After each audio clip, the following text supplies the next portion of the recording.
Hi Daisakuma, hi Joshua, and AC Animates. Don't really have much going on right now, but yeah, looking forward to the weekend ahead. I don't really have much plans, certainly not any like super crazy plans, but definitely looking forward to getting cracking on a few projects. Um, Probably gonna start working like actually for real this time, working on taking notes on Attorney of the Arcane fairly soon. And I've gotten like a little bit of a teaser for like what additional scenes could be, for like what the additional scenes for it could be like.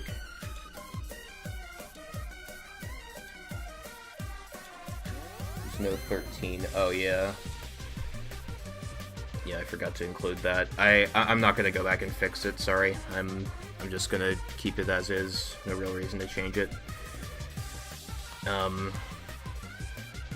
I'll change it when it's done. Anyway, when last we left off, we're on chapter 4. Despite my predictions, I was actually wrong for once. Shinji ended up taking the fall, and now it's time to investigate. And hopefully, I would like to get this part of the game done, both the investigation and trial done in a single session. But we'll have to see how that goes. I think it's possible, but it may take another mammoth session to do it. And admittedly, I probably won't be... I mean, oh, well, I could probably stay fairly late, but probably not quite to the extent that I did for Trial 3. For the latter part, anyway. So yeah, it might... Maybe they'll throw the timing off, I don't know. Hi, Chow. But yeah, I know that y'all. I've been keeping you all. I know I've been keeping you all waiting a very long time for the Attorney of the Arcane stuff. I promise that I haven't just forgotten about it. But yeah, these things take time, and because of grad school and stuff, I hadn't really had the chance to really look into it, and I've also been working on other just projects at my leisure, so. Yeah, just rest assured that I've never, like, that I'm not just throwing it out. I fully intend to finish it. Anyway, let's get started.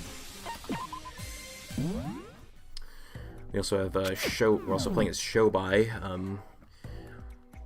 Yeah, we're also playing as Shobai.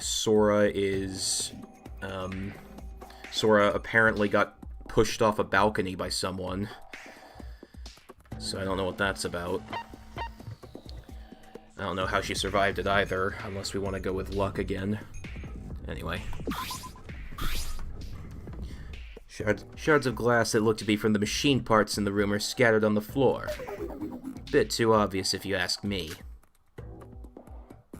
The stab wound from the monochrome file were probably caused by these little fuckers. Though I can't seem to find one with blood on them. The shards are pretty badly damaged from the fire. Even so, if the culprit had planned this one out correctly, they should have easily taken care of this. So that leaves us with two possibilities. One, they didn't have the time for that, or the culprit was a dumbass who didn't think of it. Question for people, does anyone like this trial more than 3? I remember a lexicon who I've spoken to outside of the streams has said he probably prefers it, the chapter 4, at least as a whole, more. Won't be able to watch today's stream due to my Pathfinder game starting back up. I wanted to put my theory. Maybe the Voids are doing this to turn Yuki into Utsura the same way Kanade made her sister turn. That's an interesting idea. What does this game and the first one do better than the original Danganronpa games? I mean, to be honest, Noah actually made a comment about it, but I think that generally they balance the cast better.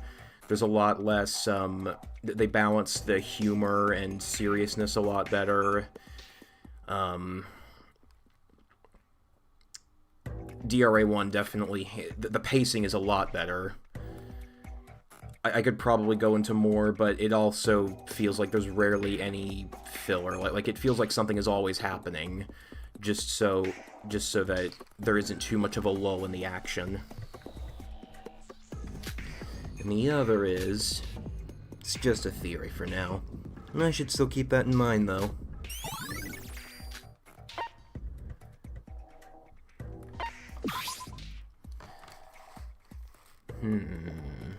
This wall. Something's off about this one. Looks like all the other boring walls in the room, but this one alone has no dust on it. Don't tell me.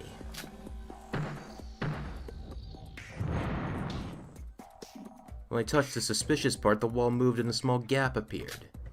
A secret passage? No, I've been trapped in here for days. How could I have missed this? When I crouched through the small passage, I found a small set of stairs leading to some place. At the end of those stairs, another door was waiting for me. Rats. When I tried opening the door, I just simply couldn't. It was like it was just a drawing on the wall. Just like the one on the entrance of this tower. Waiting for something to happen here seemed useless. But a hidden staircase and a door that used to lead to someplace. Could it all be a coincidence that this was all hidden inside the crime scene? This could be an important clue. I am liking like how Shobai is, I think Shobai... Well, actually, I mean, Sora had this too, but Shobai's definitely thinking a lot of this through. Yeah, Kinji's case is quite good. Like, the only problem I think some people might have with it are just that he manages to get the jump on both Tsurugi and Rei without either of them noticing him. Yeah, that's another thing, like, whenever DRA does something, like, does something serious, it treats it with the, like, level of seriousness that the situation deserves. I mean, the Kanade case is a good example. There are burn marks all over the room. Monocro was the one who stopped the fire, they said. The fire itself isn't much of a problem. The important part is that the culprit must have used the fire in some way to trick us. So the question is, why did the fire have to happen? The perfect crimes are always the smallest of crimes, obviously. If you increase the scale and make it more complicated, it only draws more eyes. So in that sense, burning someone to death is something unimaginable for any sane person unless they want to get caught. But that's the rules of the outside world. In this place, common sense doesn't work the same. And then there's Kanade Otonogoji. Sometimes stuff doesn't always go by the rulebook. That aside, I should still take note of this fire.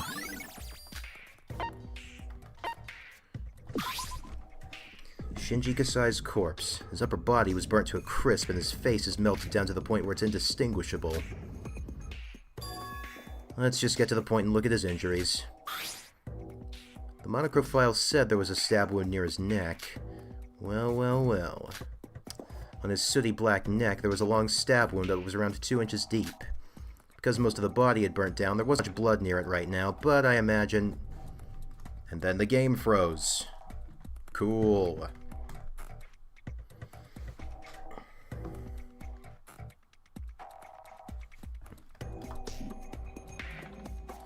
Have fun time. We've only just started. And the game, hasn't even been 10 minutes, my goodness.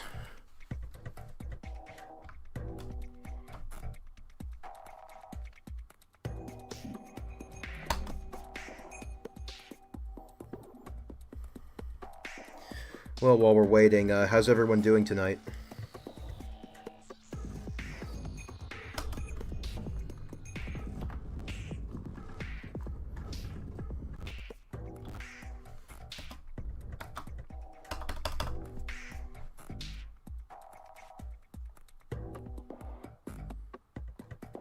It's unselected, and now it doesn't seem to be responding. Well...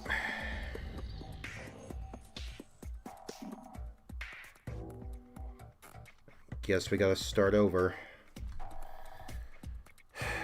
This is kind of getting,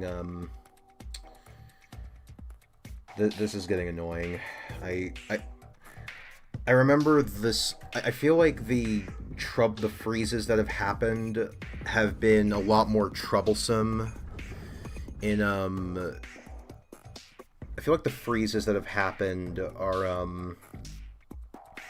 like with the new version have been, like, more troublesome. Like, they're happening easier and are also harder to get through than just, than the original version. I don't know why that is.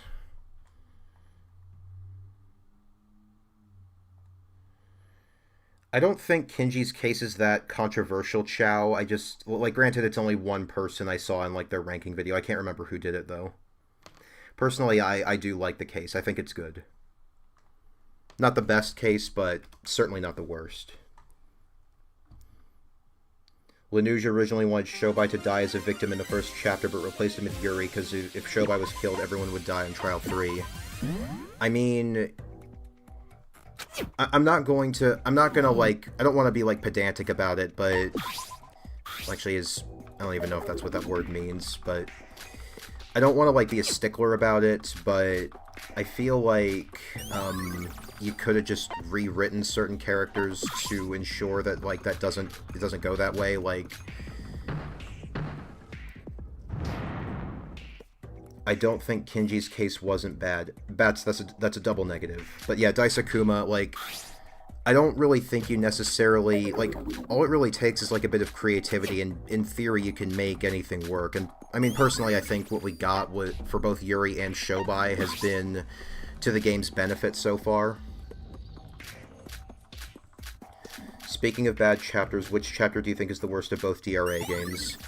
I honestly can't say. I guess I'd have to say, like, Chapter 1 of the first game, just because it's the most, it's kind of the most by the books. It's the most by the books for Danganronpa, another, and it doesn't really start to pick up until towards the end. To be fair, you'd have Yuri see the horrors of Kanade, so anything can happen. Yeah, like, yeah, honestly, like, Yuri is... I thought someone said it on a previous stream that Yuri is actually quite intelligent, so, I mean, I'm sure he'd be able to do it. Like, I'm sorry, like, I don't, I'm personally of the opinion that, like, no characters should be an end-all, be-all in any of these games. It just doesn't...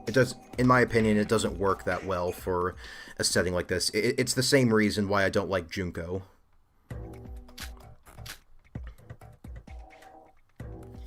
Yeah, exactly, someone. Because most of the body had burnt down, there wasn't much blood near it right now, but I imagine there was a lot of blood loss when this was made. The monochrome file didn't detail the cause of death, nor the murder weapon. This wound could most likely be the cause of death. No. Upon closer examination, I spotted something suspicious. In the middle of the wound, the skin looked to be a bit dislocated for some reason. Damn it, it's too hard to see anything because it's all burnt. Yuri was ranked as intelligent as Kanade and Shobai IIRC. He's like a genius, but his mindset is a problem.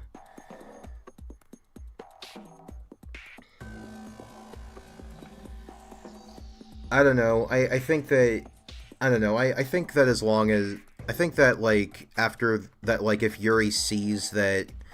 Here's the thing. By the time that... Here's the thing, though. By the time that Yuri is... By the time you get to Trial 3, Emma has already killed someone. So, like, it's not impossible for Yuri... So, like, Yuri would at least be able to see that, like, that not all women are good. And so, you could still have... Or even have him coming to Hibiki's defense and, like, actually trying to find reasons why he did it. Like, in theory, you can make just about anything work. Like, honestly, I think that just with enough creativity, you could make just about anything work. I don't want to have, like, too much more of a discussion after this, because I feel like past a certain point, I'd just be getting back into, like, things that are admittedly nitpicks. So, yeah. But... yeah, like, I don't think that anything should, like, necessarily be off limits, like, even from, like, Word of God, you know? And I guess I just have to take a closer look at the risk of damaging the corpse. I opened the wound a bit to inspect the inner parts of the lesion. Even the insides are all burnt as expected, but I was soon able to find what I was looking for. 2 stab wounds, one on top of the other. On first glance, it looks to be someone just stabbed him in the neck with shrapnel. But on closer inspection, there's a much deeper gash underneath the first wound. It was hard to detect that because of the burn marks. Even I almost missed that. But that wasn't all of it. There were a bunch of scabs of all sizes on his body. The monochrome file didn't mention the fractures on his body. The way the skin was scratched by something. These are bruises. Yeah, exactly, someone. But of course it does mean, like, certain things are going to be harder to accomplish than others. The fractures and the marks all point towards him suffering from multiple bruises. That seems to be all there is to it. The fire made it difficult to perform even the simplest autopsy. But That looks like that's all the important info I can get. Now the question is, which one of these actually caused his death? But all that'll be revealed during the class trial.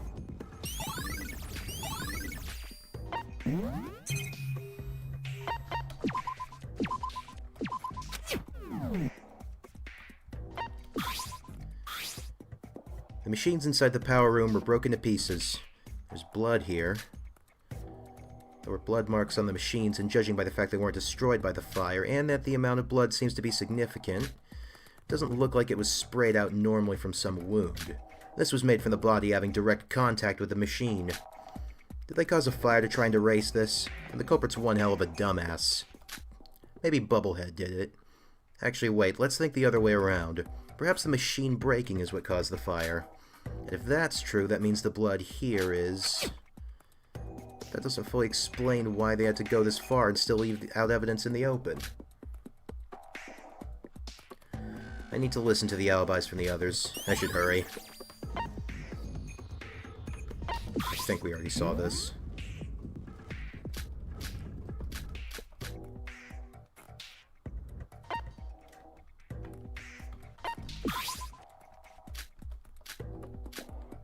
He's actually looking like Utsuro there.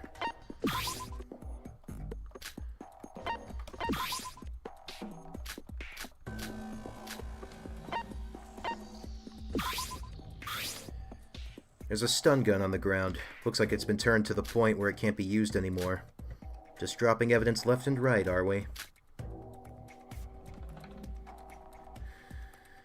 Is this case's culprit the stupidest shithead ever? Every piece of evidence so far showed that the culprit had no intention of hiding it.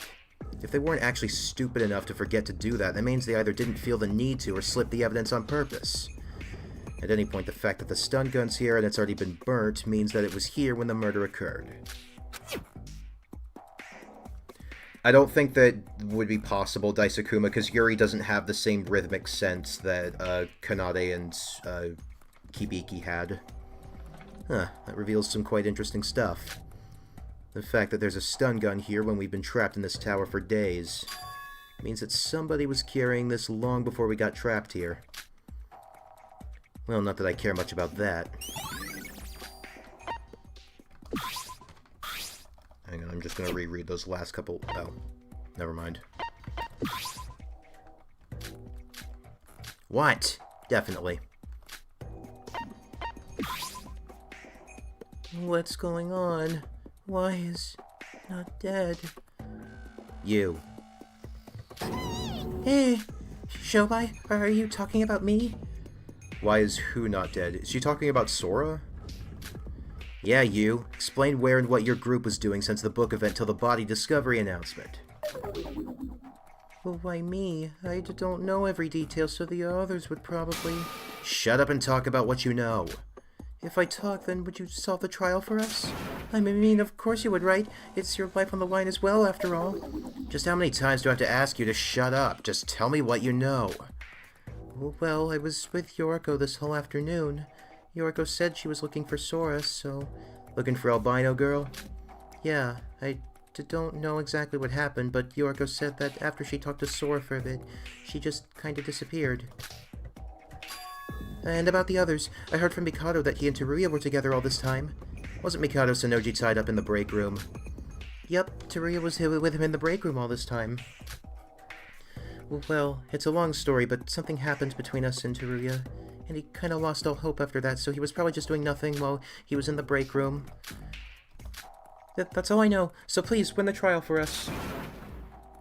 Wait, hold on. You were muttering to yourself just now, weren't you? Something about someone being alive? What do you mean by that? What? No, I wasn't saying anything. You know your face tells everything when you lie, don't you? You know... Just talk. What are you hiding from me?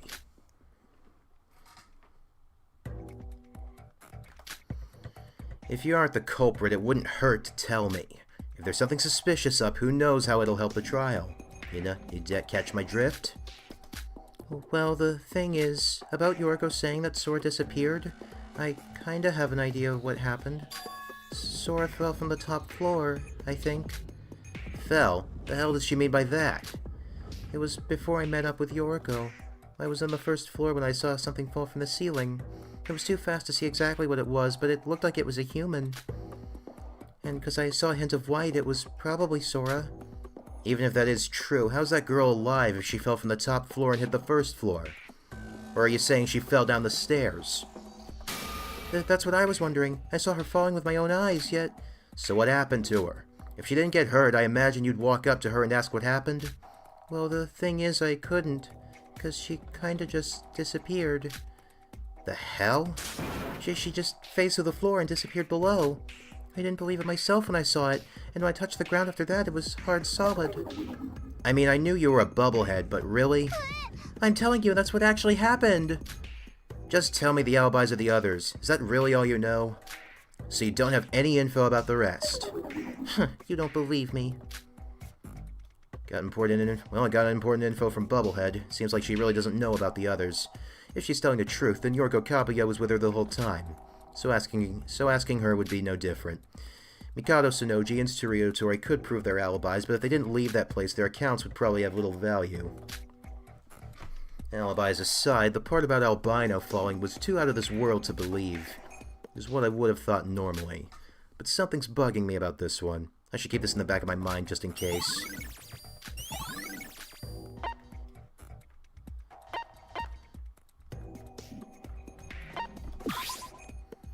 Sora, what happened? I'm telling you, nothing special really. I'm extremely sorry that I caused you to worry, but that isn't the problem! It was just moments after I talked with you, and you're telling me you just vanished into thin air? Vanished? Maybe it wouldn't hurt to eavesdrop on what they're talking about. We talked for a bit on the top floor after that meeting with Nikkei. I agree that I said some stupid stuff back then, but after that I went down and waited for you so we could investigate together. And I went downstairs as well. Perhaps we simply just missed each other? Impossible. It wasn't like a long time had passed after that. And I was waiting just beside the stairs. If you'd come down, I wouldn't have missed you. Sora, is there something that you're hiding from me? No, what would I gain from hiding important information from you? Alright, I won't ask anymore. Maybe we did miss each other by some coincidence. Thanks. As I suspected, Albino's hiding something about this case. If the hostess speaks the truth, then the two would have definitely met. So the other one's definitely lying. Question is, why is she lying about where she's been? Is it because there's something she doesn't feel comfortable sharing? I wonder if it's... Or is she the culprit? Or is she the culprit all along? Oh, is the investigation over already?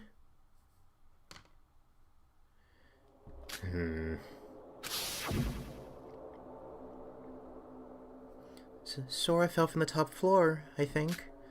She just phased through the floor and disappeared below. Blah blah blah flashback. I guess it wouldn't hurt to try. I pulled out my lighter and threw it down.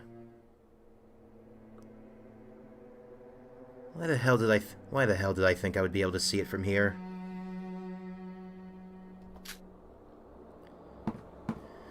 Let's begin the long walk down on the old Shoelace Express. Not here. The lighter disappeared. It's a shame, that was a BMW. I liked that lighter. Even if it was thrown from such a height and thus fell far away, it should have at least been shattered to pieces. Yet no shards could be seen. And someone like me couldn't possibly miss something like a single lighter. And that means...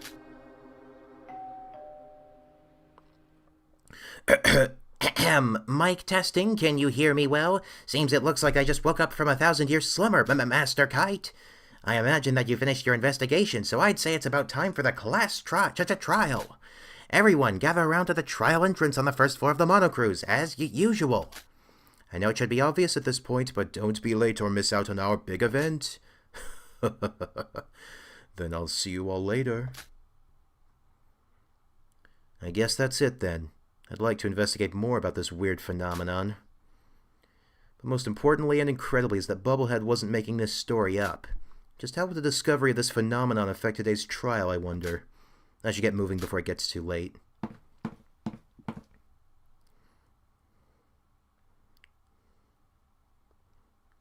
You're here, Shobai. Oi. So, is this everyone? Wait, are we sure this is everyone? We're all here. There's 8 of us, including Shobai, who got last place this time. 8? That's all we have left? We started with 16 if we include Teruya, and there's just half of us left. I really appreciate Shobai actually thinking through what could have happened in the murder while investigating, unlike Hajime. I wonder, though, if Shobai has, like, actually been, I mean, I suppose it's possible Shobai's been, like, looking at... Now that I think about it, what prompted Shobai to actually, like, investigate starting on Trial 3? Because it seems like something changed. Like, he actually had to, like, get someone... He needed a Roha to remind him about the trial in Chapter 2. So I wonder if there was some, like, change in his mindset there, or maybe after realizing how challenging that... Maybe, like, Chapter 2 was a wake-up call for him.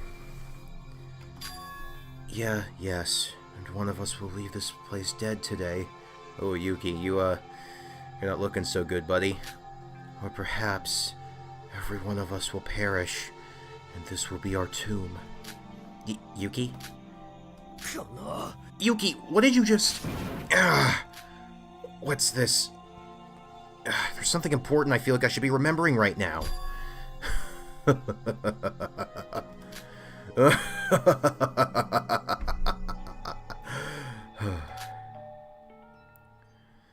Everyone's here, eh? It's good that everyone's gotten so used to this that I don't have to wait so long for you all to gather. Or perhaps it's because the number has gotten so low. Which is it, I wonder? Comrades, I will await for you down below. Now, please enter the elevator in front of you. Yuki. Yuki, look at me. What? Is it because Shinji died? I know, you knew him better than anyone else in this room. But you mustn't give up. We're still alive. So please, don't lose hope just yet. I think when he saw a butchered corpse, he thought that the culprit was a serial killer, so therefore it would be tough, I don't know. Yeah, we're still alive. As long as we're alive, we can and will do our best to keep it that way. That's the spirit, everyone. As Sora said, we mustn't lose hope. And you should shut the hell up! Are we done now? If everyone's prepared, we should go down already. The Shady Shoals.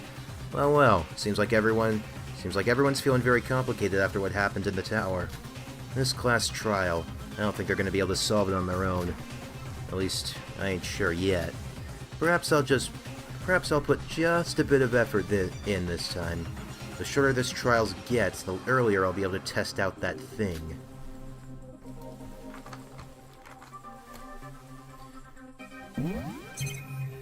I don't think he was asleep the entire first and second trials because he seemed to remember stuff when he was supposedly asleep. Honestly, if he's like trying to be this if he's trying to like keep himself in reserve, then that's honestly pretty smart of him. Actually, wait, administrator code activation. Administrator code activation. Administrator code activation. I'm starting to wonder, maybe Shobai is the extra void, because I feel like that if the voids were if Mikado's the one, like Mikado being an administrator would make sense. So what if the voids technically all have admin codes? I know it doesn't make complete sense, and I mean Nikkei also presumably doesn't have one, but I don't know. I feel like maybe the trader would get special preference.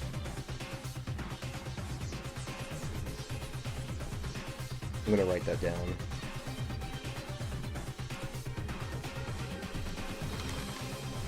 Got a couple of theories I gotta go over.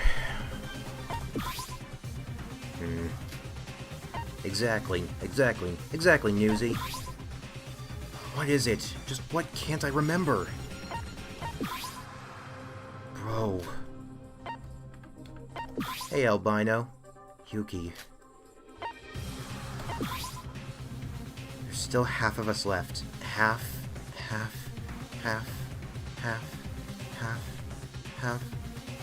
Ugh. We don't have Kokoro, And Kanade's gone too. Good, good. Will we really be okay?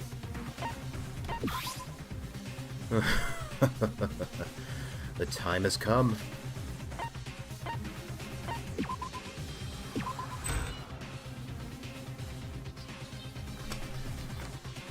The elevator that felt cramped once felt so empty now. Was it always this spacious? It almost feels pleasant having more room to work with. No one's gonna interrupt my brooding when I'm like this. On the other hand, the noise that the elevator makes feels more noticeable this time around, and I can't help but raise my eyebrows. The others would usually rant on about friendship and teamwork and stuff around this time.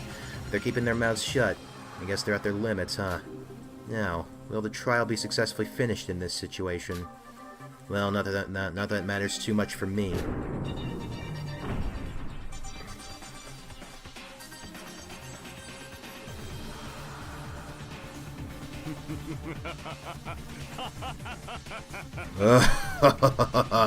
So you've arrived, the chosen 8 heroes destined to save this world. I have been waiting, for I, the great Devil King Monocro, will... Hey, how dare you all ignore me like that? You normally don't even move to your seats before I tell you to. As if we have the time or minds to play with your dull tricks. Would you start already?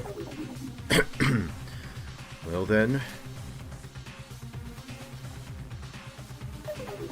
A bit rude, wouldn't you say? I just got my memory back, so I was willing to celebrate this event with you. Not that I care, though, but why did you lose your memories in the first place?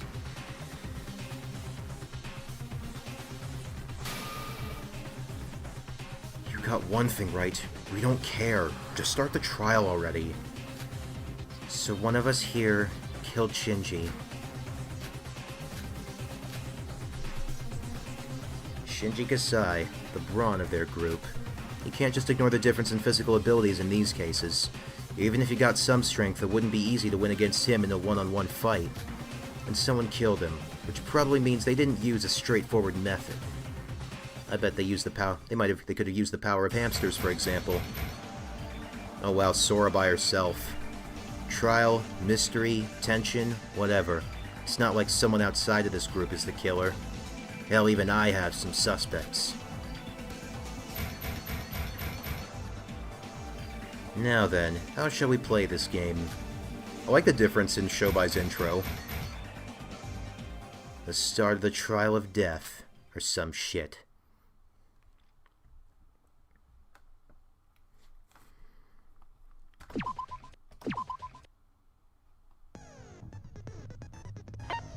Alright, we got some skills to go over. First, take you off. Meditation, sharpshooter. Definitely need this. Definitely want that.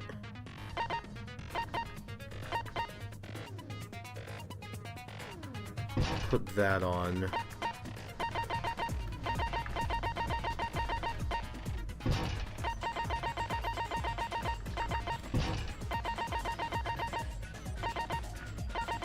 Oh, what do you know? I have exactly what I need.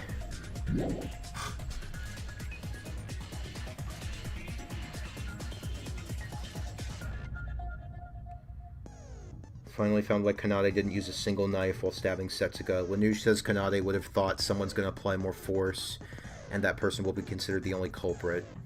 From the developer's perspective, it was to let other characters win because Kanade would have won otherwise. What? I'm not sure I understand. I'm liking the chapter so far. It's honestly one of the best, daily lives, personally. I don't really know what to make of the, case. It's definitely one of those where it just kind of seems like,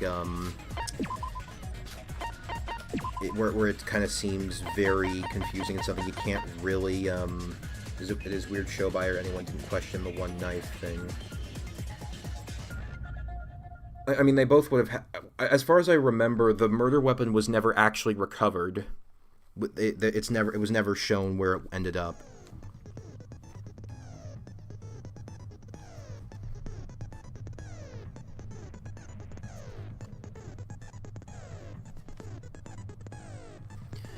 So, considering that, I mean, Yoriko and I still feel like Iroha, just with how much build-up there's been with her, I feel like she has to, I feel like something has to happen with her. I'm pretty sure she's the killer, just based off all of that. But as for actual alibis, Teruya and Mikado were in the meeting room together, in which case they, in which case they're both clean. Yoriko and Iroha, in theory, are clean. Which means that the only characters left, at least from Shobai's perspective, would be Sora, who fell off who probably has an alibi by virtue of falling off the ledge, Yuki, and Nikkei, I believe. So he's probably going to be questioning Nikkei and Yuki the most.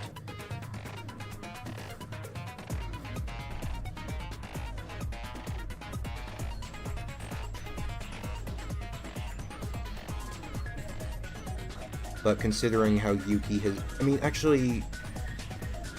I feel like Yuki being the killer would be a very unusual direction to go, especially given the choice of victim here. So I guess that the only sensible... I feel like the most sensible... the most sensible options are that it's another Void killer. Though, considering Nikkei's turn, it's probably not him. So there's another stab wound. So there are actually 2 stab wounds, which the killer chose, and the killer tried to hide that by burning the body. There's also a lot of injuries on the body, which are also hidden by it being burned. Fire in the power room.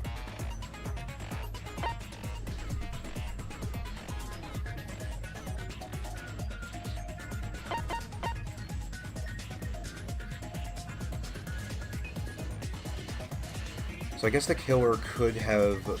I guess the killer probably just stabbed Shinji directly with... Probably stabbed him... Maybe one... I don't really know. It could have been like once before the fire, once after it, but they used the fire and the breaking of the glass to obscure his cause of death. Actually, no, the fire probably... I don't know the exact science of how this stuff works, but it would probably make sense to... actually do both stab wounds before it, just as camouflage, you know? And then there's that weird staircase, which I assume... There's also a stun gun.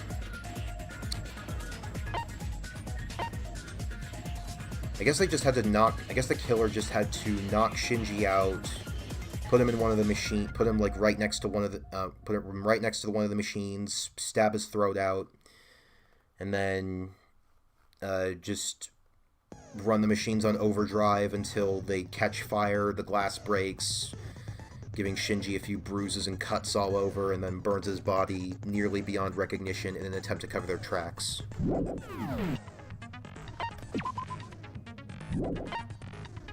Just gonna check that I got this, yeah. Alright, yeah, I think we are ready.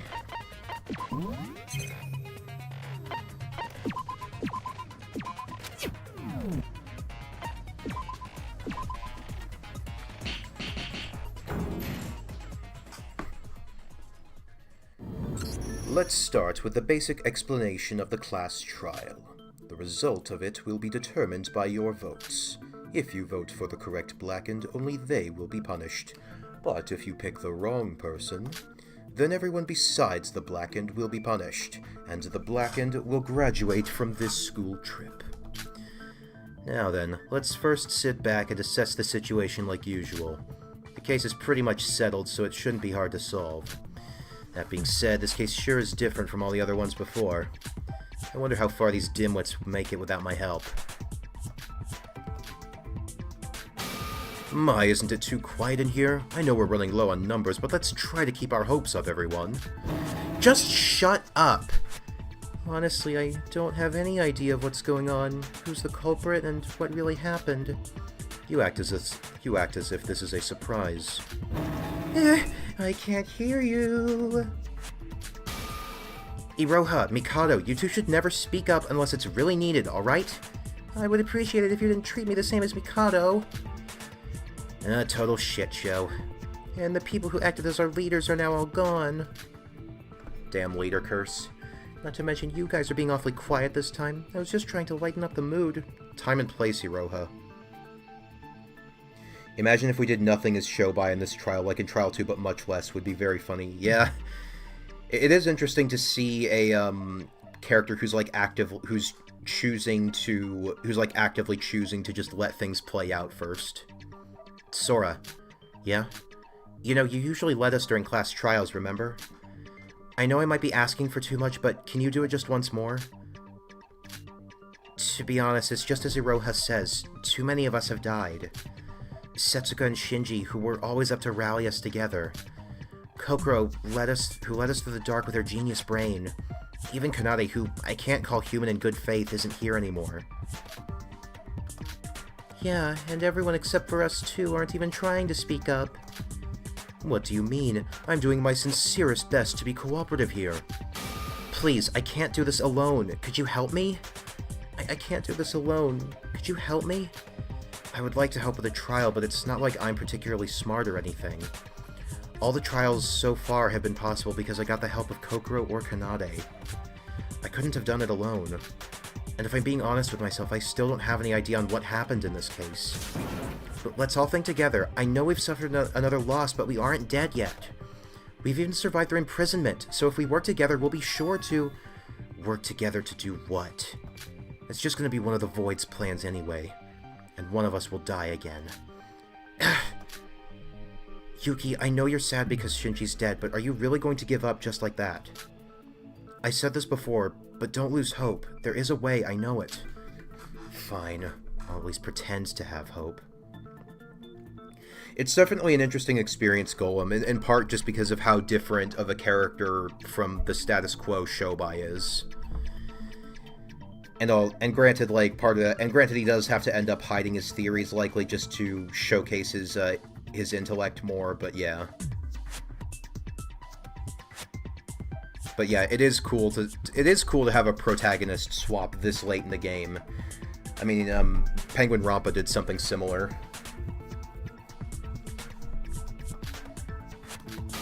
Look, we have Shobai. What? But we still have Shobai. Even he doesn't want to die, right? So he'll solve the trial for us. Well, he isn't really the type to do the dirty work himself unless no one else is up for it. So we probably have to figure out some stuff on our own until he feels that it's necessary to cooperate.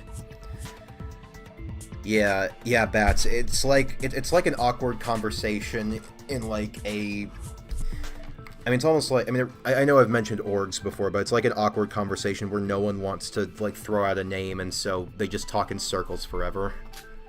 Alright, I'm sorry. I guess I was being a bit too down. Yorko said it well. We can't just die here. Let's put our heads together like we always do. There's no need for that. We already have our culprit. What? Yuki, you're the culprit, aren't you? What? Yuki's the blackened? Care to explain this fucking nonsense? Yeah, you've been quiet this whole time, and now you say you know the culprit? Don't play dumb with me. You know you can't when we were both there at the crime scene with Shinji when it happened. What do you mean? Explain yourself. This is a class trial, so we should all be on an equal footing for there to be a logical discussion. What I would like is if we switch protagonists during the trial, like the protag outside of the trial isn't smart. That would be very cool. Oh yeah. So allow me to explain everything that happened before and after Shinji's death. But before that, I'd like to emphasize the fact that the person who's most connected to this case is me. So you say you yourself are the key to this case, Some of you already know this, but after we were just freed from our imprisonment, I picked up my book in the Oracle Room just like always when I found something peculiar written inside mine. Something peculiar? It said that one of us was actually helping Void behind our backs, right? What? I never even heard. I remember. I also recall that Nikkei suspected Shinji as the spy. The people I gathered in the meeting room already knew this info. I also told you that I would try to speak with Shinji alone as a Void member. And just like I promised, I called Shinji over to the power room. Okay, good on you, Nikkei, stepping up. I was trying not to be too direct with Shinji, and things were going smoothly. But unbeknownst to us, Yuki had snuck in and was eavesdropping on us. What? Oh, really? You don't even know what actually happened? If you're gonna be like that, then I believe I also do have a say in this. As you said, I was definitely in that room when it happened. But I was unconscious because somebody had ambushed and stunned me. Oh, so he got hit with the stun gun. So that's already putting a lot of different people in that's already involving quite a few people in this incident. I mean, there's Sora getting pushed off a ledge, off a balcony or landing, Yuki getting attacked, Shinji getting killed, and Nikkei instigating the meeting where the crime actually took place. That's half the cast already. Someone ambushed you? When? Hey boys, it's a spy! I mean, yeah, Raviner. Not only that, they're basically the only two without alibis, assuming we're going from Shoubai's perspective. Right after we had that conversation in the meeting room, I lost consciousness, and when I came to, I was already in the power room. Do you have any proof? What was that? Because of your statement just now, my statement of you being in the power room was proven to be true. But can you do the same to your statement of you being ambushed? How could I prove that? I don't even know who attacked me! What good are those words if you can't even prove them? You went to the power room because you wanted to. What? That's just... So, then what? What happened after Yuki showed up? While I was distracted with Yuki, Shinji suddenly attacked me. Shinji attacked you? It was right then that I lost consciousness. So I don't actually know what happened after that. But one thing I can say for sure is that when I came to, Shinji was dead and Yuki had disappeared. But by those statements, Yuki's no doubt the Blackened. Yuki, is this true? Did you really kill Shinji?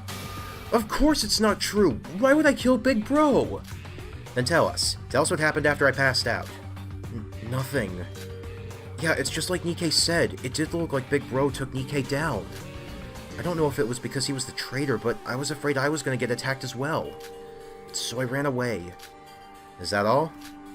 Yeah, I don't know why or how Big Bro died, okay? Then who killed Shinji? I don't know.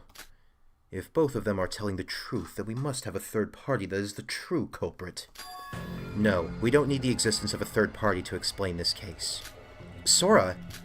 Nikkei, you say that after you woke up, Shinji was already dead and Yuki had disappeared. Yep. And what did you do afterwards? What do you mean? Of course, I just ran away because I got scared. I thought I was going to get killed when he attacked me, after all. Nikkei allowed me to say the very words you just said to Yuki. But can you prove it? What? If Yuki killed Shinji, that means you were there unconscious while the crime had occurred. Even if you were knocked out, don't you think it's weird that Yuki would murder someone when he didn't know when you were going to wake up or not? Rather, you had the perfect chance to kill Shinji after Yuki left. Not to mention, you were left alone with Shinji in that room. A way to prove my words. Well, I can't say I have such a method. But when I woke up, Shinji was dead with blood spewing out of his neck. So this happened before the fire. I mean, obviously, Nikkei would have been burnt to a crisp, too. That much I can say for sure. So you're saying you're not the culprit? Of course. At least I have no reason to kill him. And you're suggesting I have? Both of you shut up! We can't solve anything if we're just shouting meaningless words at each other. We gotta use logic to deduce stuff. I think Nikkei's the suspicious one here. I mean, can we even believe his words on there being an insider to the Voids? Perhaps he was trying to break our group's harmony with those words, and plotting to get rid of Shinji. You could say he was planning on killing the Harmony. What the hell is wrong with you, Sora? Did I do something to you? Like push you off a ledge? What would I gain from lying like that? It's just that I can't trust you. You're the culprit after all. You're a Void. Of course you're the culprit. Yeah, she is acting weird. What? Sora? Don't you think it's weird that he suddenly suspects Yuki for everything out of nowhere? You think so too, right, Yuki? Sora, is something wrong? You're kinda acting a bit... So this is the friendship and trust you guys were talking about. I mean, who could I blame? I'm a bloody criminal. I should be glad that you'd even listen to me. Well, I'm sorry that a fucking sinner like me tried to save your asses. Stop it, Nikke, and Sora, that one was too far. Please, everyone, let's try to stay focused on the trial and save the unrelated stuff for later, okay? No, he's the culprit, I'm sure of it. Then how about we all vote for me? Let's all just fail the trial and die together. Ah, shit. Here we go again. I thought they could last for at least 5 minutes, but nope. I think it's been longer than 5 minutes, Shobai, but I see your point. Guess I have to step up and do something, as if I haven't got any more annoying shit to deal with.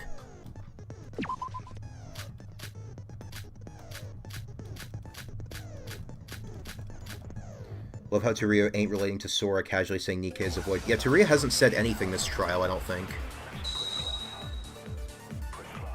Hi, Korean text.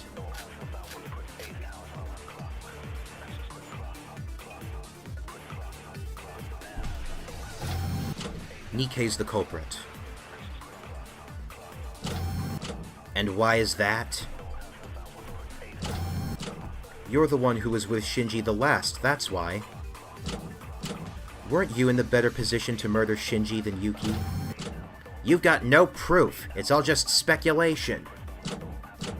That logic applies the same to Yuki as well. I'm not the culprit! Would you all stop fighting and calm down? In the power room, that happened. But when I think about it, somebody just contradicted that.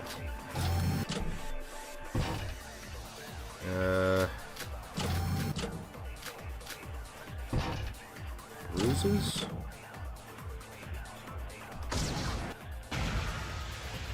Nope. Damn, what am I doing? Fucking idiot. I gotta get my head straight. Right. In the power room, that happened, but when I think about it, somebody just contradicted that.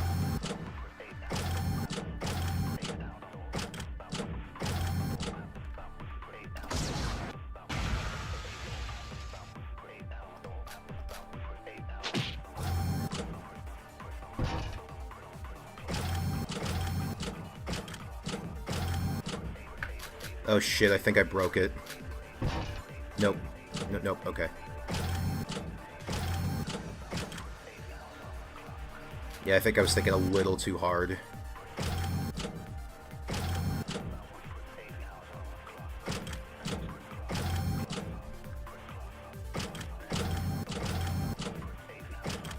Show by making excuses so he doesn't look dumb in front of the player. Yeah. It's good old Edgeworth syndrome. No, that's wrong. No, that's wrong.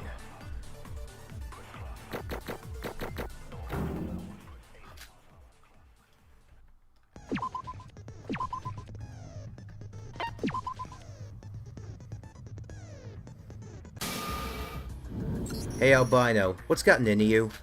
Shobai? How can you be so sure that the reporter was the last one to be with Shinji Kasai? It's almost as if you actually witnessed the entire thing. Lay off, Shobai. Nikke himself said it, remember? When he woke up, only he was there with Shinji.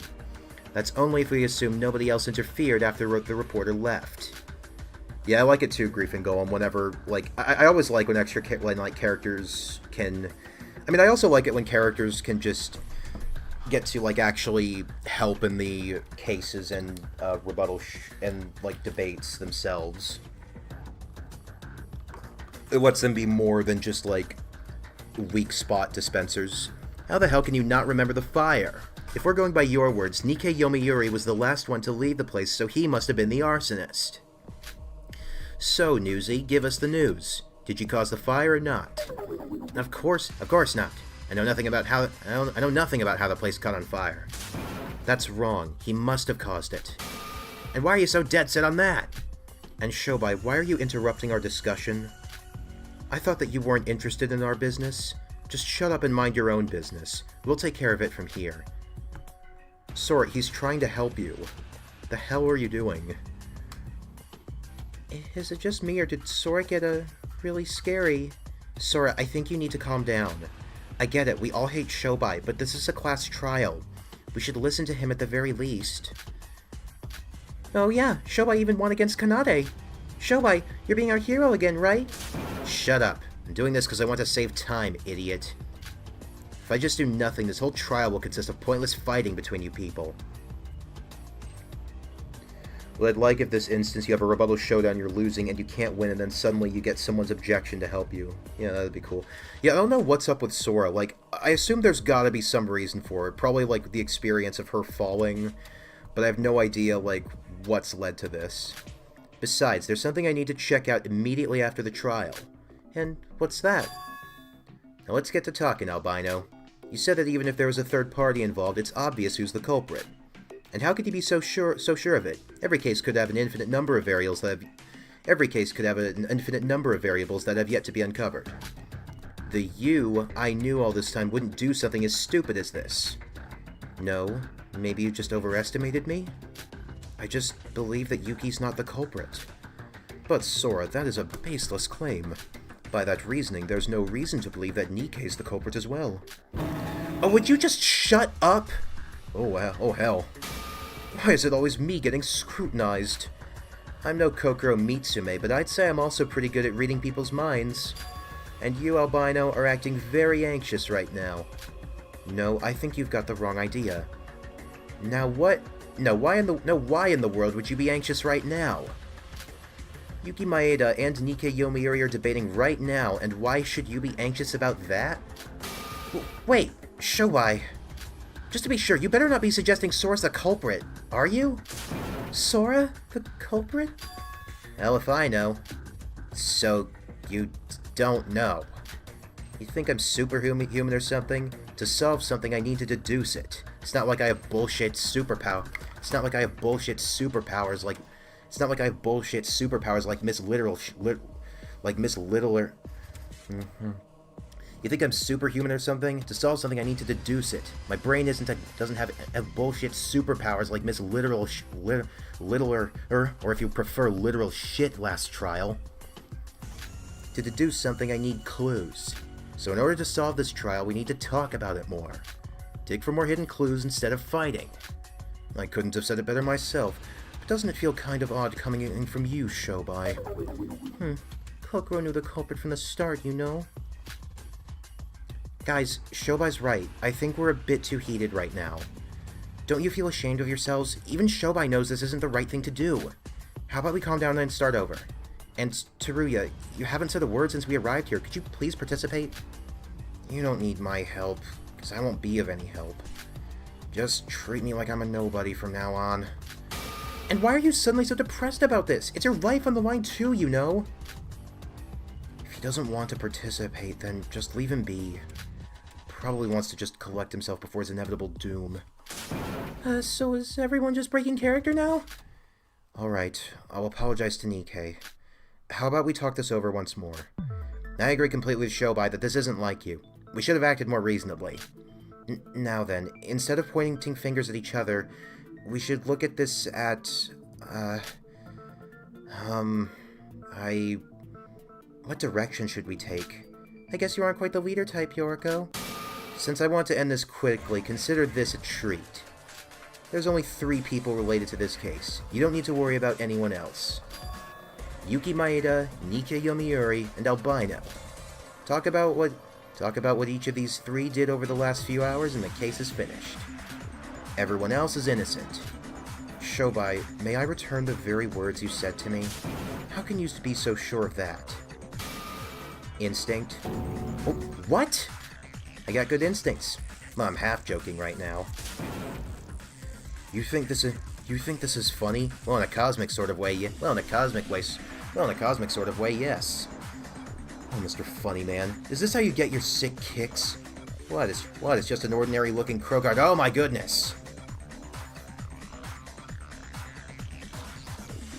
We need logical proof right now, not some nonsensical jokes. Are they fucking kids or something? Do I really have to spell everything out?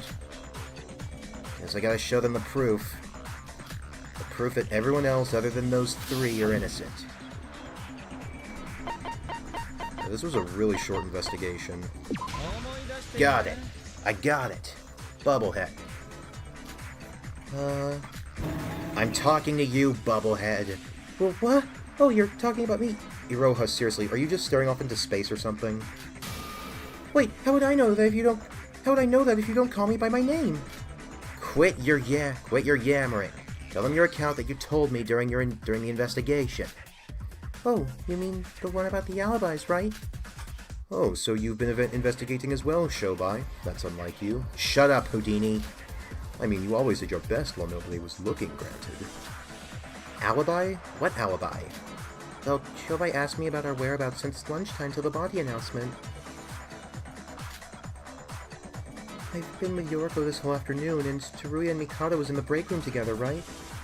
Could even be interesting trying to win the trial as the killer and actually doing it, then Chapter 6 being you versus Mastermind.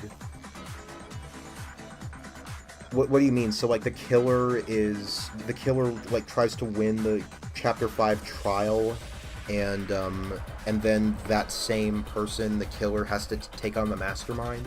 Is that what you're saying?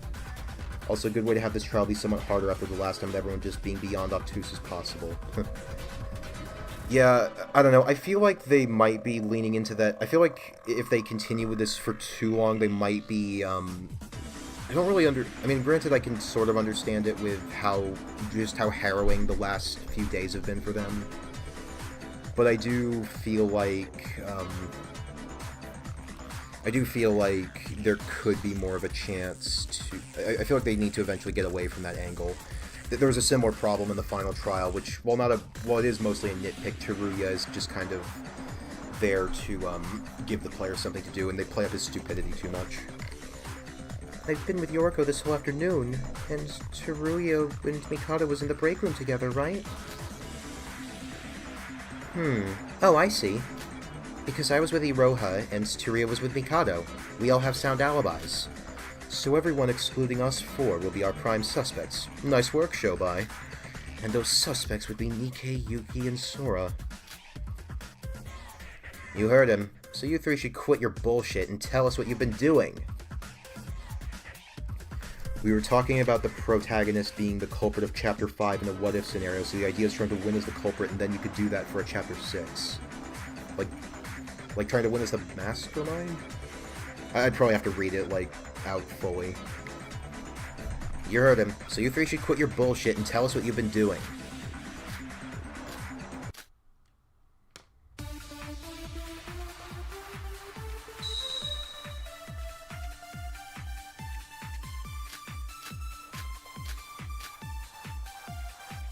Well, the thing is, I think it's because they're relying on Shobai. I've already said everything I did. I called Shinji to the power room and I was talking with him. I passed out after getting attacked by Shinji. And when I woke up, Shinji was dead. I got startled, so I ran away. Same for me. I got attacked by someone, and because it looked like Big Bro was attacking Nikkei, I fled the place on the spot. I was investigating the top floor and met Yoriko. And after we spoke for a while, I stayed there.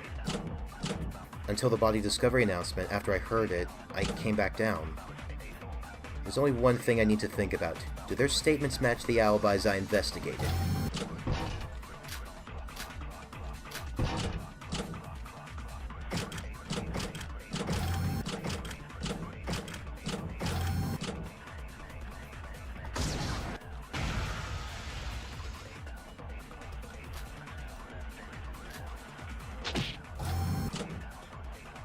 The mastermind reveal is just the protag, and the protag dies in Chapter 5, I see.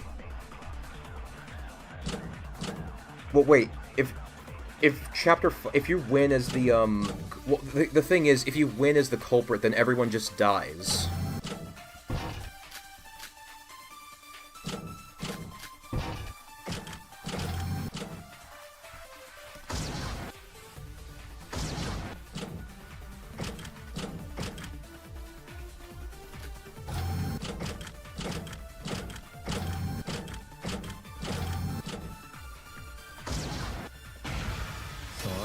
No, that's wrong.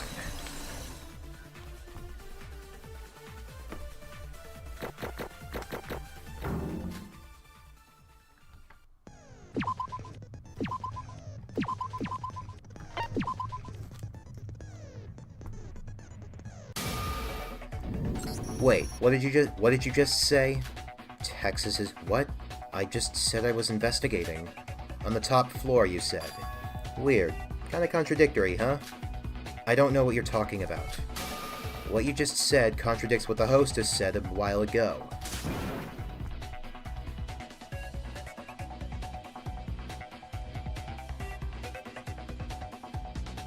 What I said? You talked with Albino, right? Asked her where she was all this time and all that?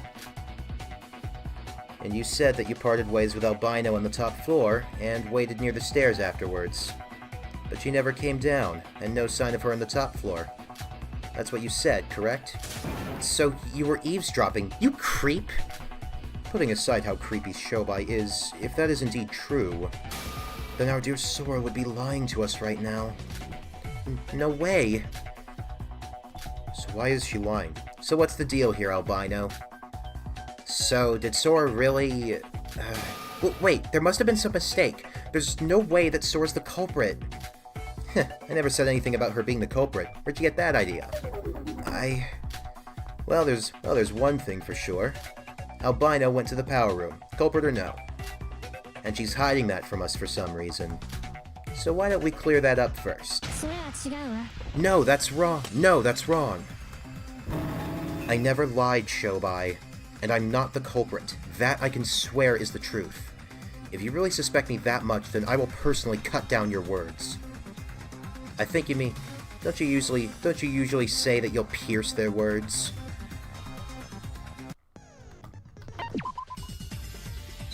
This is getting interesting. Yeah, that is interesting, Golem.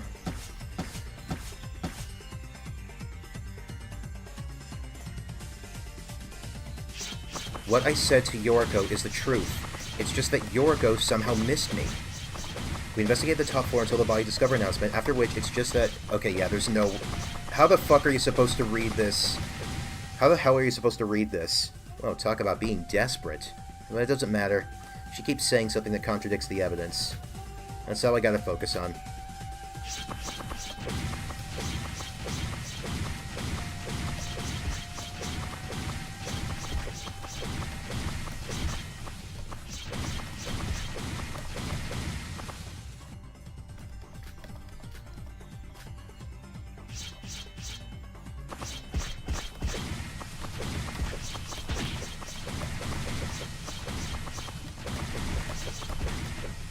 Damn it.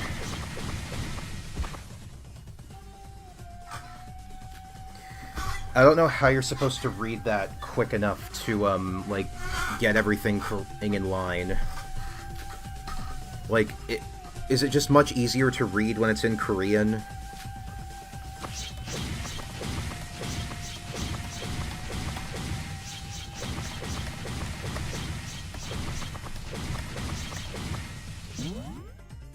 Oh, I can actually view the things during the... Well, that's good. I'll, do that then.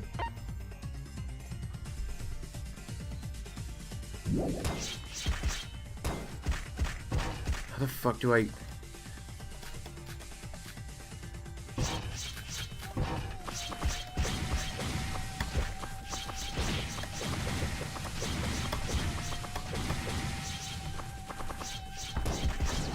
What?!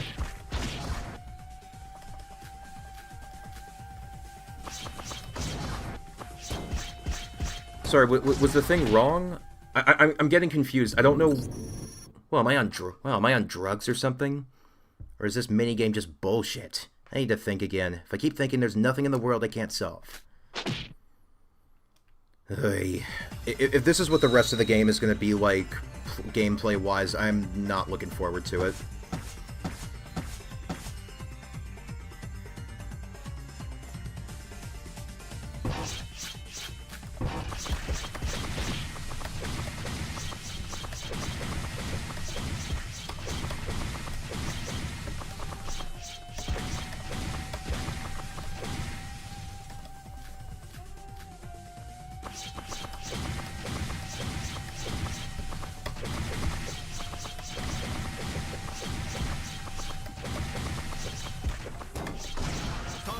I'll pierce through it. Yeah, Shobai and Edgeworth could learn a thing or two.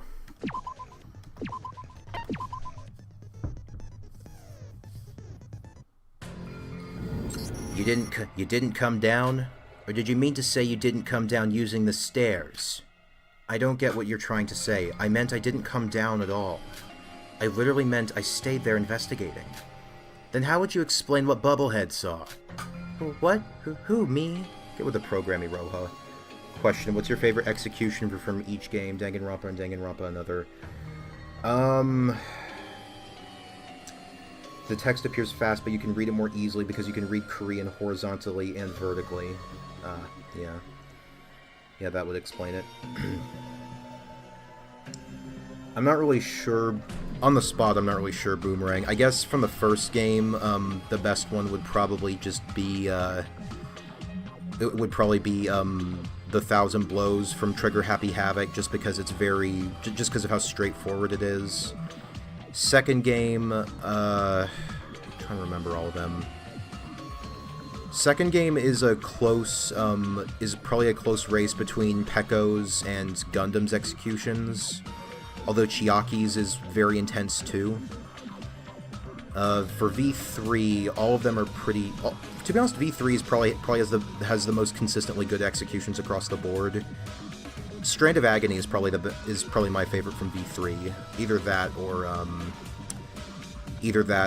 Kaito's execution. And then from DRA1, best execution is probably... DRA1's kind of more limited from what it can do, so I'll go with Kinji's just because it's, I guess Kinji's, if I had to give an answer for DRA1.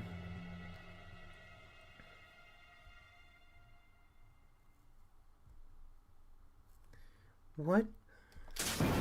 You said so, right? That albino from the top floor. Yeah, but that... Wait, hold up. What did you just say? Sora fell from up there? Well, I'm not entirely sure if it was actually Sora, but shortly after we each picked our books... V3's only issue with the executions of the Monocubs being a part of it. Yeah. I was on the first floor, and as I was going up, I saw someone falling from above. And you're saying that someone was Sora? You think this is some kind of joke?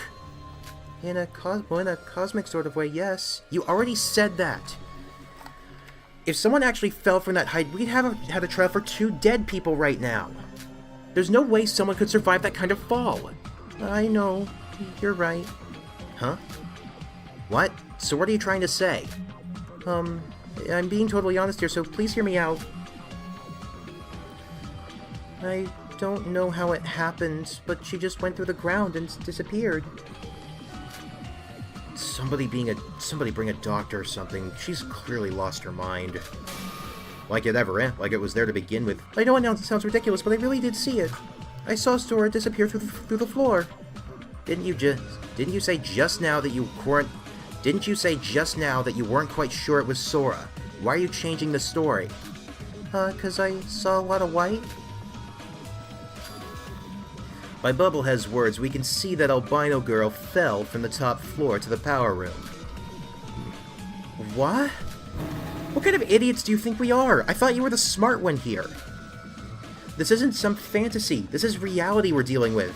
I mean, it's virtual reality, but still. Reality, huh? What difference does that make? I mean, we're technically not in reality right now, right?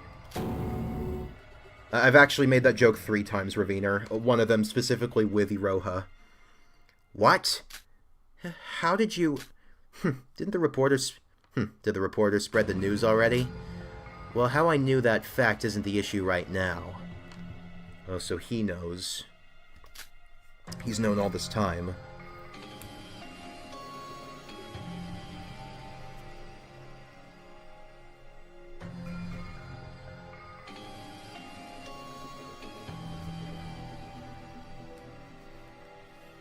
The important thing is, as long as we're in a virtual world, what she said isn't so impossible. I'm not saying that everything is possible just because we're in a virtual world. There are some rules and logic behind all this. Phasing through the floor and then suddenly teleporting does sound pretty unrealistic. But considering the tower's structure, the power room should be located under the first floor. And under that, there should be another room. The evidence to support that is... I got it! If you push that wall with the cracks inside the power room, there are stairs leading to another floor below.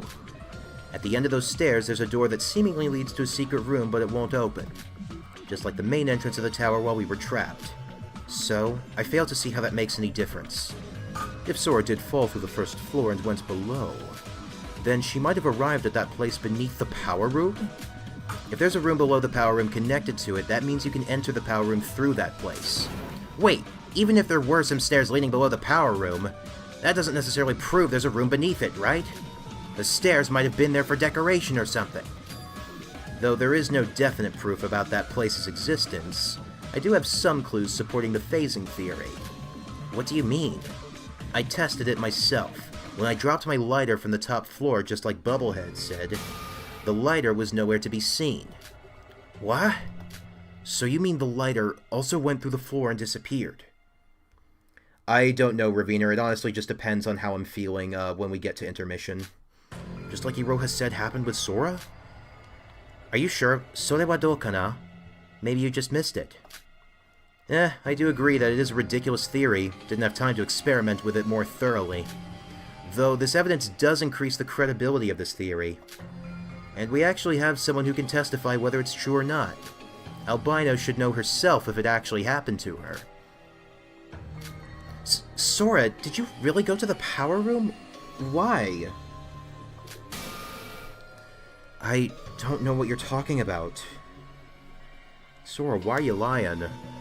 I mean, why are you lying, Sora? I mean, I understand that you might think it attracts suspicion to you, but this is only going to make you look worse. And even if I really did go through the floor and arrived under the power room, how would I have survived such a fall? That's if you consider the problem from a realistic point of view. Considering we're working with what if you went through the actual fucking floor, don't you think asking about fall damage is pointless? It's virtual reality. The sky is literally limitless. This can't be called conclusive reasoning. We must calculate the case through logic and order. You're basically throwing everything out the window and saying, because virtual reality. How could any of this be seen as logical reasoning? If what you said was true, then I doubt there's even any meaning to this trial anymore. You think I'm the one who makes these damn rules? Believe me, I don't want to do it this way any less than you do. I think you mean more than you do. Sure, the rules are basically non-existent, but who cares? All's well that ends well, I'd say. I'm all for it if it's the most efficient route. If I can pin down the culprit and end this class trial, who cares about how we reach the conclusion? Even ignoring all that, suppose my reasoning really is complete BS. Then why the hell are you getting so flustered about it? Look around, Albino. Take a look at what's become of this trial. Sora, you didn't, right? Yeah, it would be interesting, Raviner, to, like... I mean, I've even heard an idea for, like, how some people would say that if the protag switch in V3 could have been handled by having an armament against Shuichi instead. Sora, you didn't, right? Well, there is no denying at this point that Sora is the prime suspect of this case. No, you're wrong. Shut the hell up, Mikado. How did we even arrive here? Wasn't this trial about Nikki and Yuki suspecting each other? I told you, this case is literally about 3 people. Yuki, Plain Boy, Newsy, and Albino. Newsy and Normie testified that they both lost their consciousness, so the only person who was awake to see the whole thing was Albino. So unbeknownst to Yuki and me, Sora was related to all this? No wonder you're confused. We didn't even have all the info yet.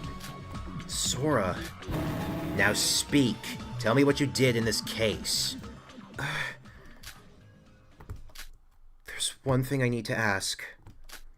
Iroha, you said you saw me fall from above. But didn't you also say that you were with Yoriko this whole afternoon?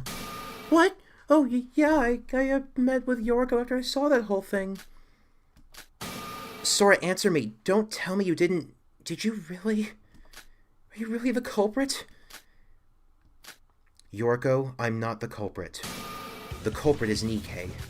What? You're still on about... No, you're the culprit. There's literally no other way. I'm not bluffing this either. It's because of something only I know about. So you did do something. What does she mean by that? Though we can't confirm whether she's the culprit or not. One thing's for sure. This case went through a lot of people's hands. Kinda like that Cassetti case. Do explain, Sora. As you've deduced, I did go to the power room, and I saw it. Shinji bleeding on the ground and Yuki running away from him. Huh? Yuki? What? What are you talking about? Yuki, you can't hide it anymore. If you don't tell us the truth, we can't proceed with this trial anymore. No way. Wait, what? So Sora and Yuki were accomplices or something? I don't believe it. You saw my crime? There must have been some mistake. My crime, huh? So you did attack Shinji Kasai. What? Yuki attacked Shinji? See? I told you. Yuki's the one. I think we might have to hear what happened from Yuki before we listen to Sora's story. Well, this is getting messy. Guess I gotta hear their stories first.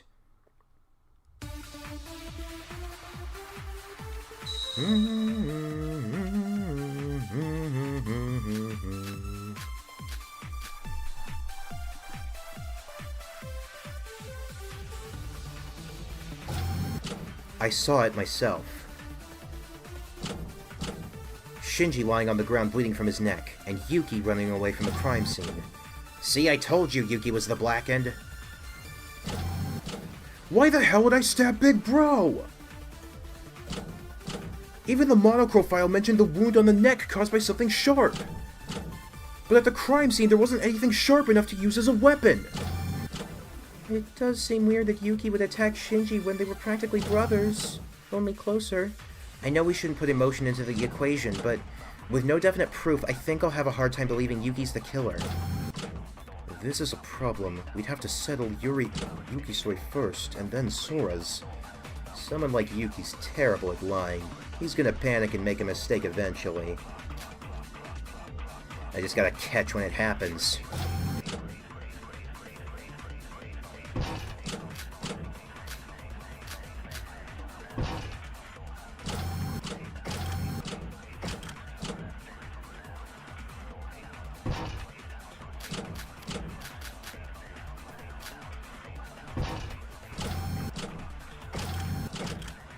I gotta say, like, I know I've commented on before, but I do like the presentation of the non-stop debates, like, really using the limitations of RPG Maker to some advantage. No, that's wrong.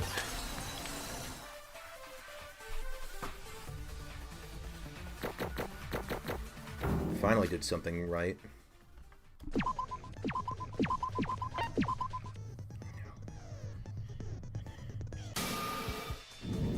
No sharp weapons, my ass. The floor was literally full of them. The floor was full of weapons? I assume you're talking about the glass shards. Yeah, though I wasn't able to find one that had blood on it due to the fire. The weapon is 100% one of those shards. But I still wouldn't have any reason to stab Big Bro!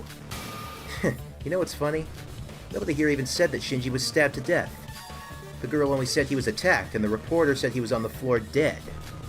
And you're the only one who said you're saying he was stabbed. Why is that? What? Well, if you look at Big Bro's neck, the wound is... Sure, the neck did have a deep stab wound. Do you really think anyone else other than me noticed that? What do you mean? Stab wound? Yuki, what are you talking about? The wound on Shinji's neck wasn't a stab wound. It was more like a cut, wasn't it? What's going on? Idiots as usual. I'm not even surprised at this point. I've got to wonder, is it even worth explaining it to them? Nah, fuck it. I got it. Simply put, one's a cut and the other's a stab wound. Iroha reminds me of AI chatbots. As I expected, you all thought there was only a cut in his neck. There's a stab wound beneath it at a similar angle. Judging by its state, the stab wound must have been made first. In other words, Shinji Kasai was stabbed in the throat once, then cut once more afterwards. Ouch. So they're two different wounds. I never knew that. Only Shobai would have known such an intricate difference between them. And yet Yuki specifically said that he was stabbed when nobody other than Shobai acknowledged that. Hey Yuki, it's about time you stop avoiding this. Just tell us what you did. I'm wondering if this is going to be, like... I'm wondering if this is going to be a similar, like, outcome to Sakura's case, where... Well, not similar outcome, but, like, the idea that that, two people did attack her, but did so at different times, and so one of them believes they're the killer, and so is lying to protect themselves. It's time to stop avoiding this. Just tell us what you did. It's alright, Yuki. What? You're not the culprit. That much I can guarantee. So it's time you tell them the truth. No matter what happens, I'll protect you. Sora? I'm sorry. I should be better off dead. I've done something terrible. Yeah. I do feel like they could have at least put some effort into acknowledging, like, where Shobai was, just to explain why he's safe to trust. Though if he's moving the discussion forward, there is at least something to, like, explain why they're not suspecting him just yet. I stabbed Big Bro, like you said, with a glass shard on the neck. Yuki, calm down. I know I asked you all to ignore me, but can I just say one thing? I know for a fact that a person like you wouldn't stab Shinji without a good reason. That I agree with. Just what happened between you two? The beginning is the same as what I told you before. After Nikkei said Big Bro could be the traitor, I was being cautious while investigating. The way you can tell the difference between a stab and slice is how they slice open the flesh with angles. Slices are more uneven, while stabs are more direct, uniform damage.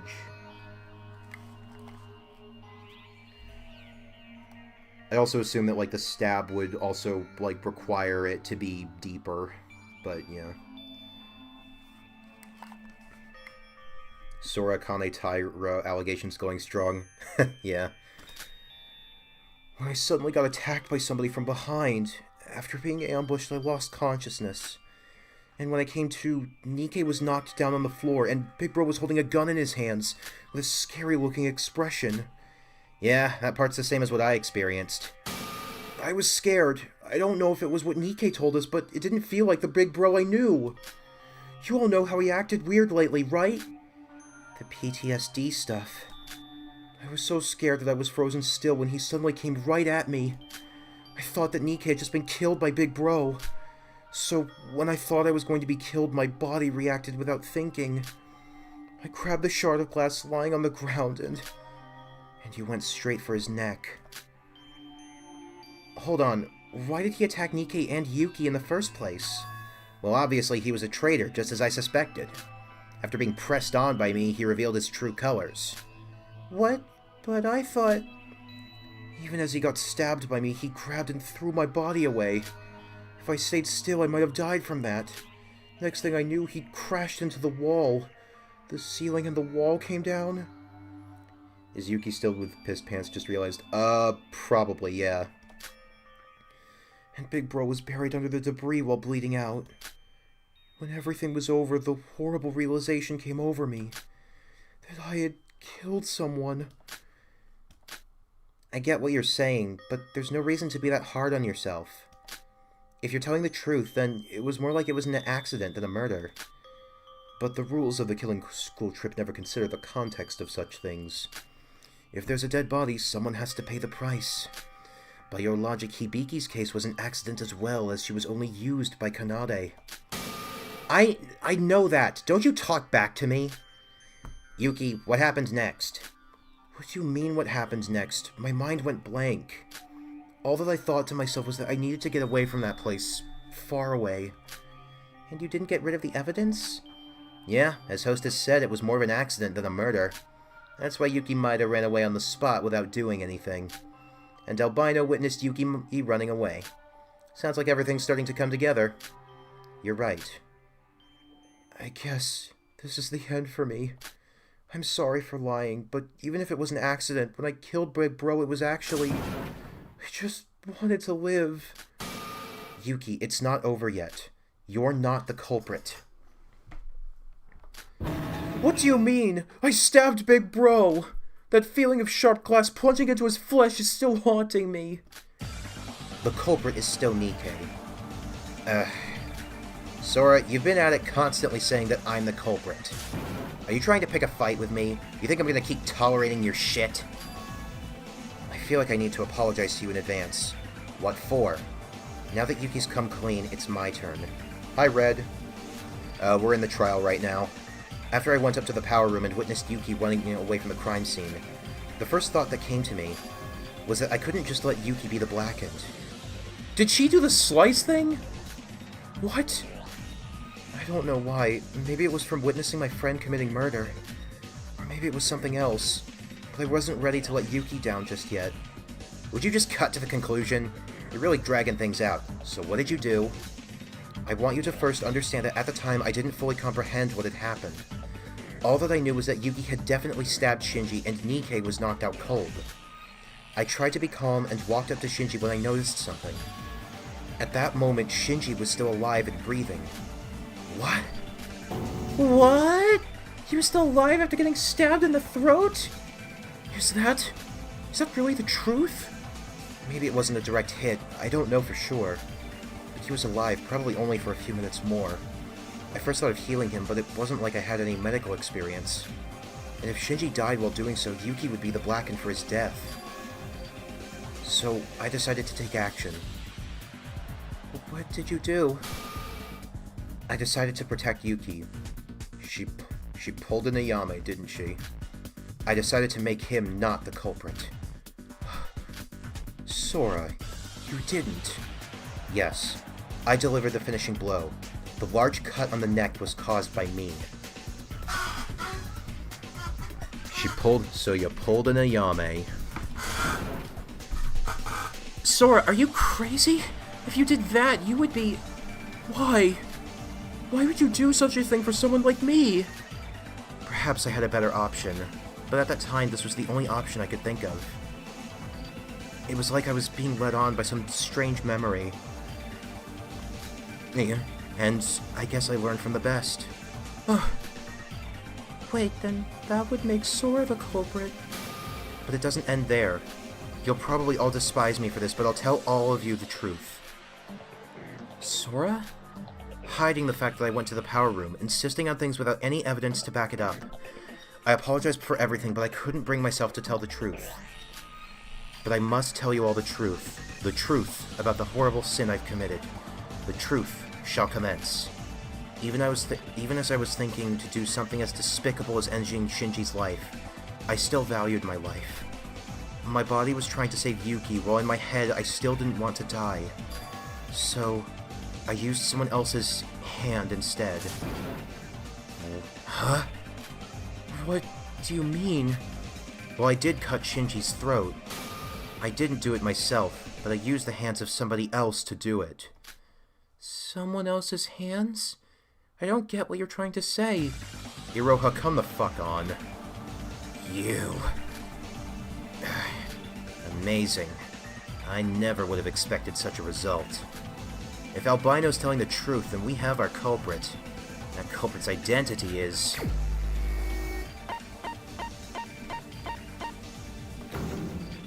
It's... of course.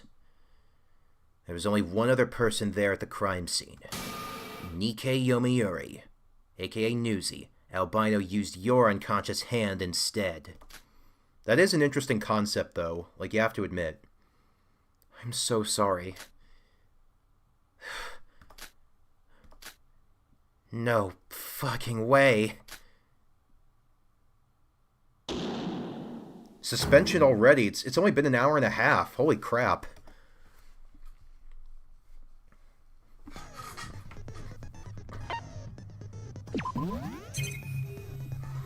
If you used someone else's hand to stab someone, does that count as them doing it, or just using an extended tool?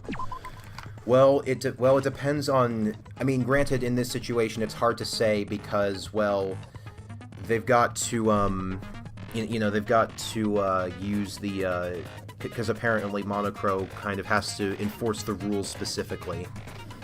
Whereas, like, if this were any of the games, you'd have Monokuma, like, make the explanation, whether it's someone who actually did it, or it's just the person whose hand actually, like, was holding the weapon that dealt the killing blow.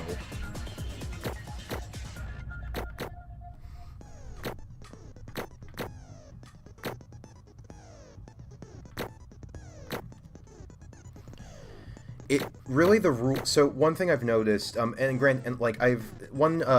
the answer really is whatever creates the most interesting scenario. This is true both for the writing and in universe. I've seen this.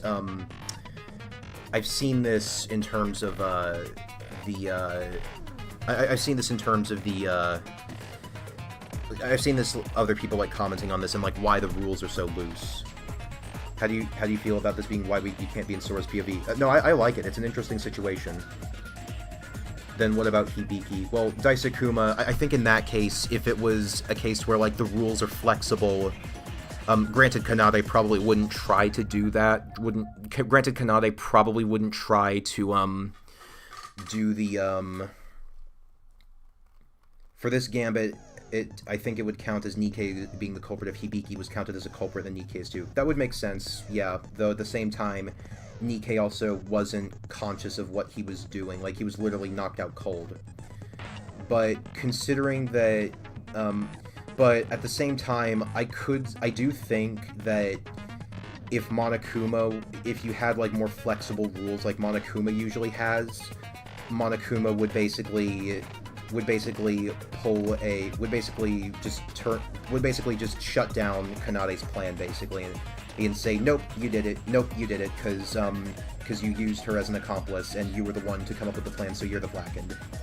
So Kanade would be the blackened, which to be honest, granted she probably wouldn't do that unless she was certain she could actually do it, but considering she didn't it seems like she didn't ask Monochrome about it, so like honestly, that would be... Honestly, I'd honestly be very, I'd honestly kind of like to see an alternate, like, not necessarily an entirely different game, but just like an alternate scenario where, like, Monochrome shuts that down and says, no, no, you can't do that, Kanade, you're the only culprit. And then when she actually realizes that... And then when Monochrome reveals that, she just suddenly... She just loses it. And yeah, that's the point, Bats. Yeah, because that's what makes this so complicated. Anyway. Enough yapping. Really just anything that, anything short of indictment that tears Kanade down a peg, you know?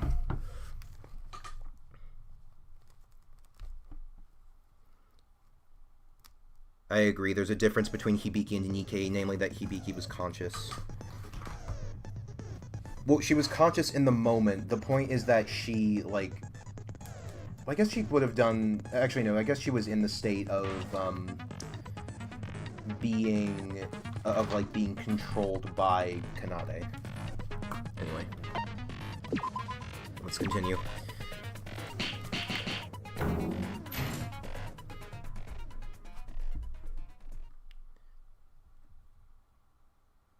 What was the first thought that came to me? Shock, horror, fear, rage? These feelings could be considered the normal reaction. The entire situation was completely surreal to me after all. When I look back, however, the first emotion I felt was... awe. Why was I in such awe as I watched it happen? Why did I feel awe from witnessing Yuki almost kill Shinji? Perhaps it was because of that awe that I did such a thing. If I just let things be like this, then he would become the blackened. There would be a class trial, and he would be executed. And I cannot let that happen. I should be the one to protect him. I tell myself I try to ignore it and resist it. But that voice rang inside me, clear as clear can be. Are we switching back to Sora's perspective? The voice of a demon hiding somewhere deep within me. Yeah, she was in a trance but conscious. I gripped the glass shard using Nikkei's unconscious hand and cut Shinji's throat. Like both cases, I don't think they should count as culprits, but for this game I see them as culprits because both cases are close enough. Yeah. I guess that's your interpretation of what you do. Right then and there. Does that mean Nikkei's the Blackened? So that was why Sora was so insistent on Nikkei being the culprit. Yeah, and only she knew this. Even Newsy himself didn't know. Even Newsy didn't know himself that he was the culprit. But to tell what happened would be to announce the sin he'd committed. So she hesitated on it, as you'd expect from her. Don't you fuck with me! What the hell did you do with my treasured hand? Nikkei, why don't we calm down first and... Calm down? How can anyone calm down from this shit? Was she moving without someone else literally moving her body for her? Oh, never mind. Even I would be bewildered by this turn of events if I was the one experiencing it. The difference of a Dangan trial versus a real-world court's definition would have more people as criminally liable. Yeah. To be the culprit without even knowing it. This doesn't count! This class trial shouldn't count! I did literally nothing! Sora's obviously the culprit here! I have nothing to say. I'm just so sorry. You think sorry's gonna solve my problem? If I turn out to be the Blackened, I'm going to die right now! But I thought you said that dying here doesn't mean you would die for real. If this was the real world, I would never have tried such a thing. I know that's a petty excuse, but after this is all over, I'll make it up in any way possible. So please. But this is going way too far. Didn't I also tell you that we don't know what could happen to our bodies if we die? You're basically telling me to endure whatever's going to happen to me as long as it's not death? That's not what I meant. If you knew so well that you weren't really gonna die from this, then why didn't you sacrifice yourself? Or did you really want to continue this killing school trip that badly? I betrayed the Voids, helped you out, did all that, and you act like this, you little... I hate to break this moment, but is there any reason to continue the trial anymore? What? Well, if Sora's telling the truth, then Nikkei's the culprit, right? There was no reasoning or puzzle solving or whatever, but yeah, we do have a culprit based on our results. Then why don't we just end it here? I don't want to be in this place anymore. What's a selfish choice? Sora's choice? Yeah, definitely. I feel like what would happen, like, if this were... I feel like, it kind of comes down to... If Monokuma was, I feel like Monokuma could have, like... I feel like Monokuma, or at least maybe some would have, like, let... I mean, I've even seen Fangan... I saw a different Fangan, one that, like, admittedly I don't remember very well, where... I think there was only one killer, but it was a similar situation where it was going to be a double execution, but the person who wasn't guilty survived. So, yeah. Besides, Nikkei was originally the one to... Huh? Wait, hold on! Why are we even believing her in the first place? Forget logic, why are we even believing this I killed Shinji using Mr. Nikkei's hands BS? She could have just made it up on the spot. Yeah, I'd agree, like, legally she's culpable. Like, legally I'd agree that she's at fault, and, you know, maybe in the real world she'd end up getting a lighter sentence, but at the same time, I feel like either option would be correct in Monokuma's eyes because it would keep the game going. Honestly, yeah, I think that makes sense, because that's what Monokuma would want at the end of the day.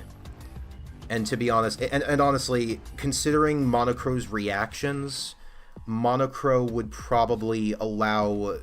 Monocro, if he had that flexibility, would basically say vote for one of the would basically have it be so that you vote for one of the twins or both of them. As long as one of those three options gets the most votes, then guilty as charged, they get executed.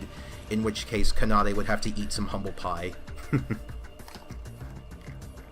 I get why you're unwilling to believe it, but believe it or not, your story does have some ground.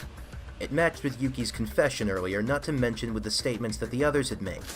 But even so... Shobai said it well, so why don't we vote? Wait guys, just one thing. I'm not trying to cover up for Nikkei or anything, but... Nikkei didn't have any intent to murder according to Sora, right? What?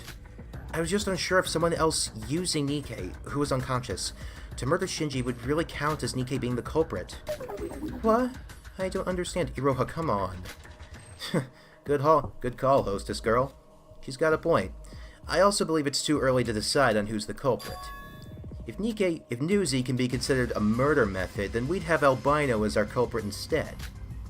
Nikkei is the murder weapon. Care to explain?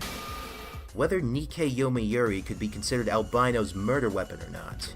I meant it literally. What? Nikkei himself was the murder weapon?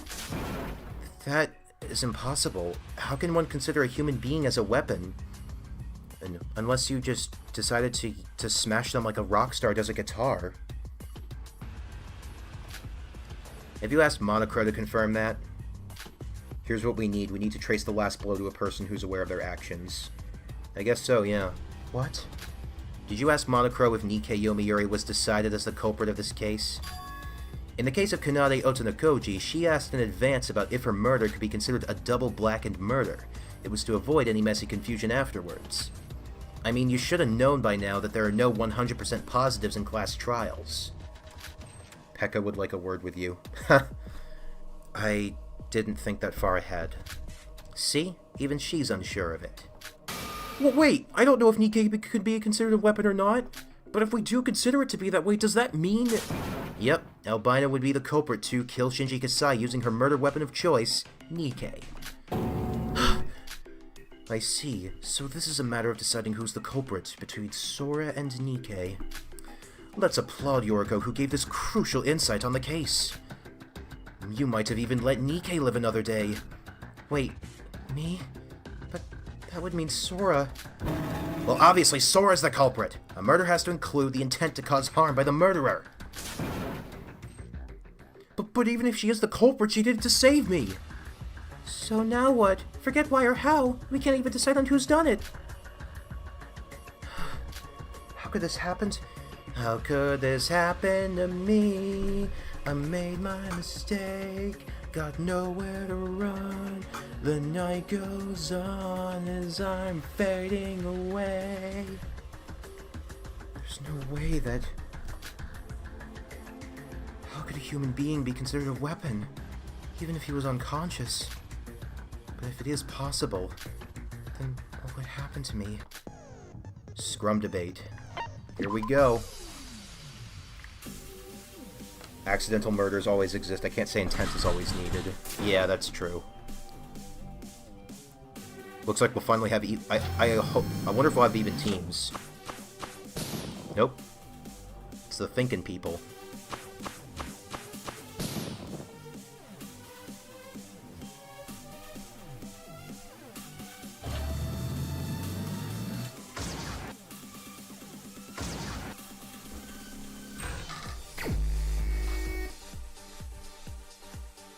Sora used my hand as an object with no murderous intent to commit a crime. She used my hand as a weapon.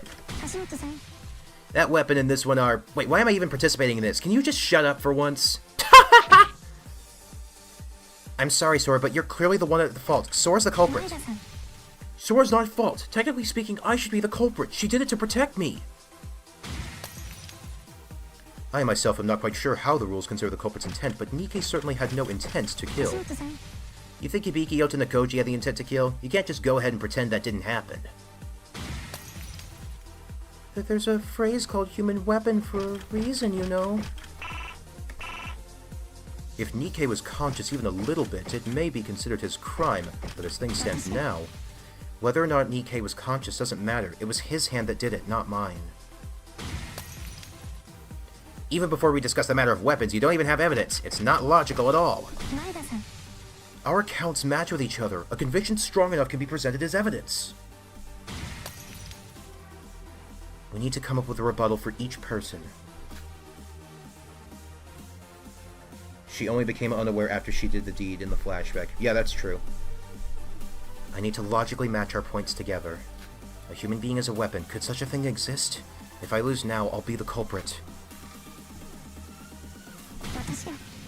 Weapons, by definition, should only be objects. So you consider yourself a tool, Nikkei? I guess that fits for you.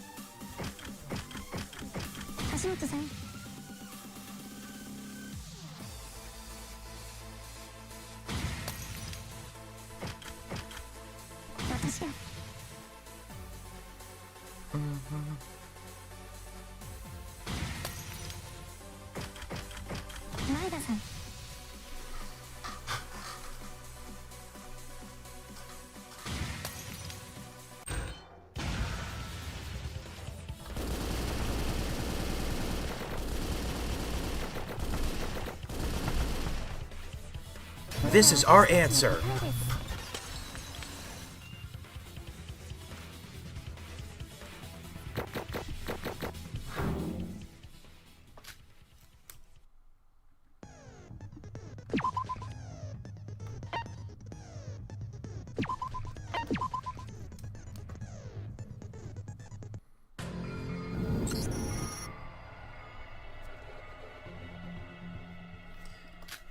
So, how long are we going to continue this? We're just going in circles if we continue like this. Yo, Sora, why are you so dead set on being against me?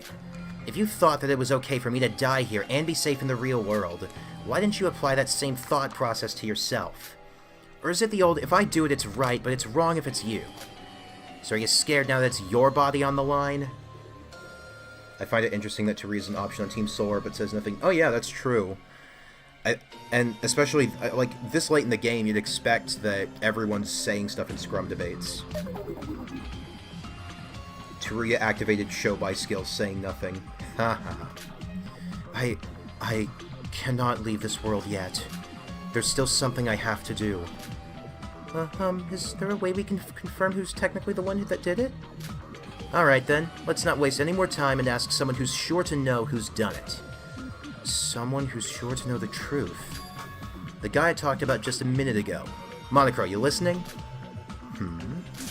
You should know, right? Whether or not Nikkei Yomiuri's hand could be considered a weapon. Why aren't you saying anything? Shobai, you know I cannot answer that question. To answer that question would be to answer who's the culprit between Sora and Nikkei. Is that how it works? I thought we were just going to ask if Nikkei could be considered a weapon. That ultimately decides who's the culprit after all. So we're basically asking him for the answer. Of course he wouldn't answer back. I was hoping it was worth a shot since he went haywire a while ago. So you're still bound by those rules. Asking the mascot is such an under-relied on option. Yeah. I've even seen, I mean, yeah, that is true. I mean, you see it some, it's also interesting whenever the characters, like, choose to instigate that, like, by themselves. Because, like, Nagito did it multiple times. Hell, even Agent in Penguin Rampa actually asks, Agent in Penguin Rampa actually asks a couple of important questions regarding the Killing Games rules to Monobert, especially during the trials. And they end up being, like, exactly what's needed to solve the case. Well, you see, it's a scrum debate. It's it's actually quite simple. Scrum debate, when it comes to scrum debates, it is literally illegal to have even teams. So you're still bound by those rules. What? I don't know what you're talking about. Now this is quite the troublesome situation we're in. We would have to decide it ourselves if Monocro doesn't outright tell us. Hold on a minute. Shobai?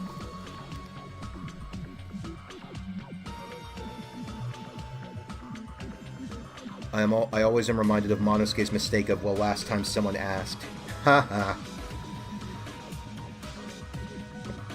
Big fan of Nikkei's characterization this late into the trial. Yeah, Nikkei's honestly my guy. Like, he's really coming across as, like, sort of like a weird cross between Haru and Tsuruya, especially in how much they tend to be realists. Let's go over everything again. Albino, Newsy, and Plain Boy. You three should talk about what you each heard and did in the case. What? We already did that. Yuki, why don't we stop complaining and do what he says just once? Maybe he has an idea or something. I agree. We're all going after each other saying it's your fault. But this isn't the time for emotional drama between us. Let's save what we have to say about each other for now, and logically think this through once more. It's not like there's more to say about this case, though. As I said before, I was kidnapped by someone, and when I woke up, Nikkei was unconscious and Big Bro attacked me. Frightened to death, I grabbed the glass shard on the ground and stabbed Big Bro on the neck. Then I ran away and pretended I knew nothing. Same for me. I called Shinji out and was talking to him when he suddenly knocked me out. We still don't know. The thing is, we still don't know the cause of the fire. Like Sora, Yuki, and Nikkei, none of them have admitted to causing the fire. Not only that, they haven't admitted to, like, none of them have, like, have said that they broke the glass, either. I'm willing to assume that maybe Shinji ended up breaking the glass when he was attacking Nikkei and Yuki somehow. But as for starting the fire, the fact that none of the three of... Yeah, no one started the fire. Exactly what I mean, Red. No one has mentioned it. And the fact that none of these three have brought it up tells me that there's more to this. We didn't start the fire, it was always burning, but the world's been turning. We didn't start the fire, oh, we didn't light it, but we tried to fight it. Oh, pop goes. God, imagine trying to, like, do a We Didn't Start the Fire song, but for the Danganronpa series. That would be nuts. As I told you before, I went up to the power room through the secret passageway below and witnessed Yuki running away from the crime scene. And to save him from being executed, I grabbed the glass shard using Nikkei's hand and cut Shinji's throat. Although I still don't know what made me do that. It seems like this is just a recalling of what they said before. And you're sure you said every last detail? Of course, I mean, every one of us has been exposed already. So there's basically no point in lying. Mikado used his magic to burn Shinji. And then we have a problem. Who was the one that caused the fire? Thank you, Shobai. Huh? Let's go over the facts. The power room was on fire. There's no doubt about that. According to our alibis, the only people that entered the power room are Albino, Nizi... According to our alibis, the only people that entered the power room are Albino, Newsy, and Plain Boy. Check. Now let's assume all of you are telling the truth. Where the hell did the fire come from? Huh? You're right. What had happened then? Aren't you acting a bit too surprised? Shobai mentioned the fire once before in the trial.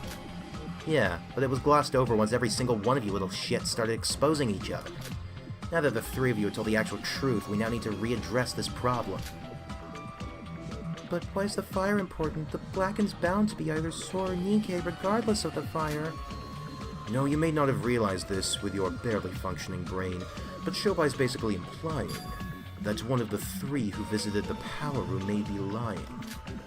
Yeah, if there is a likelihood of any party falsifying their statement, we need to dig every last detail until we're sure we got everything right.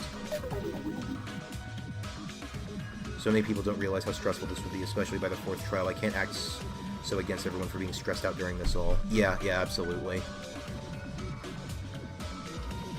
I see. So who caused the fire then? Call him Raffle Boy because you want a raffle to get admitted to Hope's Peak. Yeah, sure. I know nothing. I told you everything I know. Same here. The fire at the power room. Even I don't know about that. Let's think this through step by step. I might be able to find something now. Actually, yes, I'd like to make sure. Okay, Z to increase height. Yeah, Z to increase height.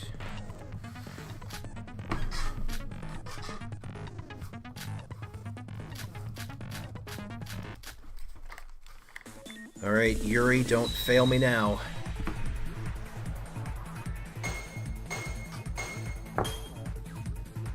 Oh, what the hell? Wait, does this just... I'm so confused. Okay, so the Z key doesn't work. And I think I'm pretty sure I just phased through a block. God, I can't imagine trying to do this on the normal difficulty.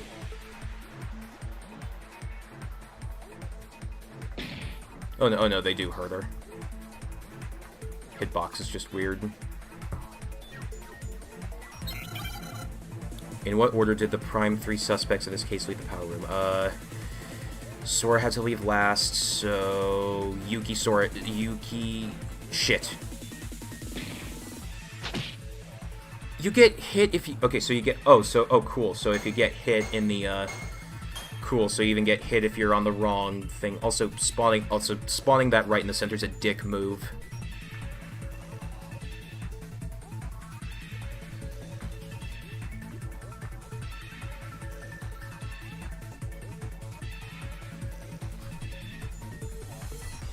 Okay, so it has to be Yuki, Nikke, Sora. Yuki, Nikke... No, wait. Yuki, Sora, Nikke. Yuki, Sora, Nikke.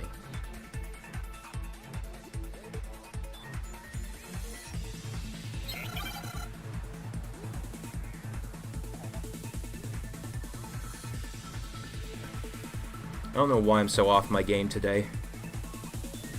Yeah, I know the reds are insta-kills.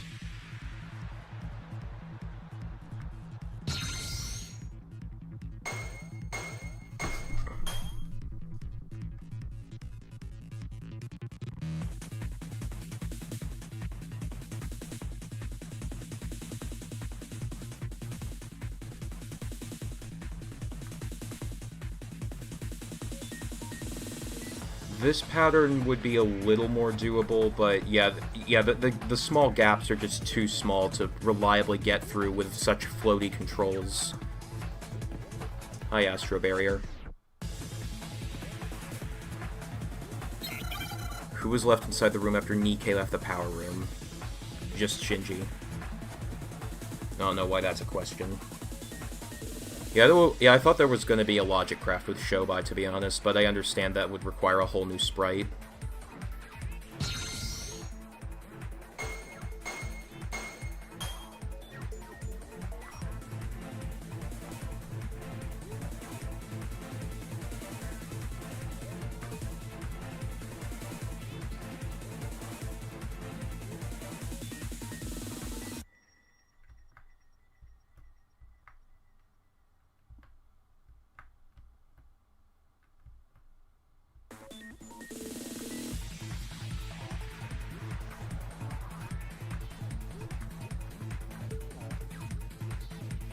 Shinji causing the fire is actually possible. Yeah. I'm actually gonna go with that.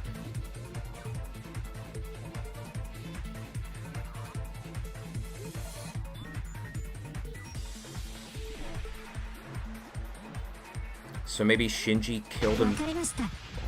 It connects. So I guess Shinji could have, like, caused the fire to, try and kill himself before, so that none of the others would, take the blame.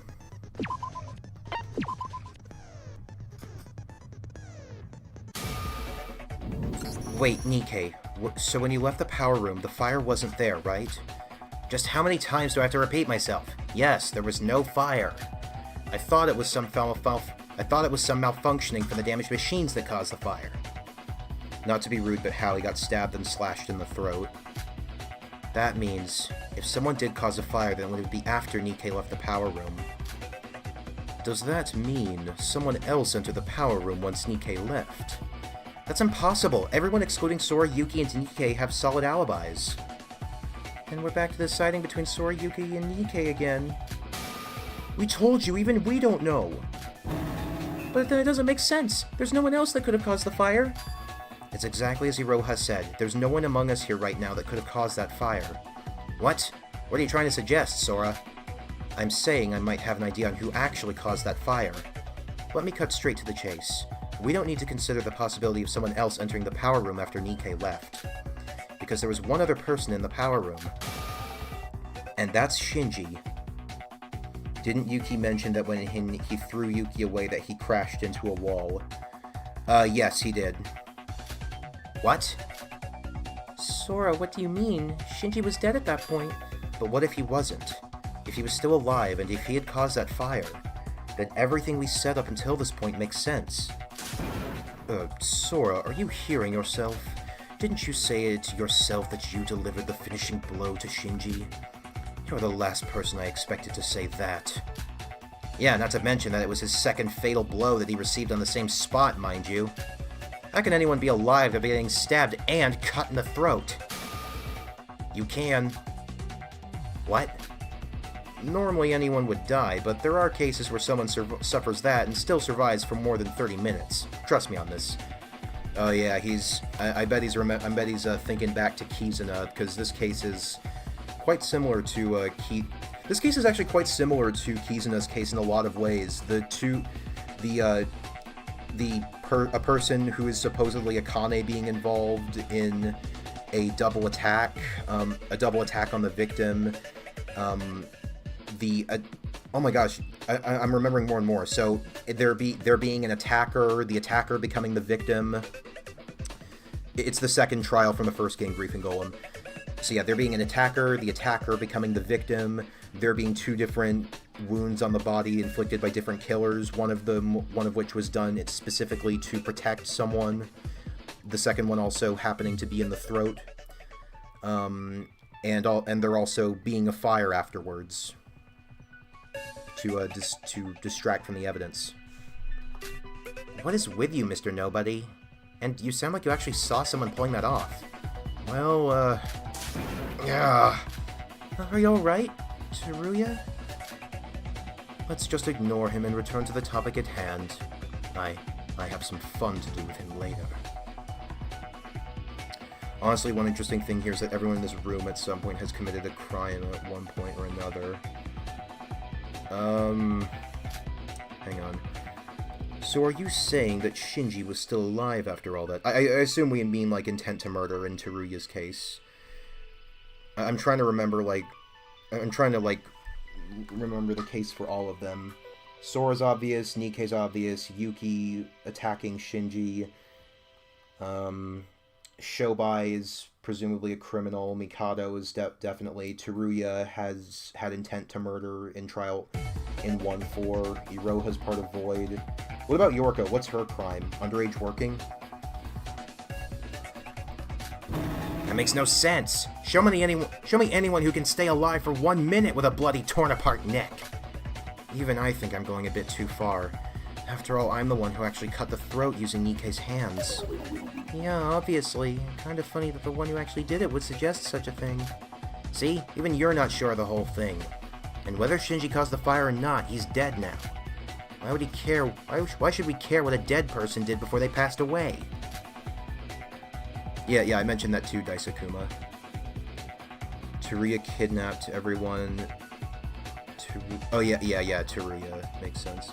Teruya kidnapped everyone, 3 Void members, Sora and Yuki in the case. Shobai's a criminal, and Hostess Gal's lying about her age to work a job she shouldn't be able to do.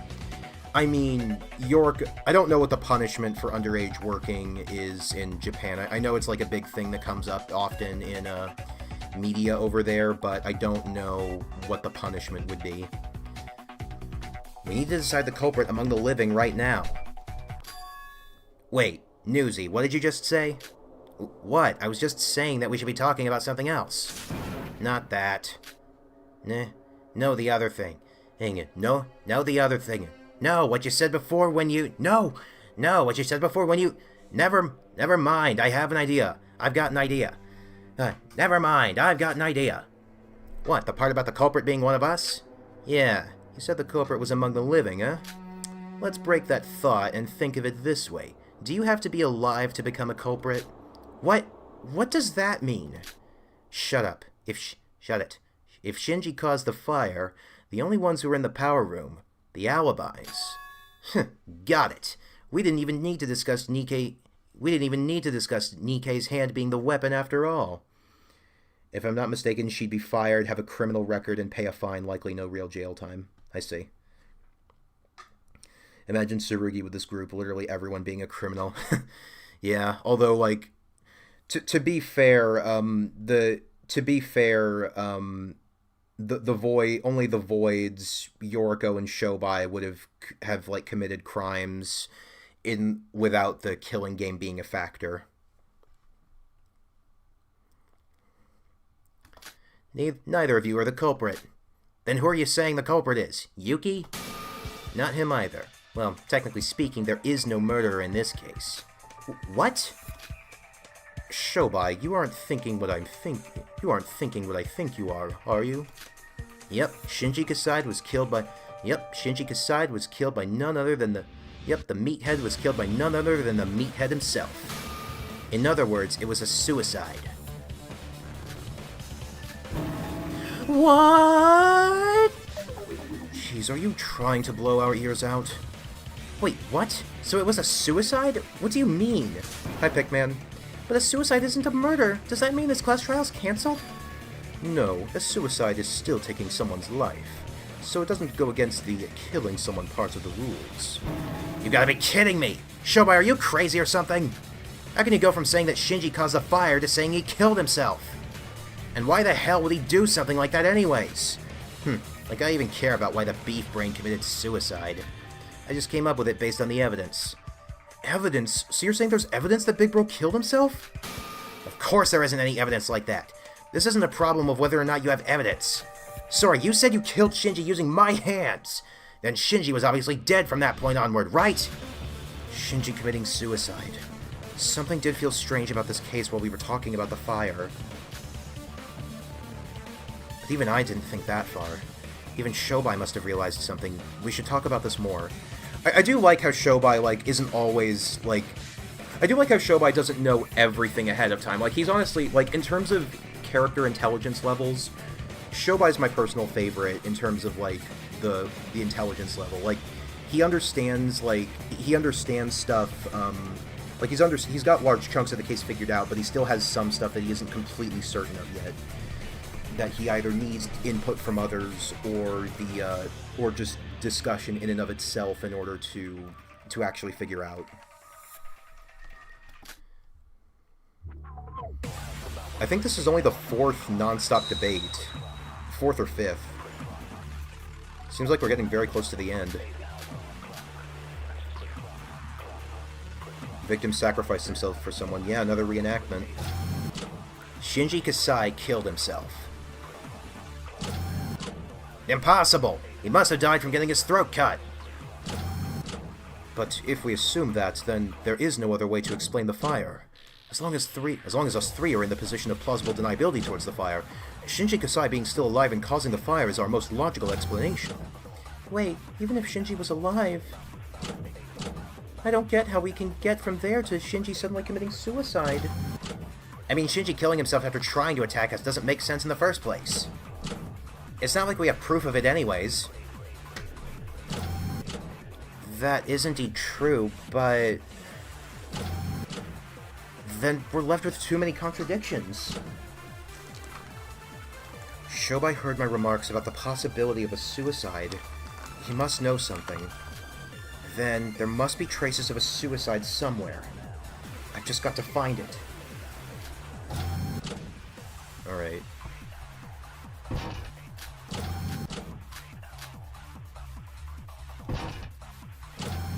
Broken machines.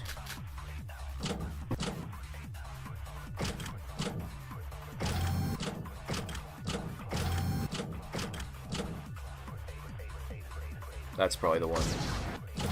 Whoops.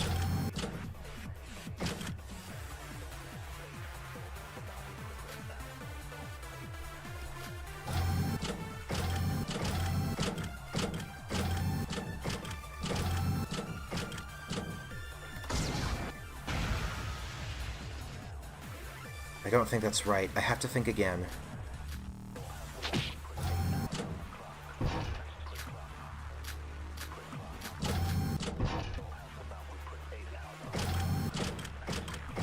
Oh, that explains the wounds. He was trying to throw himself onto the machinery to wound himself.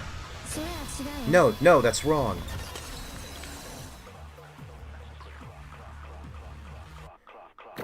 I mean, you're not necessarily wrong for the last couple of trials, Red. Back to refuting Nikkei. Some things never change. Hey, old habits die hard. Nikkei, if you want evidence, then I've got some. Shinji's body actually had a lot more wounds than just the ones on the neck. Ones other than the ones on the neck? Those were from the fire, right? No, that's what I thought earlier. But there were a lot of scratches on his body. Well, colored me impressed. To think that someone other than me would notice those amongst all the burn marks. Scratches! There were scratches? When I cut Shinji's throat, there were no wounds other than the ones on his neck. I'm asking just to be sure, Nikkei. Did you make those? Of course not. And considering he was still alive, if I did that, then I would be... He would have most likely become the culprit. Correct. The last person to harm the victim becomes the culprit. You haven't forgotten that, have you? Wait, so is that it? Even after getting fatal injuries by me and Sora, Big Bro was still alive. There haven't been a lot of non-stop debates here, but I've noticed a good few this trial have just been, we have no evidence, and similar wording.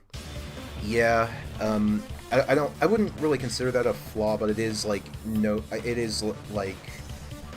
is repetitive, and it also, like, granted, I guess it's part of the issue with having a case that has so much immediate confusion. Then he hurt himself, so by those rules, he becomes the culprit? That doesn't feel right, though. People usually don't die from those scratches. Even if you create those wounds yourself, they aren't critical enough to kill you. So his death would have come from his neck wound anyways. Easy there. Recall that the monochrome file didn't report the cause of death in this case. Whether or not the cause of death is recorded on the monochrome file is in itself a very important clue. Again, I love that they are, like, remarking on that, because that is technically... that is something that is often brought up, and it's something that, like, many fangans often do as well. Just like the time of death last trial. If this case ended with Albino cutting his throat, then there would be no reason to hide the cause of death. But the cause of death was missing. So that means there was a need to hide it in accordance with the culprit's intent. But as Nikkei said, saying that the cause of death was those scratches does sound a bit off. No, the cause of death would have been from suffocation for inhaling too much carbon monoxide caused by the fire. Caused by the fire? Well, I guess that's what we thought when we first found the body. I thought he was burned, not suffocated to death. If he was burned to death, there should have been more time till the body discovery announcement. Simply put, it takes too long for a human being to burn to death. Correct. It's common knowledge that a human dies more easily from suffocation than from incineration in a fire. I can guarantee that is the truth as the Flame Wizard myself. Normally, you'd be able to see distinct marks on the face if someone died from inhaling excess carbon monoxide. But he was burned to the point where the face was unrecognizable, so we're not 100% sure. And how can you be so sure they died from suffocation? Because that's the only way. The only way he could have ended his life as fast as possible. He probably first tried hurting himself by crashing his body into stuff, but he soon knew that wasn't going to cut it. Call it luck or whatever, but he had actually caused a fire by doing so. So then he probably decided to end himself that way. There's proof to suggest this happened. Actually, it was all over the power room. Proof that Shinji tried to hurt himself. As Shobai just said, there were traces of it inside the power room. I got it. Considering the relation between the fire and the scratches, Shinji must have bashed his body against the power room's machines to hurt himself. Most of the machines inside the power room were badly damaged, not to mention there being traces of blood on them. If someone the size of Shinji crashed into those machines at full force, I assume it would be enough to break them and cause a fire. Wasn't the time of death also omitted? I think so, yeah. Hold on, now we're getting evidence left and right here. To be honest, I was half sure at first, but now it really feels like Shinji was alive at that point. I see. Sora, Yuki, and Nikke said they didn't know about the fire. And all the others have alibis, so they didn't even enter the power room in the first place. I wonder how Lanuge balances storytelling with the minigames. I don't blame Lanuge if the minigames feel repetitive when the story is the focus. Yeah, that's fine. Like, personally, I have more of an issue when the minigames just aren't enjoyable to play.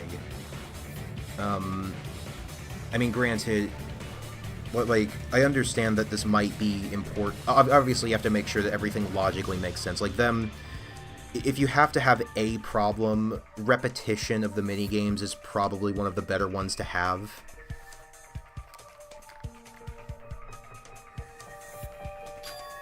But if Shinji was still alive and did some act to end his own life, all of this makes sense.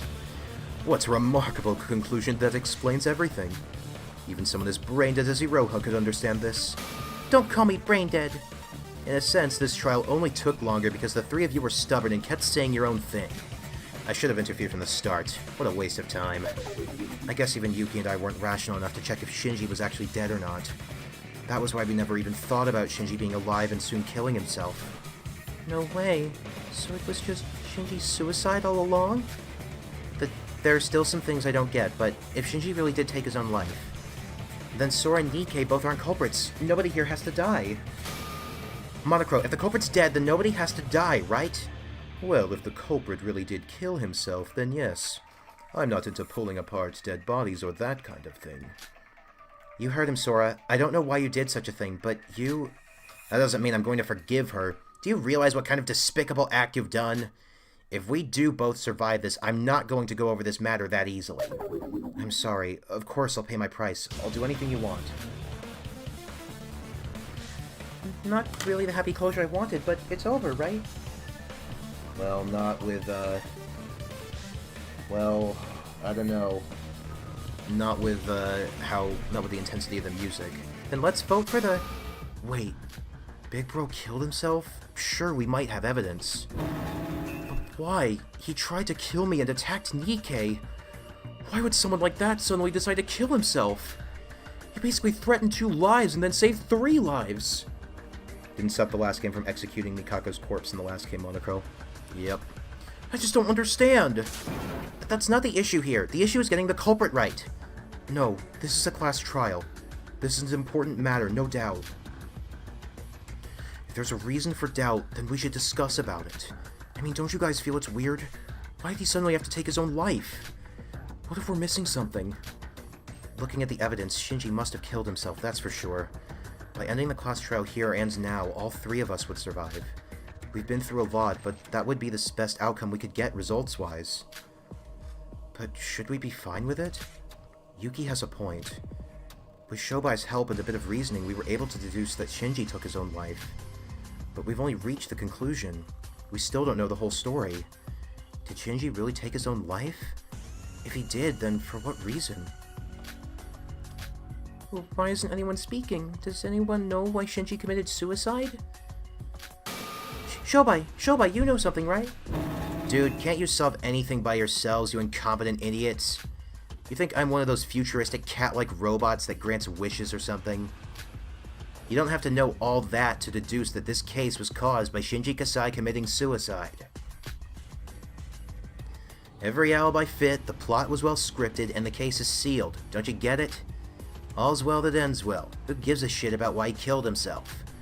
So you all should vote and get the hell out of here. Every alibi fit. The plot being scripted. Wait, something's up.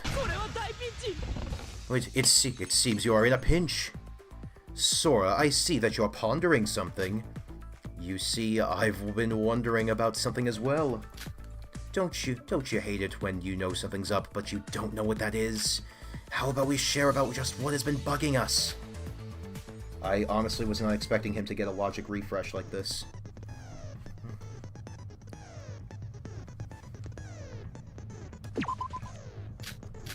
Yeah, it's just...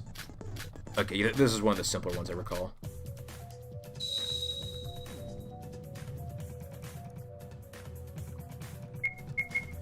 I've thought about this, and I don't think Shinji would kill himself for no reason. If Shinji suddenly decided to kill himself, then something must have happened to him in the power room. Oh, okay, I need to focus, I'm sorry.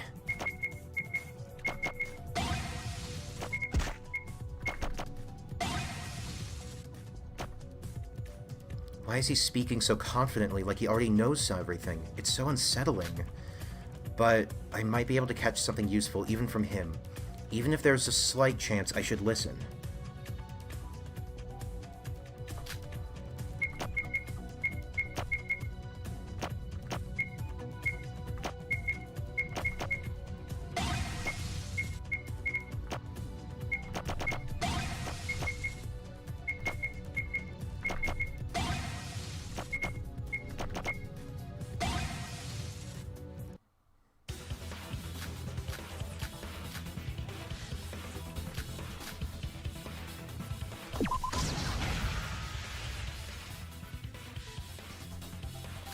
Ah, shoot.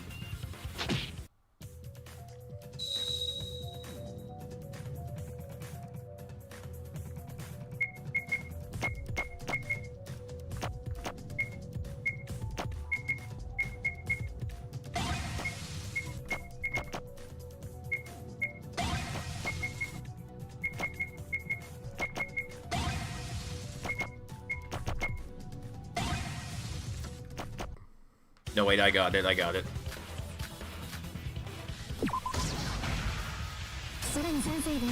agree with that. Wait, what was the stun gun used for? Yeah, I was thinking the same thing.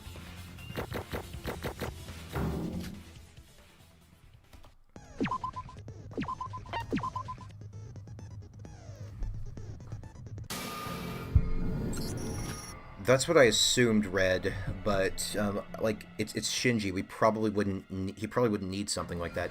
That reminds me, didn't Yuki say he was kidnapped by someone? Does anyone know who that someone could be? What are you talking about, Sora? What does that have to do with the reason Shinji killed himself?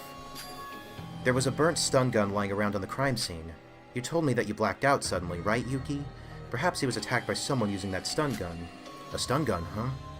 I think I did feel a jolt or something like that. But why bring that up?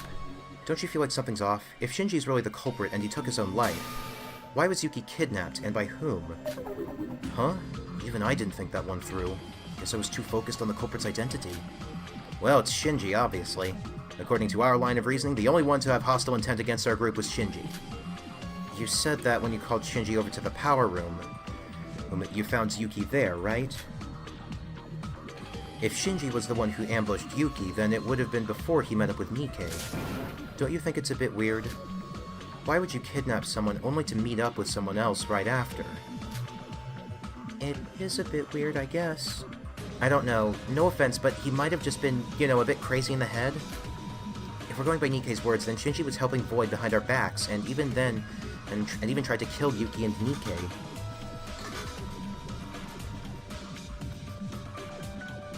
I mean, Kanade then is also from Digimon Cyber Sleuth as well. This plays when she mentioned how she killed the dog.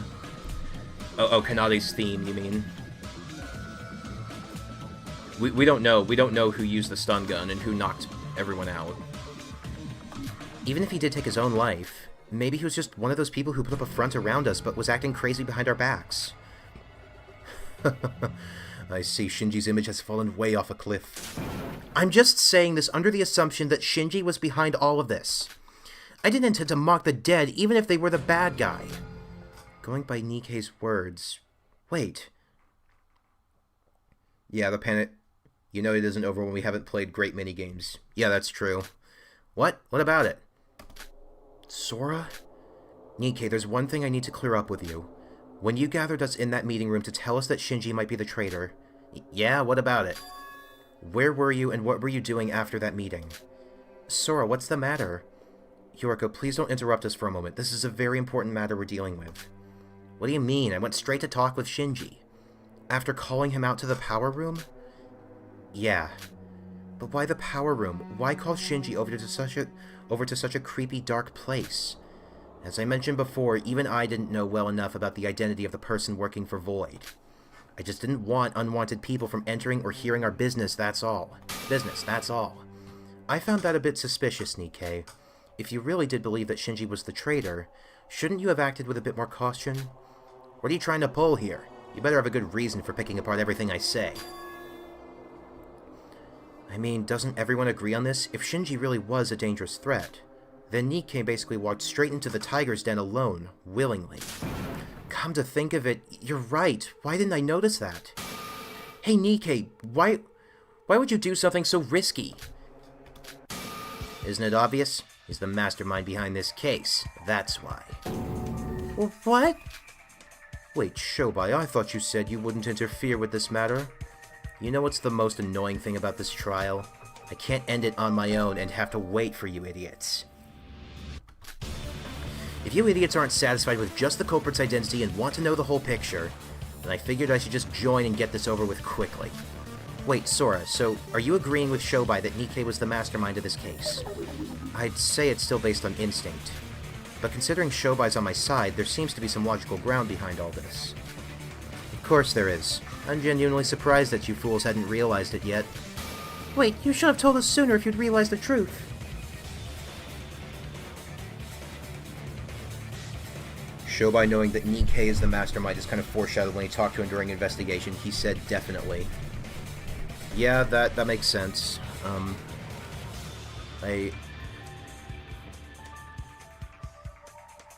Though, I guess for the sake of... hopefully, I wonder, is this actually going to affect how the case is looked at? Because we seem to have been agreeing that Shinji killed himself. What for? Why the hell do I have to care about what Newsy schemed under your noses? All we gotta do is vote Shinji... All we had to do was vote Shinji Kasai, and BAM! Trial would have been over. All we had to do was follow the damn train, CJ! This is like a bonus stage, a complete waste of time that doesn't contribute anything to my progress. I don't care about achievements. But you're still going to help us, right? Huh? Help? Help, huh? Yeah, that might be the word for it. Honestly, you don't even have to think too deep about this. The one who kidnapped Yuki Maeda, the one who framed Shinji Kasai. It was all done by the reporter over there. Framed? Wait, what does that mean? Nikke, you're not going to say all that stuff you told me was a lie, are you? I did all that because I believed in your words. Teruya... If there was any ill intent in all this, I'll never forgive you. Answer me, Nikke! What? What are they even talking about? Oh, no. Nikke?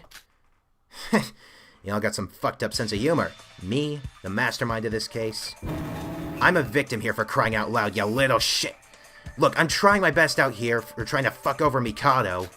And you won't believe me? The hell? Yeah, that is true. That is kind of like the 3-4. Answer the question, Nikke. Were you the one who ambushed me? And what do you mean framing Big Bro? Tell us the truth. Let's not do this, guys. We could have all taken the easy way out. As if I haven't got enough shit to deal with. If you guys don't believe in you, then I can't trust you back. Nikke, I know that I should be ripped to shreds for what I did to you. And we're even going as far as to suspect you. I imagine that you're angry and upset. You have every right to be, but that's exactly why you need to sincerely answer us. If you're truly innocent, then I might have sinned against you. But even so, this is something we can't overlook. Shut up! You think you have any right to suspect me, you dirty rat? Nikke being a triple agent and still working with Mikado. Oh god, he's freaking Revolver Ocelot, isn't he? I mean, he's got the duster jacket. The girl's not worthy, huh? Then how about I take over, Newsy? The fact that the stun gun found on the crime scene was burned means that it was there before the fire had happened. Thus, the person who had the stun gun has to have visited the power room before the crime had happened. That would be Sora, Yuri, Yuki, and Nikke, right? Not Yuri. I mean, Nikke was a good actor even when he declared he was splitting off from the group and was doing so, like, because of what had happened. So, like, he was keeping up a good front even there. Correct. The stun gun was probably used immediately after the meeting. He's a better actor than Emma herself. Nikke, ultimate actress. Well, he's the ultimate actor. Unless he's into that. Hey, fact check this for me. You said you were attacked shortly after the meeting room? Yup.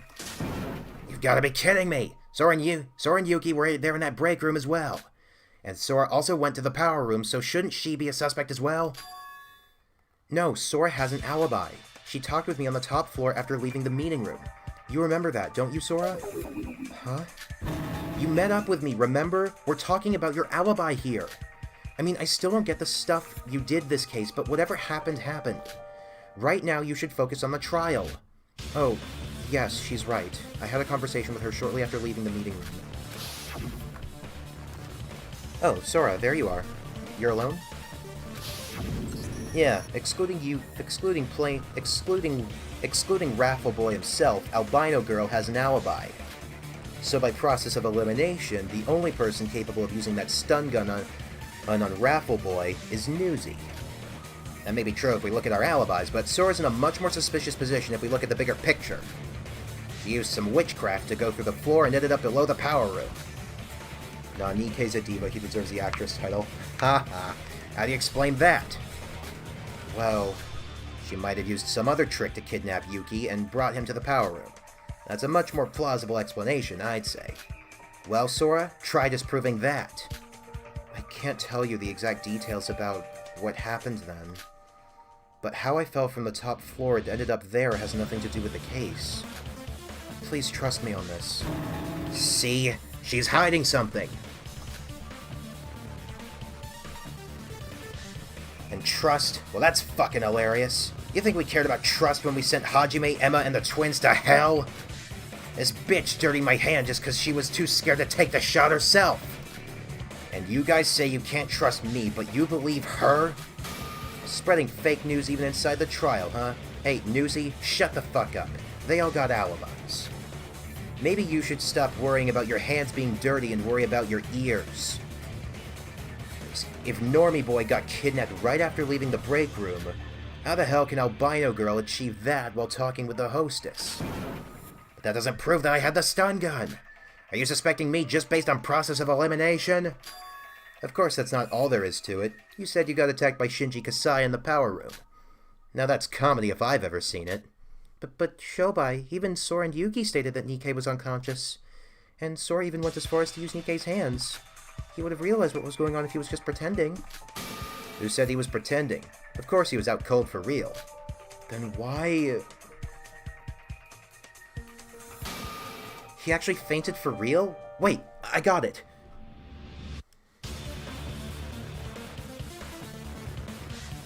Also, you don't feel sympathy for Nikkei anymore, huh? Even if Nikkei's a traitor to Void, it isn't like he's wrong with this point. Who, Nikkei? Are you talking about Nikkei not being wrong, Golem?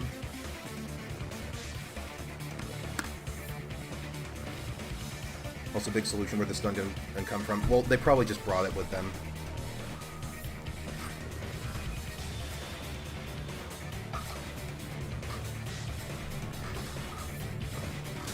Yep, if he was actually carrying the stun gun, he would have been able to use it on himself to knock himself out, quote unquote.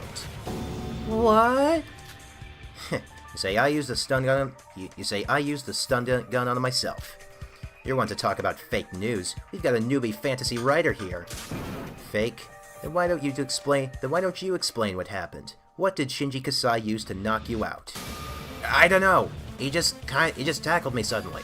If you got knocked out from getting tackled, it was either because the impulse he received was massive, or he hit your vital point.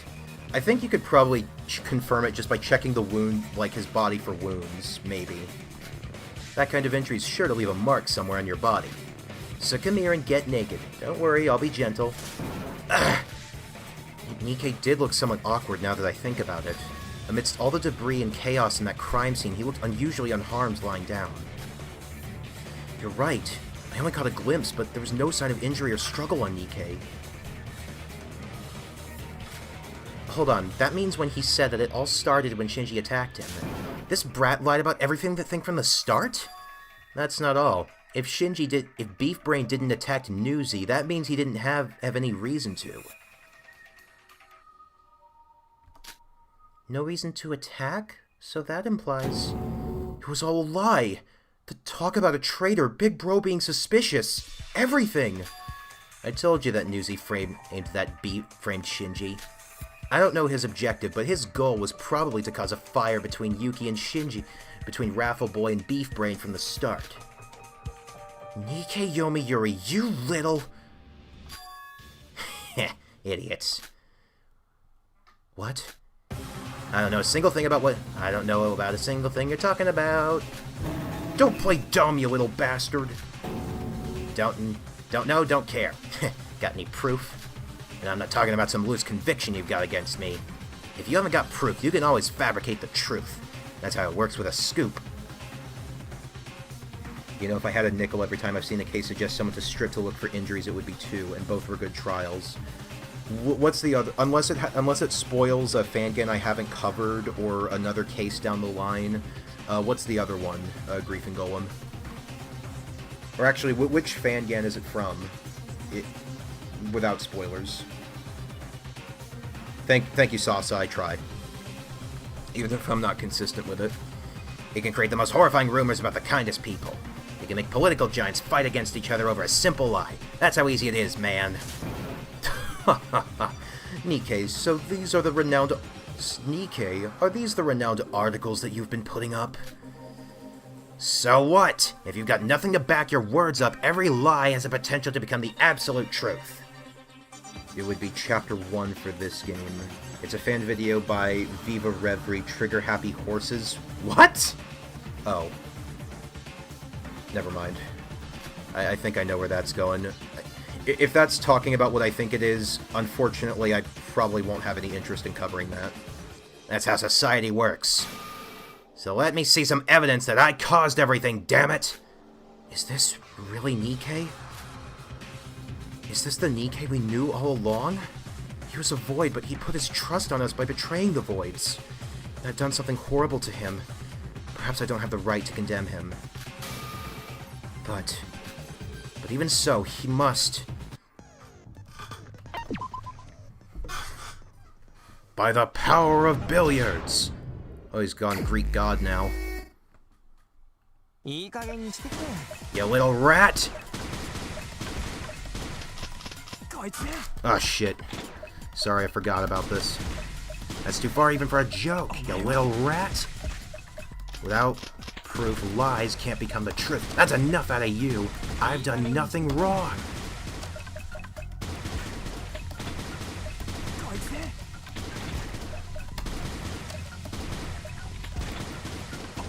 Shit, this might be hard. This is gonna get hard.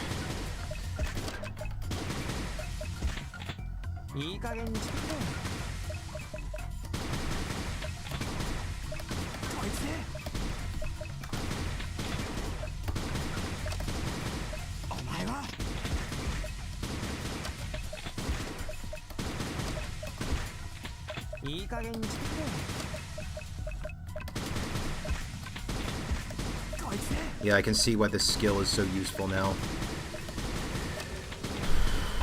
I feel like I'm gonna lose at this rate.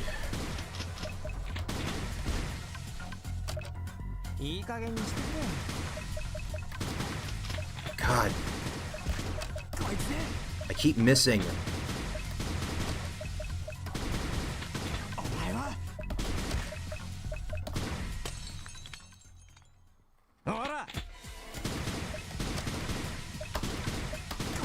Okay, that's better.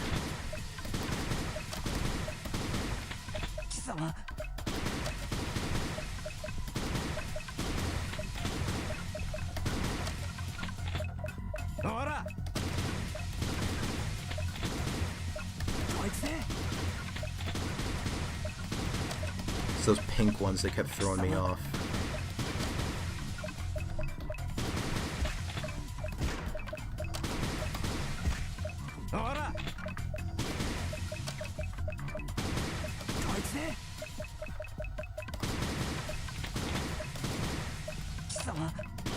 What's his motivation for doing this, though? That's my question. Greek boy. I guess he's supposed to be...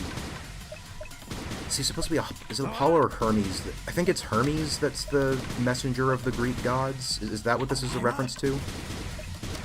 And if it's not, then what is it a reference to? Because I want to know. I assume it's got to be, like, something related to Greek or Roman mythology somehow.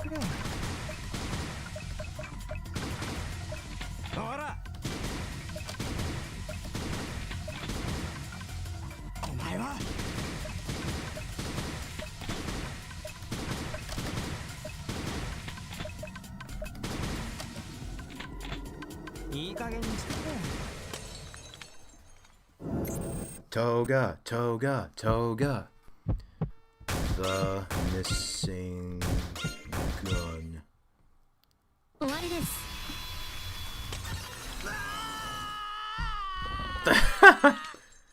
Oh yeah, because of the winged sandals.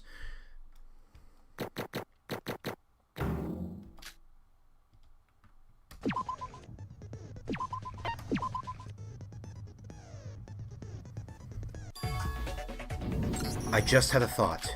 If Shinji really did intend on attacking Nikkei or Yuki, wouldn't he have used his gun?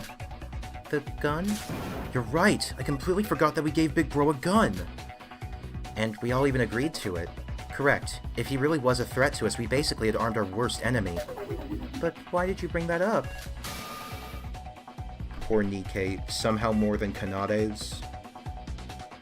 Oh yeah. Think about it. If what Nikkei says is true and Shinji was the traitor, why didn't he use that gun to attack Nikkei? Gah! I see. He had a gun, the most horrifying weapon in human history. And yet he used his body to attack Nikkei. Quite strange indeed. Are you guys stupid? If he shot the gun, I would have immediately died. And everyone would know who the killer was. You think you'd shoot if you knew you were gonna die from it as well? Shinji isn't stupid. Wait, he was stupid, but he wasn't that dumb. Hey, Albino, step aside. I'll show you how it's done. And Newsy, you know very well that there was no gun on Beef Brain's corpse. It's very unlikely that he had left something as important as a gun lying around. Which means that someone must have stolen it from him. And by someone, you mean... Of course it's Newsy Einstein. Search his body right now. There's a gun hidden somewhere, I'm sure of it. Hold on a minute. We're still not quite sure if he really was carrying the gun with him at all times. Maybe he could have hidden it somewhere else. A gun of all things? Alright then, group thinking time. Suppose he just got a gun. Would you carry it around at all times, or would you hide it someplace secret? Well, it'll be a huge problem if someone steals it or somehow I lose it. So I'll probably carry it around with me. Nikkei, come here for a sec. Let me check your body. Oh, Yuki, I didn't know you swung that way. No, you can't! What do you mean, I can't? Nikkei, you really are the... Yeah, you're right. I stole the gun from Shinji. Holy fuck. And is he and I guess he's gonna threaten to is he just gonna threaten to shoot everyone now? And I am the mastermind who plotted this case.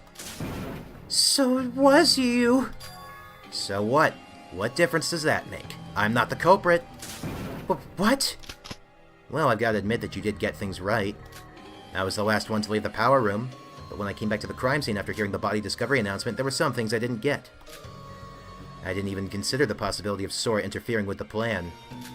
I just thought it was some other third party. But now I see that it was actually Shinji taking his own life. So by those words, are you confirming that all of it was a lie? That there was someone helping the Voids, and Shinji was that person? No, I think he was lying way before that. I always thought that you acted a bit suspicious, ever since you bowed down to us. That long ago... You don't say he even lied about betraying the Voids? Didn't I warn you? We Voids are full of liars. Hey, don't assume that I lied about everything. The part about wanting to kill Mikado was true.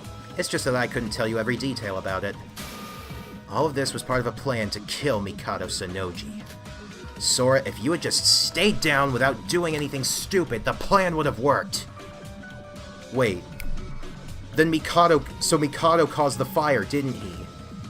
Because he has fire mat. Well, like, I know he's in, like, assuming that, like, the rules are breaking down, then maybe that affected the tower, too, and that allowed him to use his magic within it. So, in other words, that would mean that, Nikkei was going to kill off, Shinji, and then basically hope that Shinji was going to go in with the fire magic afterwards to be the last person alive, and use that to and basically use that as his trump card against him. At least that's what I think is about to happen with this. I did something stupid? But of course, Sora interfering means that that wouldn't have worked as well. It would have happened too quickly. The plan? What plan? Well, it'll take forever to explain everything, so if I just tell you the basic gist. Mikado was tied down the whole... Oh, yeah, wait. Yeah, I'm overthinking this. He just wanted to get the gun. He just wanted to get the gun so that he could shoot Mikado in the head. Yeah, I was overthinking that. I wanted to make Yuki Maida the Blackened. That was my ultimate goal in this case. Okay, never mind. What? Make Yuki the killer? But why? How does that benefit you in any way? Oh, I get it. What? Iroha, what did you get? 16 tons? Another day older and deeper in debt? I don't get it. Now that we've got the guy, you can finally ask him the question and end this trial. Ask what question? What do you mean, what question? The reason we've been dragging this trial is because you wanted to know why Shinji Kasai killed himself. Because you wanted to know why the beef brain killed himself. Hey, Newsy, you should know why he chose that option, right? Answer that. As you may have guessed already, Shinji's no traitor. He never even attacked us. He was simply put, to put it simply, too good. He was too good for this world. All he wanted to do was to protect us. Wait, if he truly wanted to protect us, then why did he attack me? When I met him in the power room, he ran up to me with a really scary face. I don't know the exact rundown of what happened because I was knocked out. But that was probably to protect Yuki from harm.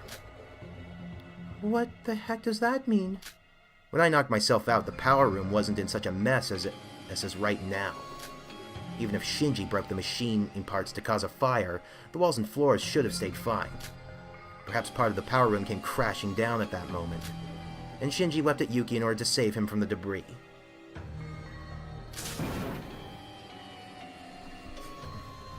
Nikke, how could you... Hold on, Iroha, stop. Hold on, Iroha, stop shaking and turn off those neon arrows pointing to you. What kind of nonsense is that? Did you see it happen or something? The walls and foundation for the power room were a bit old to begin with. It wouldn't have surprised me if it had broken down even earlier. Shinji was buried under the debris when I arrived at the power room. If Shinji ran over to Yuki and got buried under that debris afterwards, that means... No, that shouldn't be it. He did get buried under that pile of rocks, but that was because he crashed into the wall and... I know that you don't want to admit this, Yuki, but as a person who heard his last words, I can guarantee this. Shinji would never try to attack you. It'll be near impossible to find someone as trustworthy as him. You think you have the right to say that, Nikke Yomiuri? You're right. After all, Shinji did die in the end because of me. But all I did was set up the stage. The one who actually thought ill of Shinji and attacked him was Yuki, remember? So it was my misunderstanding? It was my fault? No, that can't be. I couldn't have done that. Set up some flags with a rumor about the traitor, act as if you got knocked out by Beef Brain, who you gave a gun. It's almost like you tried to mind control, It's almost like you tried to control normal boy using situational flags. But this all feels too forced. Even if Yuki was panicking, would he really mistake someone trying to save him as someone trying to kill him? And the timing of the walls of the power room coming down, it all feels too perfect. Guess you still haven't realized it yet. This world is almost ready. If we voids yearn for it, then whatever process it takes, fate would reward us with the result we wanted. That was all the more reason to make Yuki the Blackened before it was too late. I see. It's coming back to the luck again. So why did Shinji commit suicide in the end? He got stabbed by Yuki, buried under rubble, and got his throat cut by Sora. And if he was still alive after that and took his own life, there'd be only one reason he'd do that. To save Yuki. To make him not the Blackened. That was why he took his own life. But in the end, it was Sora that made the finishing blow on him.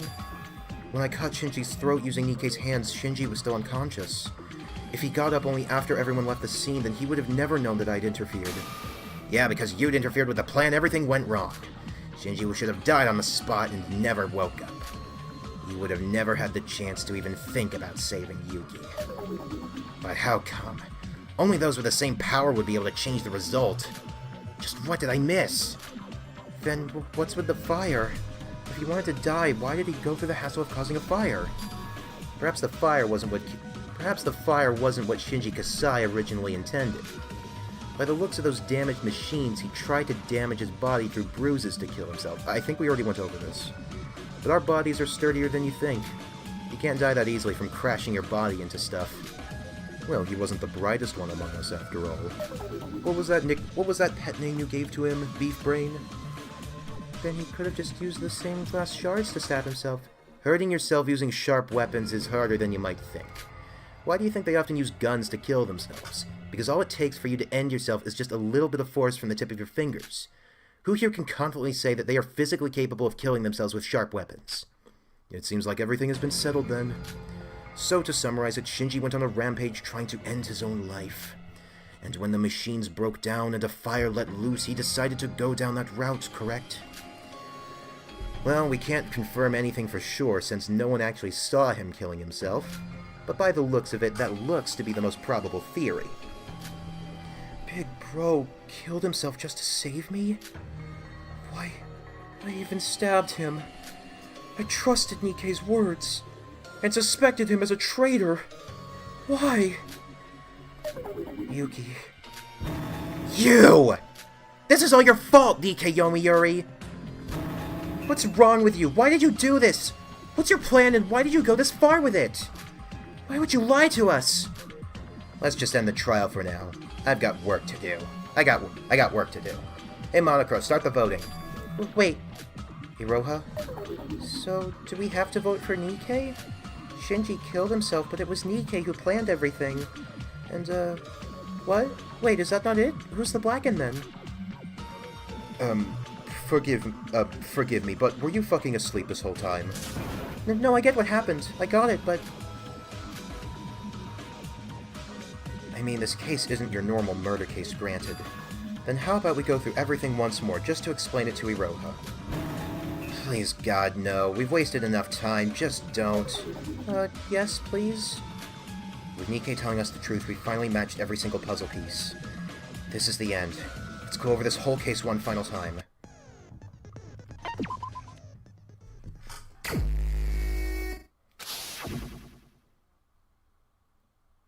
We were at a party. His earlobe fell in the deep.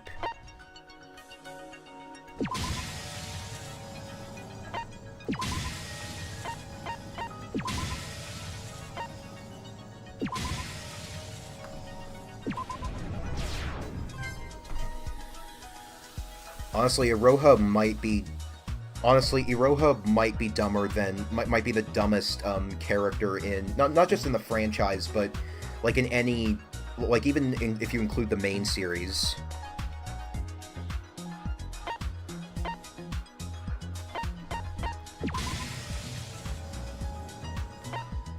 Like... Because, I mean, she even has the ghost thing going for it.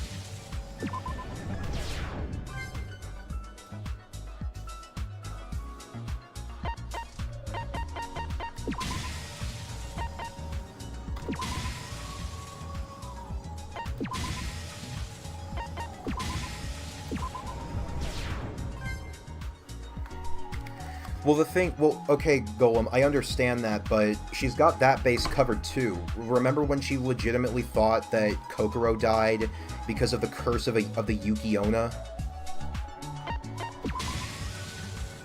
Still, though, like, I've gotta know more about what makes Nikkei tick, because, like, he's coming across as, like, fascinating to me with how he seems to be in this constant gray area in what he's doing.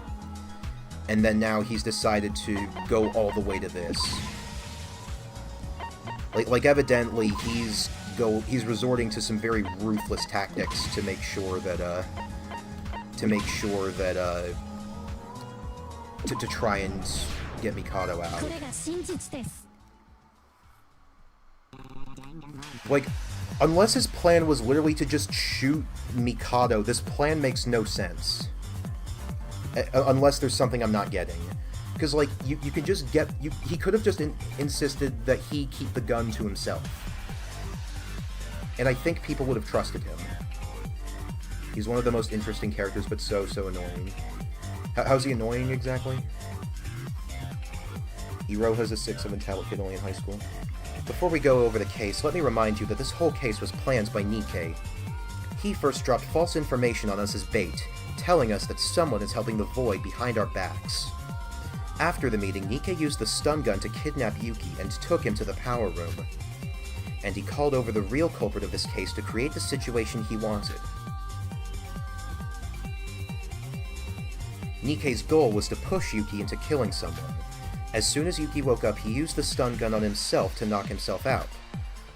Witnessing this scene, Yuki mistakenly thought that the culprit had attacked Nikkei. So how... I guess the timing on the stun gun is consistent, so I guess Nikkei could have been able to rely on Yuki thinking he was about to be attacked. I mean, I know that there's the whole divine luck plan, but still, it's... definitely requires a lot of things going right in order for that to work.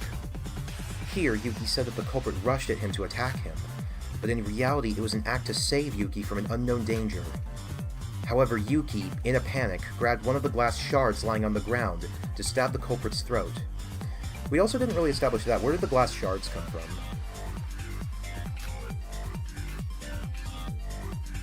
Yeah, definitely Raviner. He had to be planning this for a while. After realizing that he killed someone, he ran away from the scene in fear. It was at that moment that I entered the power room from the secret passageway below, and witnessed the whole thing. And I also made a mistake. I thought that Yuki had killed someone. At the time, there were 2 people in the power room, the culprit who was bleeding beneath the pile of rubble, and the unconscious Nikkei. After checking up on the culprit, I realized that he'd somehow miraculously survived the wound. However, the thought that crossed my mind was not to save the dying culprit, but to save Yuki from becoming the culprit. To be honest, I still don't know why I thought it was okay to do that. After gripping the glass shard with Nikkei's unconscious hands, I used his hand to cut the culprit's throat. And this by the rule of the last person to harm the victim becoming the culprit. The killer was no longer Yuki. Personally, I'm not a fan of his personality. He's an egoist with a really bad superiority complex with, like, a charismatic incel or something. I mean, I can understand that, but if you want to, I'm still trying to, figure out, Oh, certainly. I certainly wouldn't get along with him. Certainly not after this. But yeah, the most interesting characters and the most likable characters are generally are not always one and the same. And also I will say this case does lend more evidence to my theory of Sora being Akane somehow. Though I admit I did something horrifying to Nikkei in return for that.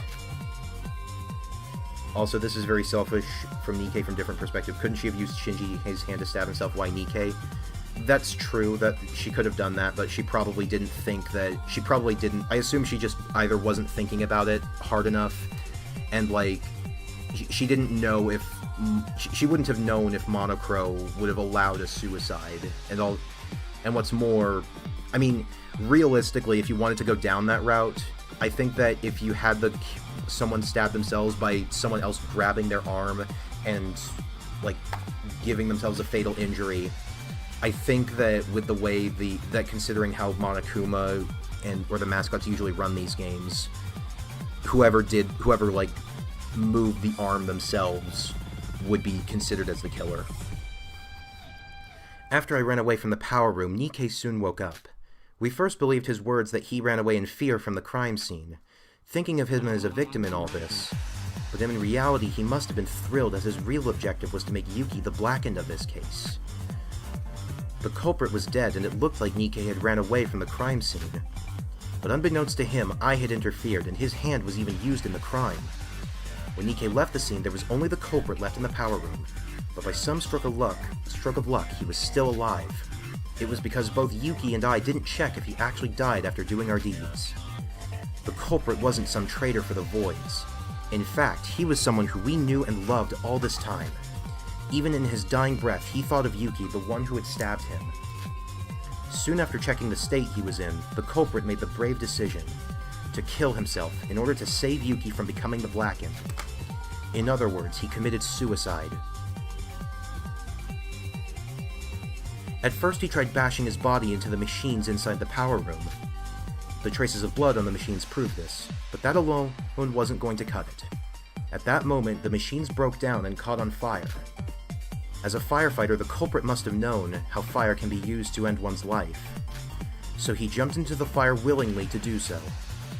In the meantime, the power room was located deep under the tower, or that it took a while for us to notice it. We all soon gathered at the power room, and we each thought to ourselves, ooh, Yuki's looking like Utsuro there. What first came to mind for Yuki, Nikkei, and me was how the place caught on fire. This was to be expected, as none of us had caused it. This was later used as evidence to deduce that the culprit had committed suicide, while the others were in despair that we'd suffered yet another casualty. Yes, in the end, this case had no actual culprit. I'll be honest, I'm not certain how I really feel about him surviving 2 throat attacks. If it was the chest or something, sure, but the neck is a very delicate thing. Yeah. Like, even Sakura got knocked out cold, remember, even Sakura got knocked out cold twice, I think, after getting hit in the head with bottles. But, you know what, you can, technically speaking, the game does have an explanation for this in the form of bullshit luck, so, yeah, since we know double culprit can exist here, imagine if, for example, Sora had 2 knives, she used one hand and Shinji used hand to stab him, if they had rhythmic sense and etc. I know this is a huge stretch, though. Well, Sora could probably Sora could probably have enough rhythmic sense within herself to do that, maybe. He was probably attacked in the center of his throat, still fatal, but you're alive for a few minutes.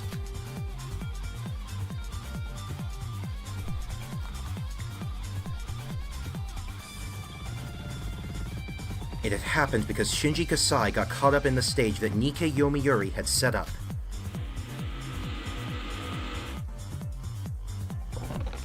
The jugular kills you very fast. The jugular is on this, like the side of your neck, right? Or am I making that up? You! Yoriko? Sora, can I beat this guy up? The rules still don't work, right? No violence, Yoriko. I mean, the rules don't apply yet, but still. Just why? Why would you do this to us, you piece of shit? Bro, why would you save someone like me? Yuki, are you alright? Yeah, remember, there was like a Weird Al song that mentions the jugular vein. Don't be too hard on yourself, let's think positively. Perhaps it's all a theory. Iroha, my god, every time I think that you can't possibly sink any lower, you still find a way to do it. We're not even 100% sure that he died for you. Maybe he died because he felt like it. Can we vote and leave now? That bubblehead's gonna give me a migraine. Nikkei, I did something horrible to you. I know I have no right to say anything to you. But in the end, we both survived. We both weren't the culprit. So please, tell us. Tell us why you did this. That is interesting, like, especially with, like, the both of them having 2 people with intent to go after these, to do something like this is really, it's quite something. Like, I mean, I guess there is, like, 1-4 with, 2 attackers surviving the trial, but these were, like, legit plans to murder. And, you know, Yasuhiro did actually admit it in 1-4.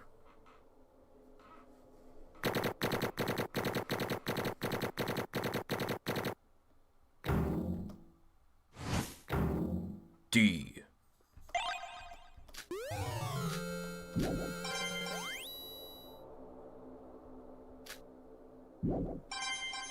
Hooray!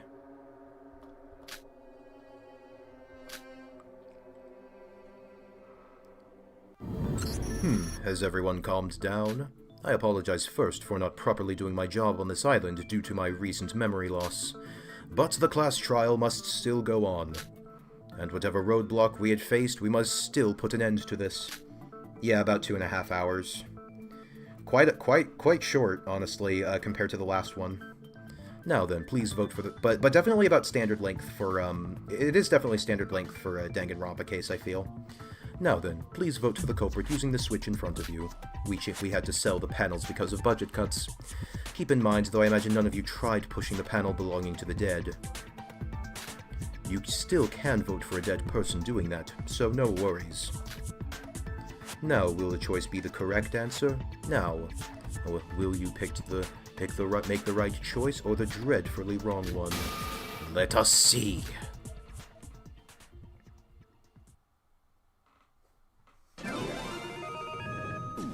Yeah, it is a good case. Like, I think emotionally, I'd say this one, honestly... I'd say this one, honestly, on a writer one, I think from a writing standpoint, I think this one was somewhat more engaging, but in terms of, like, an actual, like, in terms of figuring out the methods of murder, Case 3 is better, but if you're looking for more emotional beats, I'd say this one is better. So it really comes down to preference. That would be correct.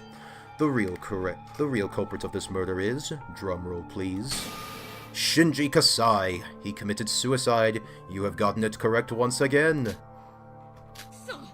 Pig bro.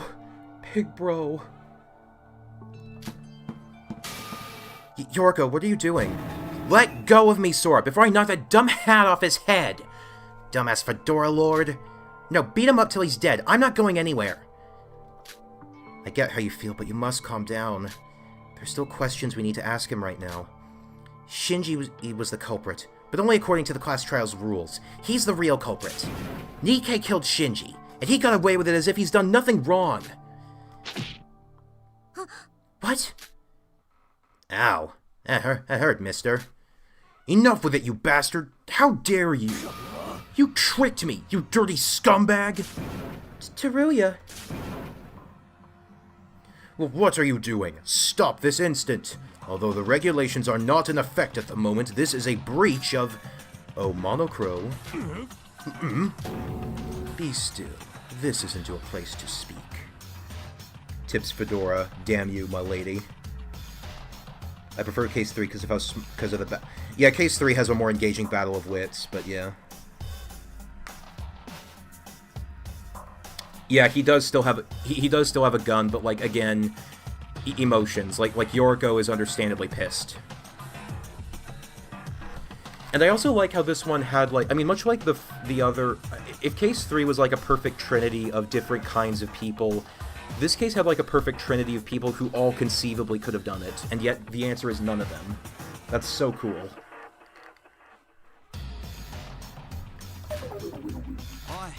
Tricked you? I have no idea what you're talking about. Didn't we have an agreement? Could you please let go of me? You didn't tell me about this! Why did Shinji end up dead if all you said wasn't true? Hold on, you two, what are you talking about? And Teruya, what's up with you? Why are you suddenly so fired up? You've been downcast for the entire trial. Oh yeah, I don't think Nikkei directly told Teruya about the traitor. Like Teruya would have only learned about it in this trial as far as we're aware, so I guess he talked to him elsewhere? You wonder why? It's because he was with me the whole time. Oh yeah, that would be when... What? To be more exact, I was in league with both sides of you, like a double agent. Because I want to be like... Because thanks to this... Oh my god, I just realized that because he has a freaking revolver, he actually is more like Revolver Ocelot now. You get it now? I don't get it. I asked you all to keep my identity a secret from Teruya since he's not trustworthy. But I also told Teruya the same thing. To help me out since I can't trust anyone else. So you were secretly intriguing with him as well? That isn't necessarily, like, the wrong thing to do in this situation, I suppose. If he was, like, trying to do more, but just didn't want, like, the... Though at the same time, I feel like just being honest with all of them would have... If he really was trying to unite all of them, would have been, like, different, would have worked as well. But then again, considering that Teruya is part of an entirely separate faction, that probably has its own downsides. I mean, he's a journalist. He was never trustworthy. Yeah. He's playing Void, the students, the one Foundation guy. Yeah. I think that only makes him a triple agent, but yeah. Yeah, thanks to that, Teruya and you all started doubting and fighting each other. Just like I planned all along. Thanks to Teruya going in line with my intent, I got the perfect setting to carry out my plan in that tower. In line with your intent? Wait a minute. Teruya locking us up was a part of your plan too? Are you crazy? He's a Void, and you let him talk you into that? Well, wait, let me talk. I just thought he was... Hey, don't be so harsh on him. Hey, don't be so harsh on him. Didn't you all do the same when I revealed my identity to you? That's different. If you ordered Teruya to lock us up, that's like asking someone to commit a crime for you. He didn't. I suggested it first. He just told me there was a way to keep everyone alive. And he said that if the plan worked, then we'd be able to finish off Mikado for good. I was so carried away by the thought of protecting you all. Keeping you all from dying, taking Mikado down. I don't want to blame you when everything's already said and done. We were all toyed by Nikkei, that's all. But unfortunately, in terms of body count, I only landed with half the punch. I have a question. If Nikkei was working with Teruya at the same time he was begging us for forgiveness, isn't that inconsistent with the time frame of things? The time frame? Oh yeah, right. If the whole imprisonment was a scripted thing, he couldn't have planned it with Teruya while we were on sale. He said the fourth island glitching out was an unexpected event even for him, right? Huh? What do you mean? Nikkei did tell me about the fourth island while we were on sale. What? It wasn't anything big, but he did tell me to go get the gun from the top of the tower as soon as we arrived. Well, wait, the gun was in the tower from the beginning? Huh? Wait a second, you knew? What about the things he told us? Fabrications, lies, what did you expect? But you told us that Tower of Babel was a result of that Ray person interfering from the outside. Sorry for that. Didn't expect you to seriously take it for real. Though I do think it was a pretty good pretext. What? And the part about the virtual world and all the dead people being alive in reality. Of course it's a lie. How the hell would I know if she survived or not anyway? But it's true that this is a virtual reality, and that the fourth island isn't what the Void intended it to be. Because the Tower of Babel was a set for Mikado's execution that I made in secret without telling the other Voids. In secret? But really, I never thought you'd all be so gullible to trust me that much. I guess all those acting lessons I got from Emma for fun paid off. Oh, that explains it. You hear that, Alec, from Disventure Camp? This is how you actually do acting. Learn that for use that for season 5, why don't you? You scumbag. Is this fun? Is this all funny to you? Well, in a cosmic sort of way, yes. Well, Mr. Funny Man, is this how you get your sick kicks? What, it's a perfectly ordinary newspaper? Oh my goodness! You think it's fun to play with us like that? Hey, stop it, that hurts. I see. I've been following this conversation, and I must admit, this was certainly not taken into account in my plan. When did you alter the code? I don't believe it was a task you could have done entirely alone. Do I need to answer? Mikado Sonoji. Everything was a lie. Other than a few pieces of facts, everything was a stage prop for Nikkei to manipulate us in any way he wanted. I want to imagine the Voids as an improv group. That'd be cute. Yeah, that would be cute, honest. That would be funny, honestly.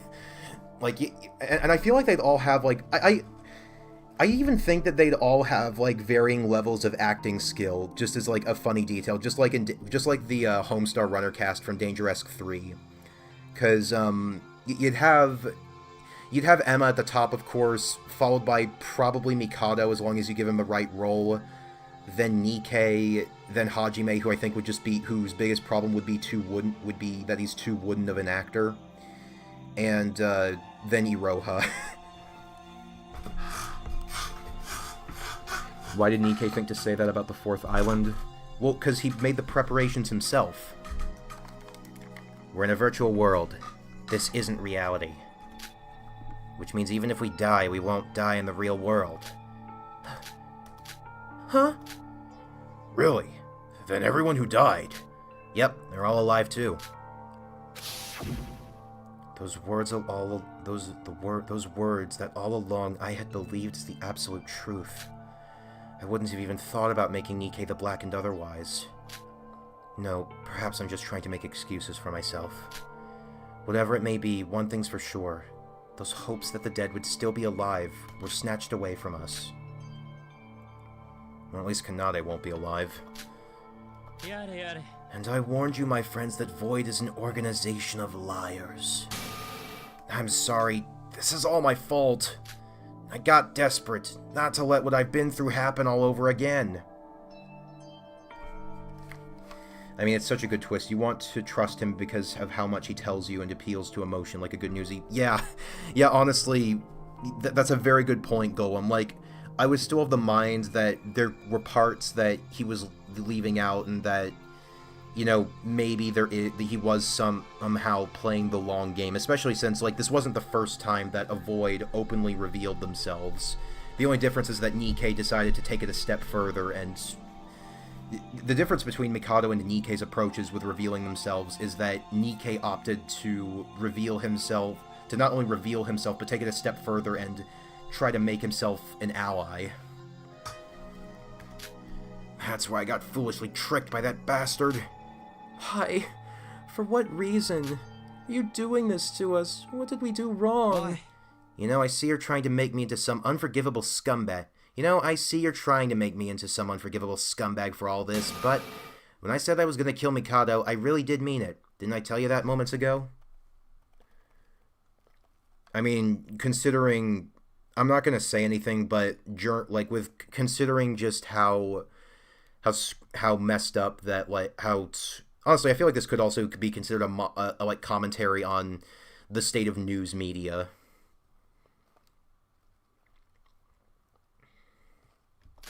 Yeah, I'll admit I used some dirty methods, but I couldn't help it. You wouldn't have believed me otherwise. Why? Because Yuki Maeda needs to die. What? Come to think of it, he said a while ago that his purpose was to make Yuki a killer. Are you kidding me? How is making Yuki the killer and killing Mikado related? You're just making things up, aren't you? Hey, do you guys remember what I told you back then? I said there was a reason that each of you got involved in this killing game. Yeah, so what? Aren't you all curious about it? About why you were dragged to some mysterious place to go through this trouble? It's all because of Yuki Maeda. What? I left it obscure at the time, but Yuki is Mikado's, Void's goal itself. To be more precise, putting Yuki through the ordeal of a killing game. To erase his original personality and bring in another. Finally, we're getting some answers. So yeah, they're planning on resurrecting Utsuro via through the reenactment of the killing game. Though, assuming Sora's Akane, I wonder if they actually know if... I also wonder if they know if, Utsuro is, no, not Utsuro. If, Sora is Akane, assuming she actually is. That is the ultimate goal and the reason for Void's existence.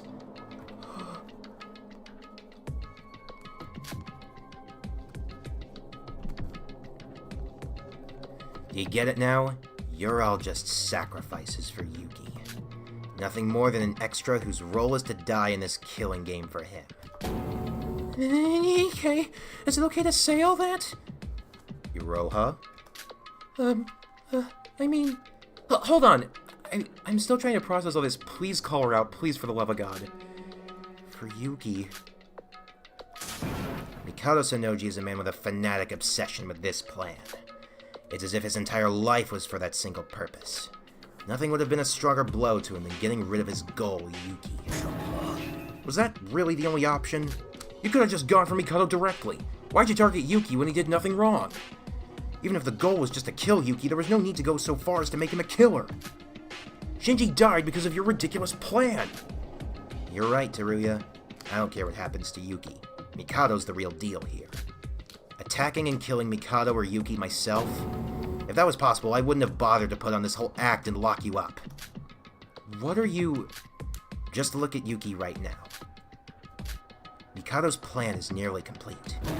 There wasn't a normal way left to kill Mikado, or thwart his plan anymore.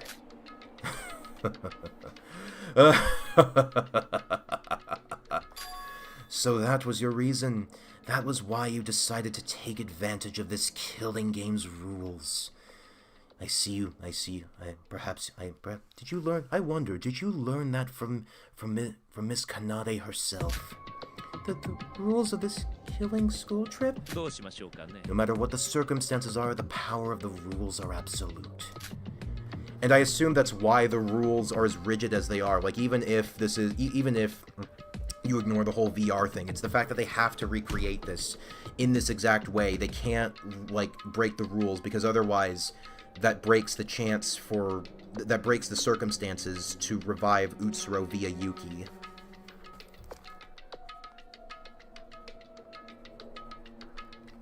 Which honestly makes this an even stronger point. This actually makes, like, one of the things I like most about... I don't really like Danganronpa 2's ending that much, but one of the things I do like most about it is the fact that it has the strongest reason for the mastermind not killing them directly.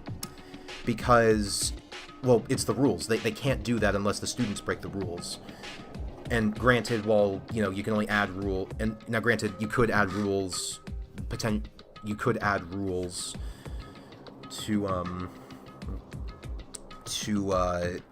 you know, make them, to basically force them into breaking them. But the point is, but what makes this stronger is the fact that, like, they have a direct reason for having to stick by the rules so closely. That makes this even stronger than Danganronpa 2's already pretty solid foundation for how its situation, for how and why this situation has to happen in the manner it does. If the blackened Yuki wins the class trial. One thing I want to mention about this, I'm holding out until after Chapter 5's trial ends, but it's something fun from watching this story when it was coming out. Oh, I would be executed along with the others by the rules. And if he loses, he would be the one to be executed. Oh! It was really close. I was one move away from finishing him off. Until you, Sora, decided to be an idiot and screw everything up! Well, I think this is a stronger reason. Like, I think this is overall a stronger reason. Like, Tsumugi is just there to be an entertainer at the end of the day. What? Just what about Yuki Maeda? What makes us have to die for him and Void to do all this? To reunite with Master Utsuro, of course. Utsuro? That name. We heard it from Nikkei's room. Now this is getting longer than I expected. I've been keeping silent to let Nikkei to have his moment for a brief while. But it is too early for anything further than this. I'm afraid I must end it here, as it may disrupt the plan's final stages. I will say that despite my looking down on you, your overall performance was excellent. This is also another interesting concept. Not only is Nikkei, like we've seen characters use the, we've seen characters take actions against the group. We've seen characters use the mechanics of the killing game to get to pursue a specific outcome, like Nagito and Kokichi. But what we haven't seen, I think, is a character rebelling against the mastermind, but also trying to, like, but still be not necessarily being on the side of the group at large. That's a really fascinating concept. Like, Nikkei basically turned himself into a third faction doing that. Technically fourth if you want to count Teruya as an island on his own. I believe that deserves a compliment. But as you can see, in the end, how many times should I repeat this? The outcome is already set. Have you finally realized that whatever you do is a mere kitten's play in the face of his power? Yes. I accept defeat. His powers exist in me as well, and yet I failed. This should mean this was my fate. Exactly. You cannot go against the will of fate. It was a grandiose plan from the beginning. There were risk factors scattered everywhere. Even my own life was at stake, too. I shouldn't have done it from the start. I see. So? It was thoughtless of me to do that. I should have... Holy fuck! I should have done this from the start. Nikkei took out the gun he stole from Shinji from the inside of his clothes and pointed at Mikado. Nikkei! Yes, a thoughtless endeavor. The more variables there are, the more my fortune will be affected. There wasn't a need for a complicated plan. I should have done this earlier. When Nikkei held up his gun, his face almost looked like a demon. That face was enough to remind me of his fellow voids, Hajime and Emma. As Nikkei's degree of insanity seemed to exceed those of them. I knew it was a wise choice to take the gun just in case. Be careful with that gun, Nikkei. What are you going to do, shoot me? A bit too late for that, I'd say. Did you not put up this act because you knew that such a feat would be impossible? I sure as hell know I can't kill you with this shit. Otherwise I wouldn't have done all that to keep you on watch with Setsuka. He's probably gonna shoot Yuki, isn't he? They'll be the ones to take the bullet. What? Don't shoot me! Oh, so you're eliminating the actors instead of the director? Emma would be beside him. Emma would be beside herself with dismay. I love how his eye glows from under his hair. Yeah. Still, that won't result in my own death.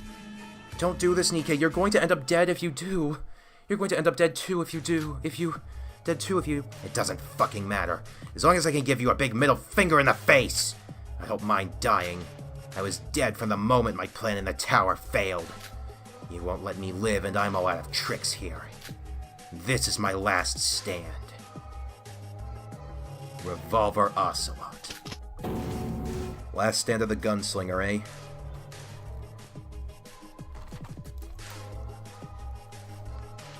Setsuka died for basically nothing by trusting this man with all his double-crossing.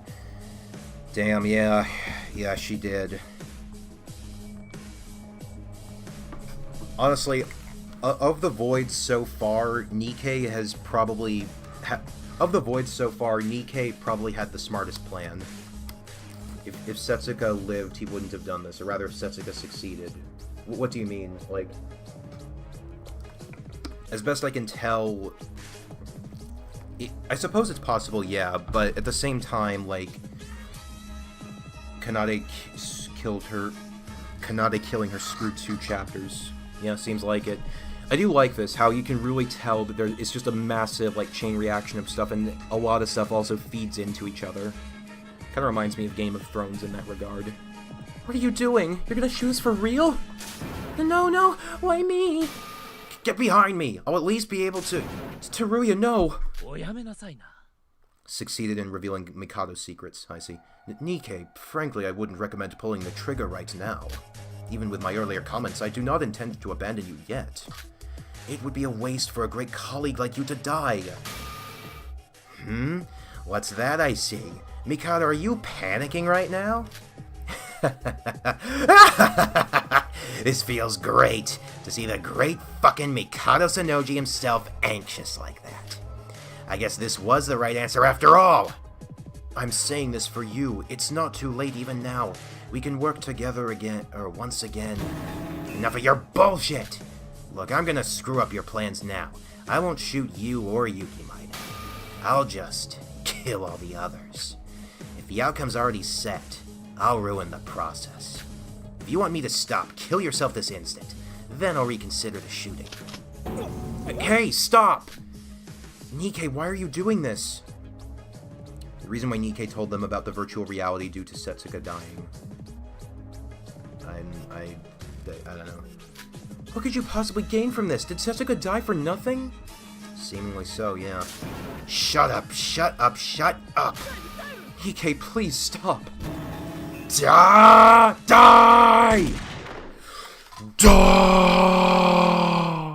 Oh my god! There's another similarity. I'm guessing he's just lost his hand from that. As soon as Nikke pulled the trigger, the gun in his hand blew up from the inside with raging gunpowder, and his right hand split into pieces. So I take it this would have been even... I'm guessing this is something that would have been even more brutal had it been, had it been, bleh. I'm guessing that's something that would have been more graphic had the reception of Chapter 3 not occurred. Yeah, same hand. Ah, Nikke. What the... My hand! He even lost his hand like Revolver Ocelot. I'm not gonna drop this now. He's 100. This guy, he's fucking Revolver Ocelot. The insane plans, the double crossing everyone, and now losing his right hand, and now losing his shooting hand. He's freaking He's freaking Ocelot. Ah! Well, you should have listened when I told you. Watch your hand. Watch your hand when you shoot your hand.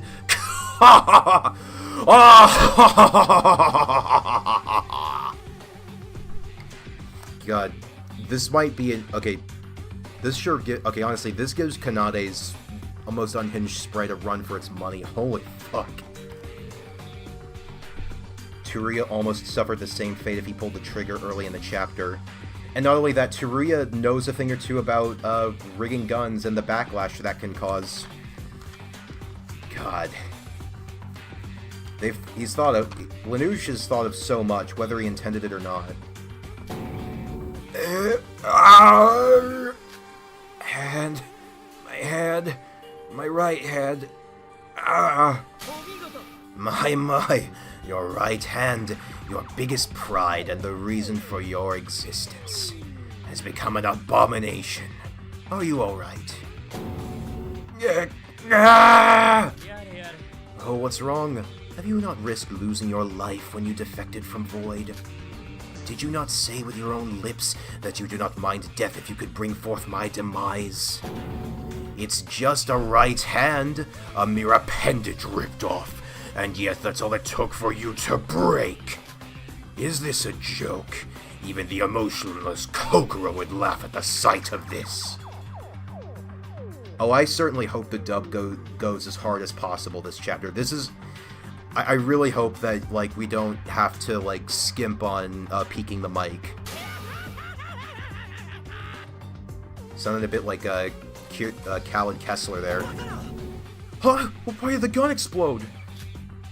Wish the chibi Nikke lost his hat there. That'd be a nice touch, yeah. There was no way for it to blow up. My right hand hurts. It hurts. Nikke. You really are the best, Nikke. You are a person perfectly suited to toy around with. In addition, your skills are on an exceptional level. Thanks to your contribution, the plan was brought even closer to completion. What do you mean by... Nikke, you said you were going to disrupt my plans.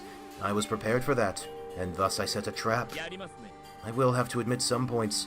Modulating the fourth island, blocking my magic, leading Yuki into murder. This revolt of yours was indeed well thought out. But ironically, my plan was able to take another step forward because of your actions. It shouldn't be a surprise considering the flawlessness of your reenactment of this case. Quite unlike a certain incapable person. How so? The reenactment obviously failed. How the hell do they not understand? How the hell is Iroha not getting called out? Or is she just whispering to herself? Like, of course, like, if they established that Iroha was just, like, whispering to herself, then I'd understand why they, then I'd understand why. Of course you do. Of course you do not understand. Also, Mikado's great because we actually get to see him act like a villain. Yeah. Because, like, I will admit, sometimes you can kind of forget Mikado is there. He isn't, like, a constant presence like Monokuma is. because I intentionally gave you a phony summary of the fourth case. When the two of us first met, I immediately knew that this fool would betray Void someday. Thus, when I was briefing Nikkei on the fourth case to be reenacted, I lied. Do you know what this means? You, Mikado, Sonoji. You must have thought your defection and the havoc you've unleashed was all for the demise of Void. But who would have known that act of yours ended up being your biggest contribution to Void instead? Oh, the irony. Can you feel it, Nikkei? And this also goes back to, Void being liars. Holy crap. No. It can't be. It can't. Like, they all have to know by now, they just don't want to say it now.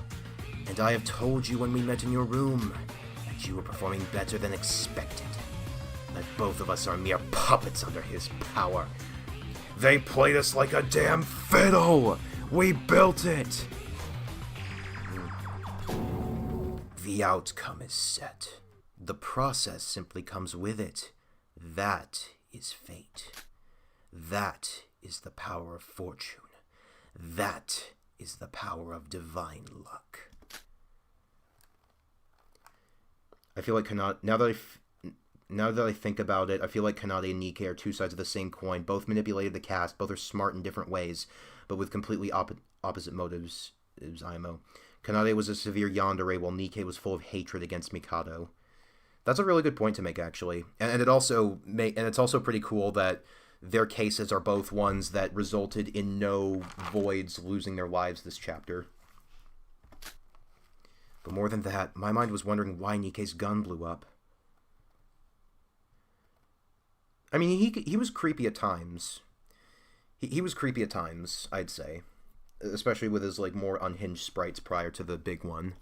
Why his hand had become a mess. And about what's going to happen. My brain seems to have trouble processing this situation itself, and no one moved an inch aside from Nikkei and Mikado. It would have been hard to take this as reality if it wasn't for the smell of gunpowder and blood from Nikkei. No, he said this wasn't reality to start with. And his only threatening scenes were when Hajime and Emma were about to get executed. Well, what about threatening Iroha? There was that, too. It's not over. There's got to be a way left. There is no such thing. And that is because you, Nikkei, rid the plan of its biggest impediment, Shinji.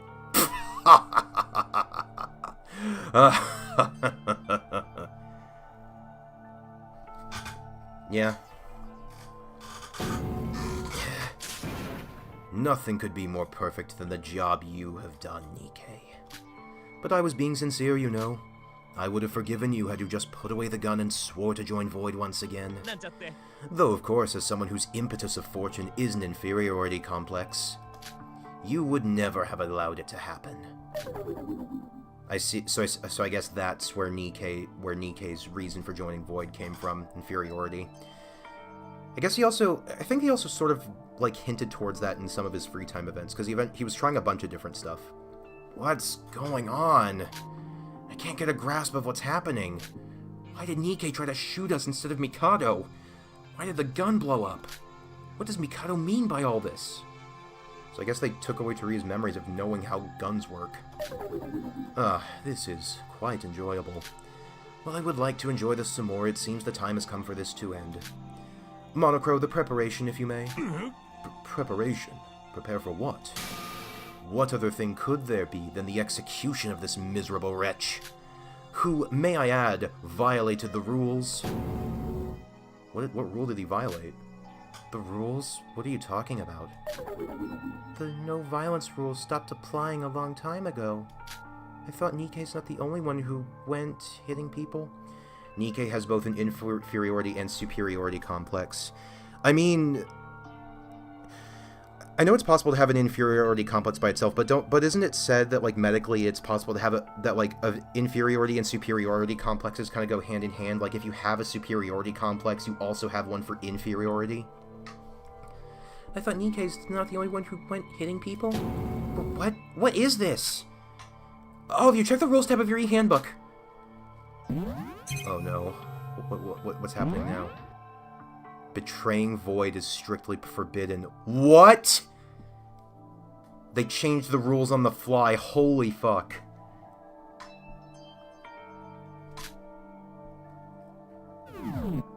They are hand in hand? Yeah, I thought so. Actually, you'd know that about that, right, Bucketeer? Don't you also, like, didn't you say you were, like, a psychology minor? What is this rule? There wasn't such a thing until... Huh? Violated a rule. Rule. Isn't that the... No. Isn't that... No, that's the mascot of... Oh, what was it? Danganronpa F, Shattered Hope? Shattered Hope, is that what it was called?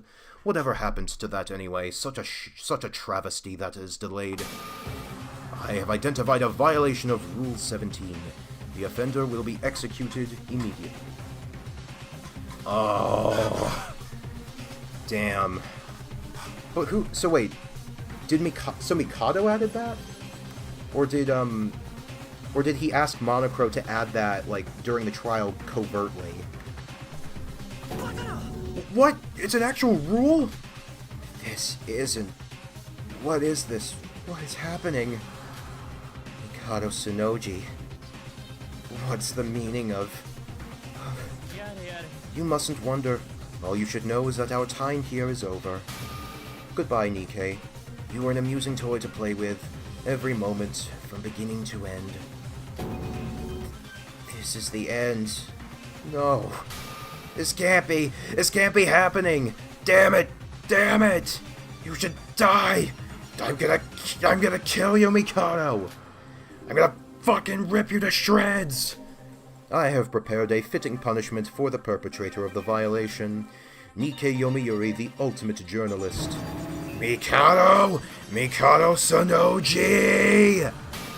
It's punishment time! At least he and Setsuka will be reunited. I don't know what Setsuka's gonna think about this, though. Nikkei has violated the rules. Time for the punishment. I also like the sprite difference for him.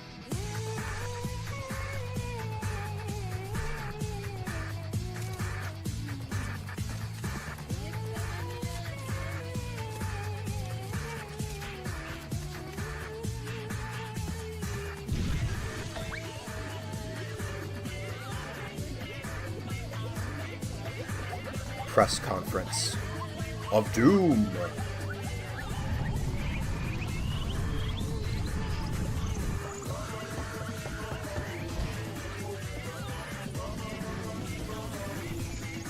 Oh yeah, Shobai hasn't said a word.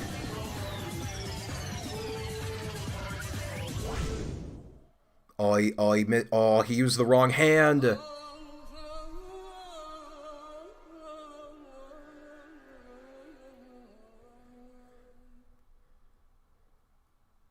That was fairly simple, but, like, considering his character, I think it's a fitting end. Ultimate journalist Nikkei Yomiuri dies. Void daily.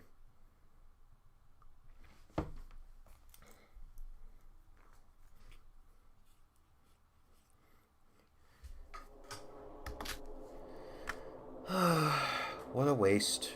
Perhaps I should have let him live. It is the least brutal execution so far, yeah. Corolinium, remind me later to go on a tangent about the symbolism with Nikkei's execution. Okay.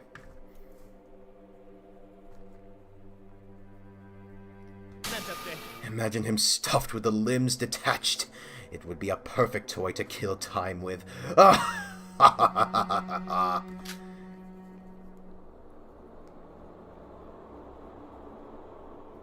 And so, Nikkei had left us.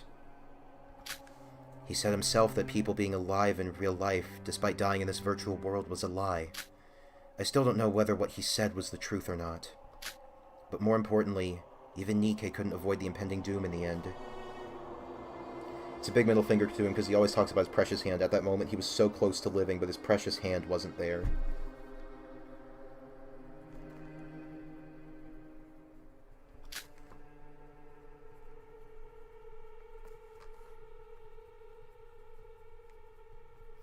Whether this is a virtual reality or not, the person named Nikkei is no longer with us. Also, is Shobai just scarpered from the courtroom entirely? I don't see him on the screen right now. Why did you kill him? Why did you kill him? Hey Mikado, why'd you kill Nikkei? And what's with this weird new rule? Well, I cannot answer that at the present moment, nor perhaps never. This was not an execution. It's a murder, Mikado. Nikkei didn't violate the rules of this killing school trip. Monocro, you just went on with the execution after seeing this rule? You're an instructor. You said you were a judge. I'm sorry. Wait, Monocro! Hey! He ran off. Huh, that was impressive. Nikkei was a subhuman who deluded you and murdered Shinji. You do realize that, don't you? What makes you speak up for him even so? I'm not speaking up for him. I'm equally as scummy of a person for using Nikkei's hand to cut Shinji's throat. But even I know that you're the scummiest among us. Yeah, like, unless Mikado does something, Iroha's out of shields. She has no options left. I see. Nikkei was a liar, though we couldn't exactly tell which of his words were true and which were not. We know that the source of all trouble here is you. Nikkei got what he deserved, but he hated you genuinely. It's his hatred of you that drove him to this point. That assumption of yours is not unreasonable. In a way, Nikkei may be a victim who was caught up in my plan. So aren't you curious about what made me do this? What? Teruya should know the answer, though it would not occur to him at the moment. There isn't even a need for me to spell it out. Nikkei already gave you enough hints. Since we've dealt with the traitor, let us dismiss the court. I will send out an additional notice. Huh? Yuki? Mikado Sonoji.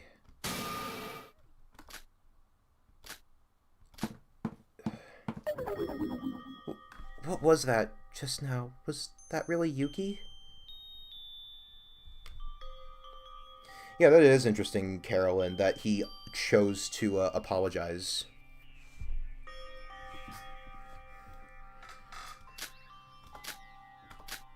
My friends, I believe we are nearing the end. Yes, the end. What? What kind of nonsense is this? Hey! Since the end of the trial, Yuki's been standing in his place without saying a word. Even when Nikkei aimed his gun at us and when he got executed. Yuki stood there endlessly shedding his tears. Oh, did I miss something, Fun Time? Did I skip a text box by accident? And all of a sudden, he was gone from the courtroom. It felt like the Yuki Maeda we knew and had been together with didn't exist anymore. I know him? Sora, did you say something? Huh? Oh, did I say something? The trial's over, right? I've got to use the bathroom, so I'll be leaving.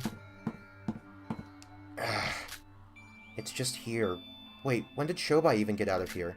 Sora, we should go up too. There's nothing left to do here. Them for Chapter 5. We'll say next one is also peak for daily life, but trial overall weaker than these two. Okay. What are you doing, Teruya Otori? Failing at everything. You're the absolute worst. Teruya, wait, I have something to say.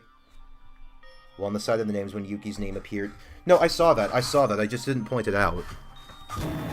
Sora, are you ignoring me? I'm calling you! Yoriko, it's only us two. Good. I have a question for you, Sora. Yoriko, can we talk later? I have to talk with Teruya as soon as... Listen to me! Hey, Sora, you really don't know? About Yuki's identity. Chapter 5 theme. Is that the music or the island? Nikkei said so, right? Yuki is Void's sole target. We're just extras to set up a killing game for him. And you, Sora, you dirtied your hands just to save Yuki from becoming the Blackened. There must be something behind this. There's no other way to explain what you did. Yoriko, why are you asking me this? I never lied to you. Even I have trouble trying to think why I did what I did back then. Sora, have you not realized it? What you did is murder. Though the rules would say Shinji's the culprit, you played a role in this murder too.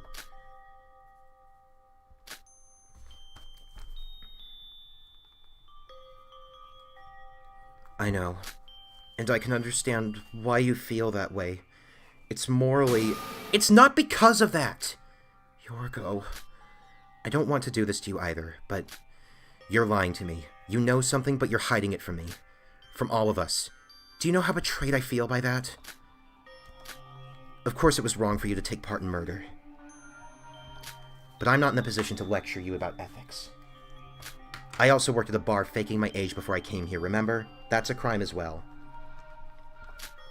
It's true that you did something despicable, but everyone makes mistakes. You just have to reflect on your past mistakes and pay the price. It's just a complaint. Like I said before, I thought of us as being on the same boat, literally and figuratively. And now you're hiding something from me. Hide? I didn't hide anything. I really didn't. Yes, you do know something. If you really think you don't, then you must be lying to yourself. I'm lying to myself? You lost your memories. I know you're scared, but you must know something about Yuki. So be honest with yourself. I still want to trust you, Sora. Yorgo.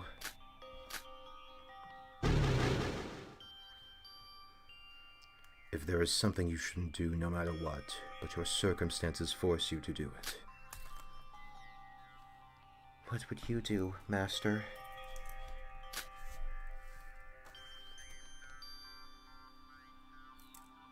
I'm sorry. Huh? I really don't know.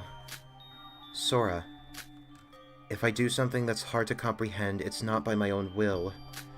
I feel like I'm being controlled by someone. It was the same this time as well. There was a voice in my head whispering to me endlessly. Save Yuki Maeda. Save Yuki Maeda. I couldn't resist. No, it was because I tried to resist that I ended up with the worst outcome of using Nikke's hand. I know it doesn't make sense. I, myself, am having a hard time believing it. That's all I can tell you right now. Sora, Yuki is Void's goal itself. If we can know more about him, we might still have hope. But I really don't know. Okay, I get it. Yoriko, can you at least tell me this one thing? How did you get to the power room? Yeah, we still don't we still don't know like the full mechanics of that. Did you really go through the floor like Hiro has said? What did you see underneath?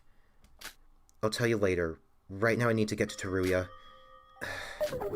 So you really don't trust me at all. When we were investigating the power room, I thought I would be able to understand you. But you still won't tell me a thing. Master. I can only think of one name after Master. Why, yes, indeed. Master Kite! No, it's not that. I just need to talk with Teruya. Whatever, just don't talk to me again. Oh, man, I really thought she was about to save it there. She was so close, but this is beyond mending. We got the bad ending. Teruya, open the door, please. Teruya! I know you're in there, Teruya. What? There's no one in your room, right? I'm going in. What? Hold on a minute.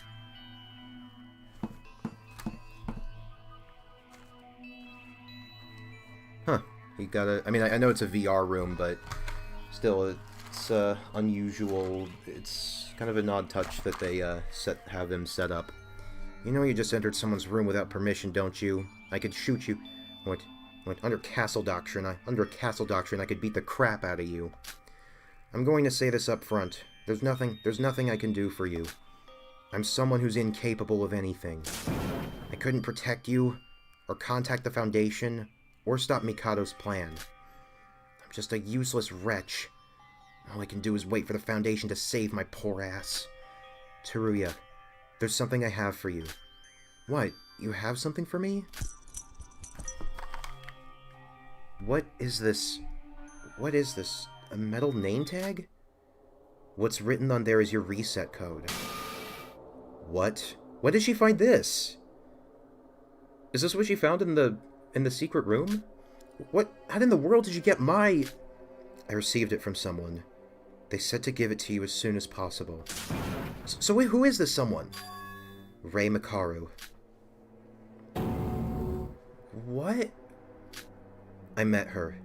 Rei Mikaru, your partner. What? Now hold on a second. Rei's dead. You heard Nikke. If you die in the virtual game, then you're dead for real. And if you lose the duel, you lose your soul.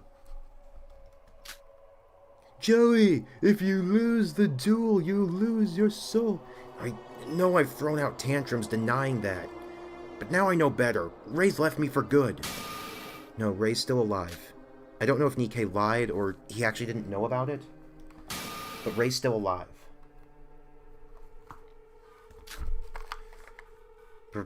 Really? Are you... Is Rei really alive? Teruya, you're not useless. You're just confused because you got your memory stolen by Mikado. Enter the reset code into your handbook. Then your memories will return to you. That is what I thought they would do, yeah, the reset codes. Tristan being the best thing in that series. My voice gives me super strength. It also helps that I am wearing a suit of armor. Did Rei tell you that? Did she tell you to give me this name tag so that I could regain my memories? I only had a brief moment to talk with her. She herself probably doesn't know who she talked to. She just said this. Give the reset code to Teruya. And once you regain your memories by putting in your reset code, there's something I want to ask of you. And what's that?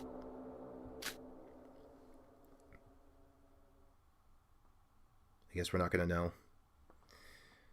Tell me what you know about Akane Taira. Oh. Methinks she's about to find out.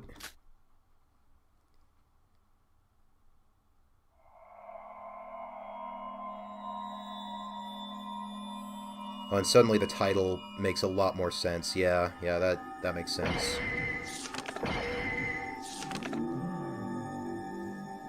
Danganronpa.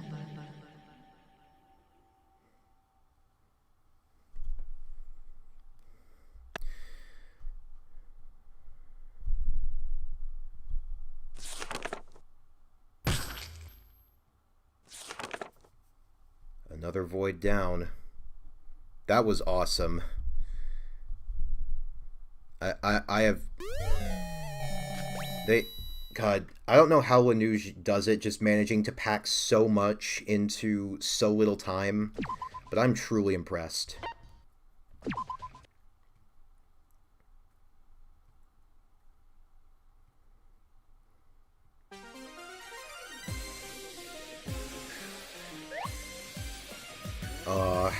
And he's represented by a hand. Well, that's the end of that. So, I guess I'll talk about... Hey, Core, notice how all the voids have a similar color scheme. Oh, yeah. Yeah, I guess they do. What's the... what is the color scheme specifically? Like, is it just them all having, like, tan and, like, khaki, coloring on some part of them? If not, what is the color scheme?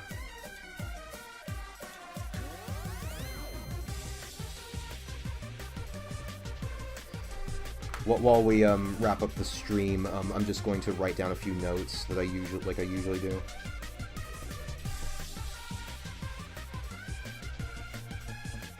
Warm colors representative of the sun. I see. Yeah, that makes sense. And so, does that mean that mostly everyone else is, and Utsuro is associated with suns? Yeah, I mean, even Yuki wears warm colors too. So I'm curious, what was the theming in the... Oh, yeah, Golem, good. I was about to ask that. Buccadeer, what was the, symbolism in Nikke's execution that you wanted to tell me about?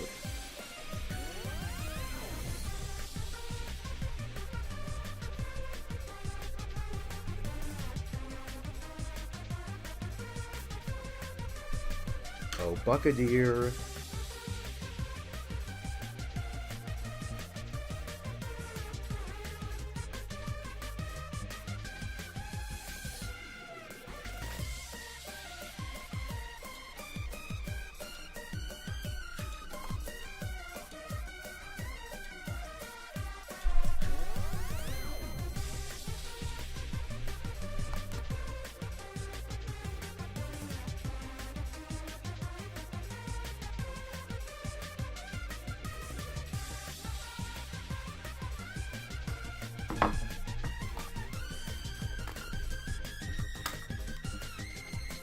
Alright. Well, at least three of the Voids are reunited. And this one will probably be the best Void Theater yet since Nikkei's here. It shows that Lanuge gets better in writing characters and cases with each chapter. Yeah? Certainly seems that way. What do you think will happen in Chapter 5 now after the mess that happened in the 4th trial? I am not sure. I honestly am not, I'm honestly not sure. I mean, it honestly feels like it could go anywhere. Because we've got... I mean, again, we have many crucial players left still. We've got Mikado, Teruya, Sora, Shobai. Really, pretty much everyone left is... pretty much everyone left is...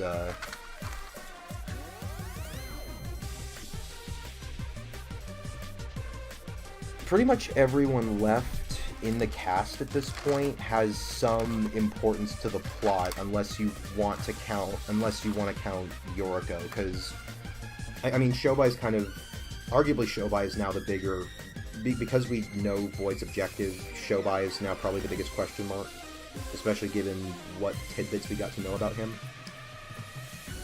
Okay, so Nikkei's is a bit on the nose. He finally receives recognition by the press, except he's overwhelmed and ridiculed essentially due to his hand. I think the original intention was for Nikkei to drown in the power and the attention he craved his entire life, but of course escapes.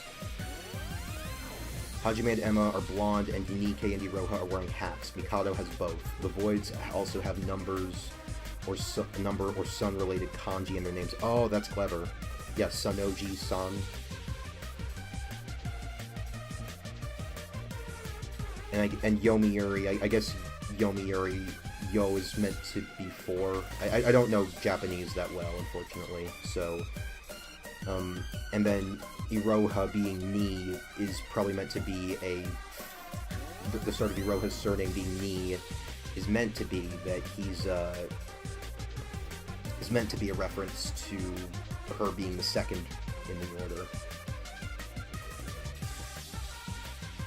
Nikkei ascending the top floor of a skyscraper and falling is a strong metaphor. He is at the peak of his ego, high above everyone else, also referencing the Tower of Babel device introduced in Chapter 4. In the Bible, mankind built the tower to unify languages, ascend to heaven, and cement godhood. Yeah, I know about the Tower of Babel, and I also know that like it's why people speak different languages, according to Christian myth. With Nikkei reaching obscene heights and blind faith in his pride, he makes the fatal mistake of not using his non-dominant hand, symbolic for rigidity. So it's symbolic that because he used his dominant hand, he's very rigid in his thinking, and ultimately falls so far until he's flattened lower than where he started. Cross-copied from a post I made on Reddit, sorry for the spam. No, you're fine, I like that, I find that fascinating. I like how Yoriko's lived this far. Yeah, me too. Honestly, Yoriko's like the one... Yoriko kind of feels like the... In terms of like criminality, Yoriko is the least bad option out of everyone here, if I'm... Well, even considering stuff in the killing game.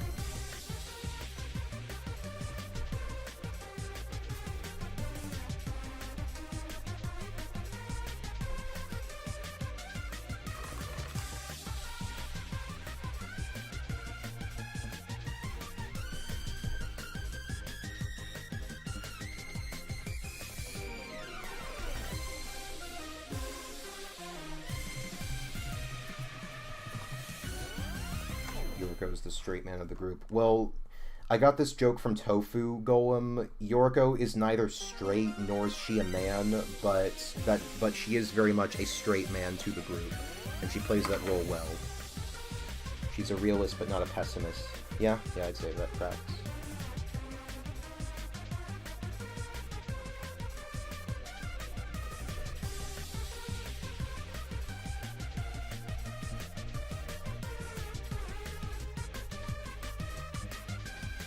I don't even know if Iroha is going to do anything. Considering that we only have 2 chapters left, I'm honestly not sure where things are going to go from here. Like, I'm honestly curious. It actually seems like one of the voids might survive at this rate.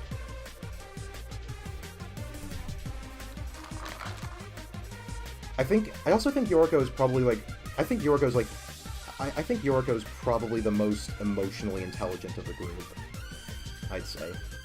That's why I was wondering why Lanuge made Nikke as Hermes and not Icarus, flying too close to the sun sort of thing and falling to his death. Yeah, I mean, it's probably because Hermes is the messenger of the gods in Greek mythology, but I feel like Icarus would probably be a more fitting thing.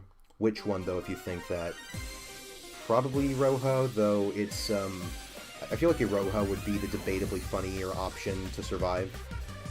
Wait, who dies next chapter? Hajime has the kanji for sunset in his name, Maku, which means sunset, and he has the kanji 1 in his name. Emma has the kanji sun, and the kanji is pronounced go, 5. Oh, Emma Magarobi. Who will die next chapter? Okay, tentative predictions.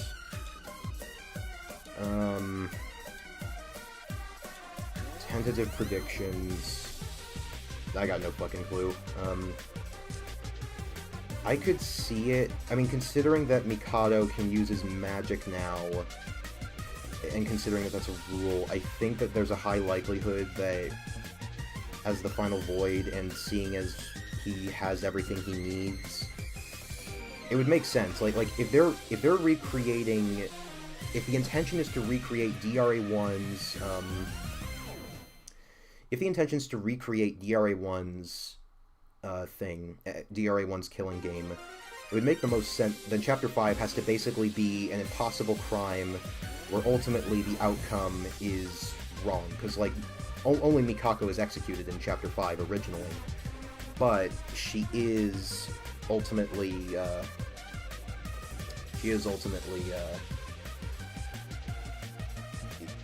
like, the rest of the class gets to survive, because the purpose of, the ultimate purpose of that trial was just getting her out of the way. So I'm guessing that...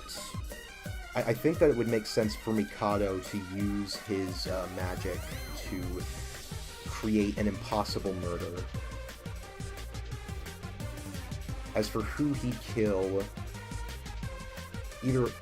I feel like, considering that we're probably going to get Teruya getting his memories back, Teruya seems the most sensible option, especially with Mikado's constant teasing of him. But I also think that Iroha is possible just because, well, Mikado doesn't need her anymore. Iroha has this kanji, which means rainbow, a phenomenon related to rain and sunlight. And the same kanji is pronounced Niji, and 2 is pronounced Ni. Yeah. Apparently Chapter 5 spoilers are pretty bad, okay. So, considering this is Mikado, though, like, I'm actually not sure if, like, there's going to be an execution for the actual killer, though. Granted, it's not necessary for that to happen, given the plan, but there kind of needs to be some... There also has to be, like, some massive breakdown in how the killing game functions that basically brings out someone's true nature to the forefront. The game having so many open options, which is good to not keep it too obvious. Yeah, that's true.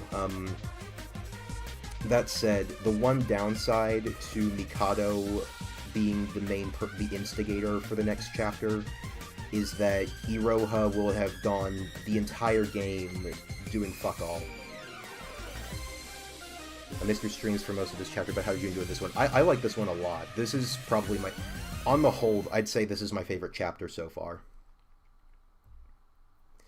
Just because it had the most plot relevance and like how it felt like everyone had some kind of role. It really felt like no one was truly in the background.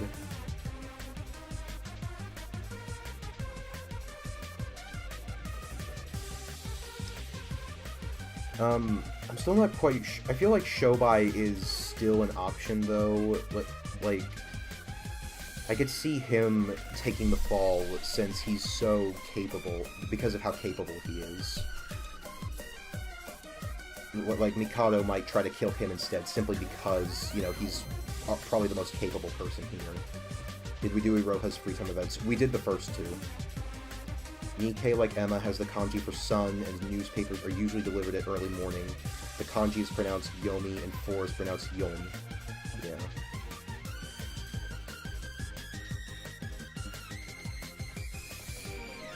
Yeah, I'm really impressed just with how much there is. Like, I know sometimes we go, I know sometimes that symbolism can, like, go overboard, but I'm honestly cool with this. This is really cool, and it's something that, you know, it isn't in your face. I think the difference is that it's not in your face about it.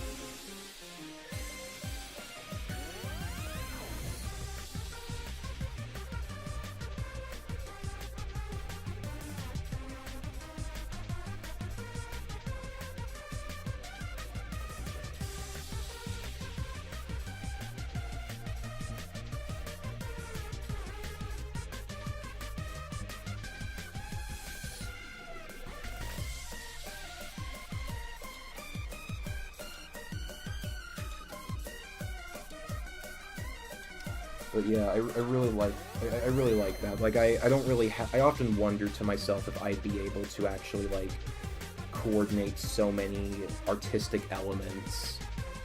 And I mean, I suppose that given the approach I've had to some of my video essays, it is possible, provided that that I do that far enough in advance. Like, for example,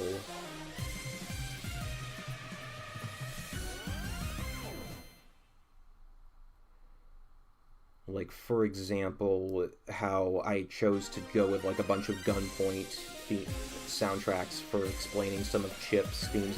Really, the entirety of the Rampa and Friends video was about, the entirety of the Rampa and Friends video was about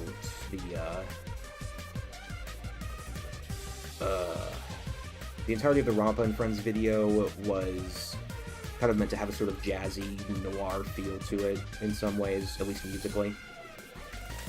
It would be pretty hard to decipher the voice from these clues alone, but it makes a lot of sense when correlated with Utsuro and the murder order. Mikado doesn't have a kanji that's related to the sun, but he has visible sun symbols on his cape and hat. He has the kanji for 3, sun. That is actually interesting, because, actually, now that I think about it, are the, like, kanji in all the Void's names, is that supposed to be what the actual kill order was? Is that supposed to be the intended kill order? Because in that case, I've kind of had it wrong. Because, like, Hajime de Roha, obviously, I thought Emma was supposed to be 3rd. I assumed Mikado was saving himself for last. But from what you've told me, like, basing it off of just the logic of whose kanji is in each number, Mikado was supposed to be 3rd, and Emma was supposed to be 5th.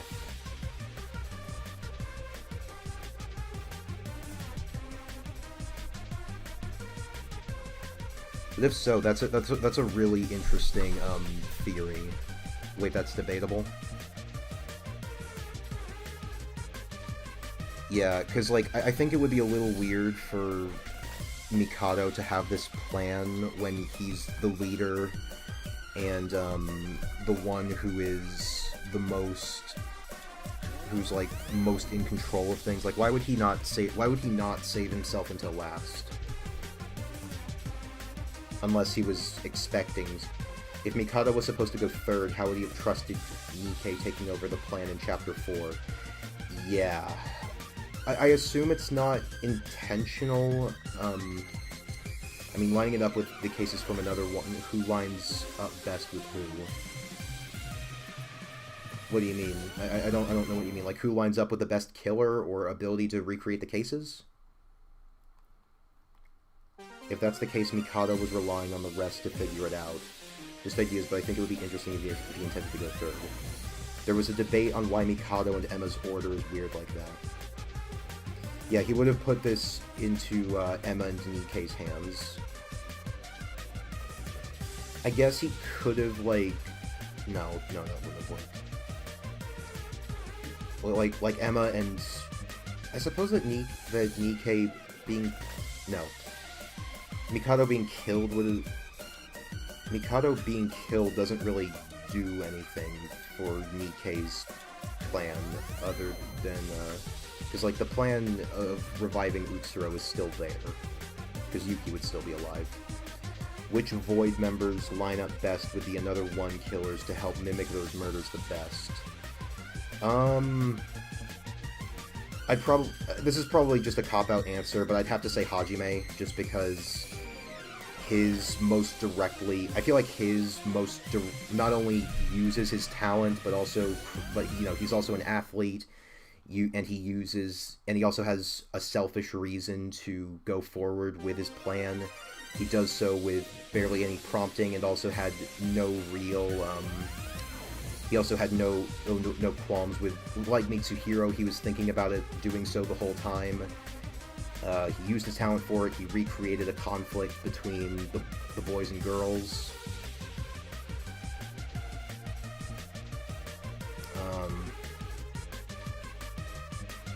Emma definitely not, because Emma, I guess you could argue, was, like, at least had Ayame's inner conflict.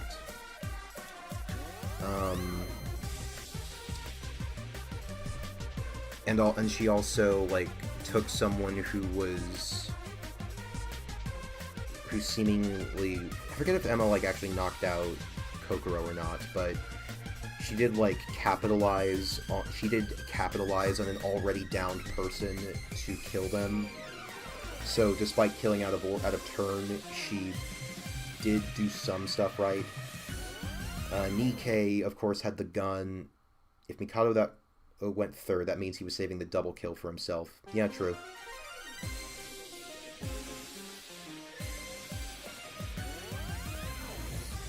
Aside from Emma and Mikado, the kill orders are accurate to what the Voids mentioned so far, though.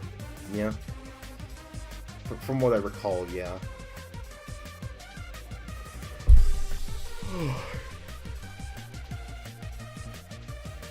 I'm not going to make any formal predictions for the trial for the Chapter 5 case until next stream. I'd expect he'd save someone reliable for 2 kills. I mean, surely Emma's... No, wait, no. I mean, surely Emma would be reliable. I don't think Nikkei lined up with Haru, but Shinji did. Yeah, in a way Shinji did, because he sacrificed himself.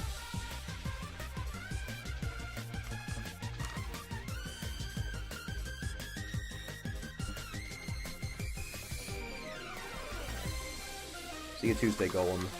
I'm looking forward to hopefully playing Kumatante. I don't know if there's any updates on that, but yeah, I'm looking forward to it.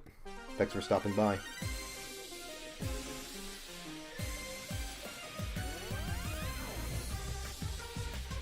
And of course, Kanade threw all that out the window. Yeah.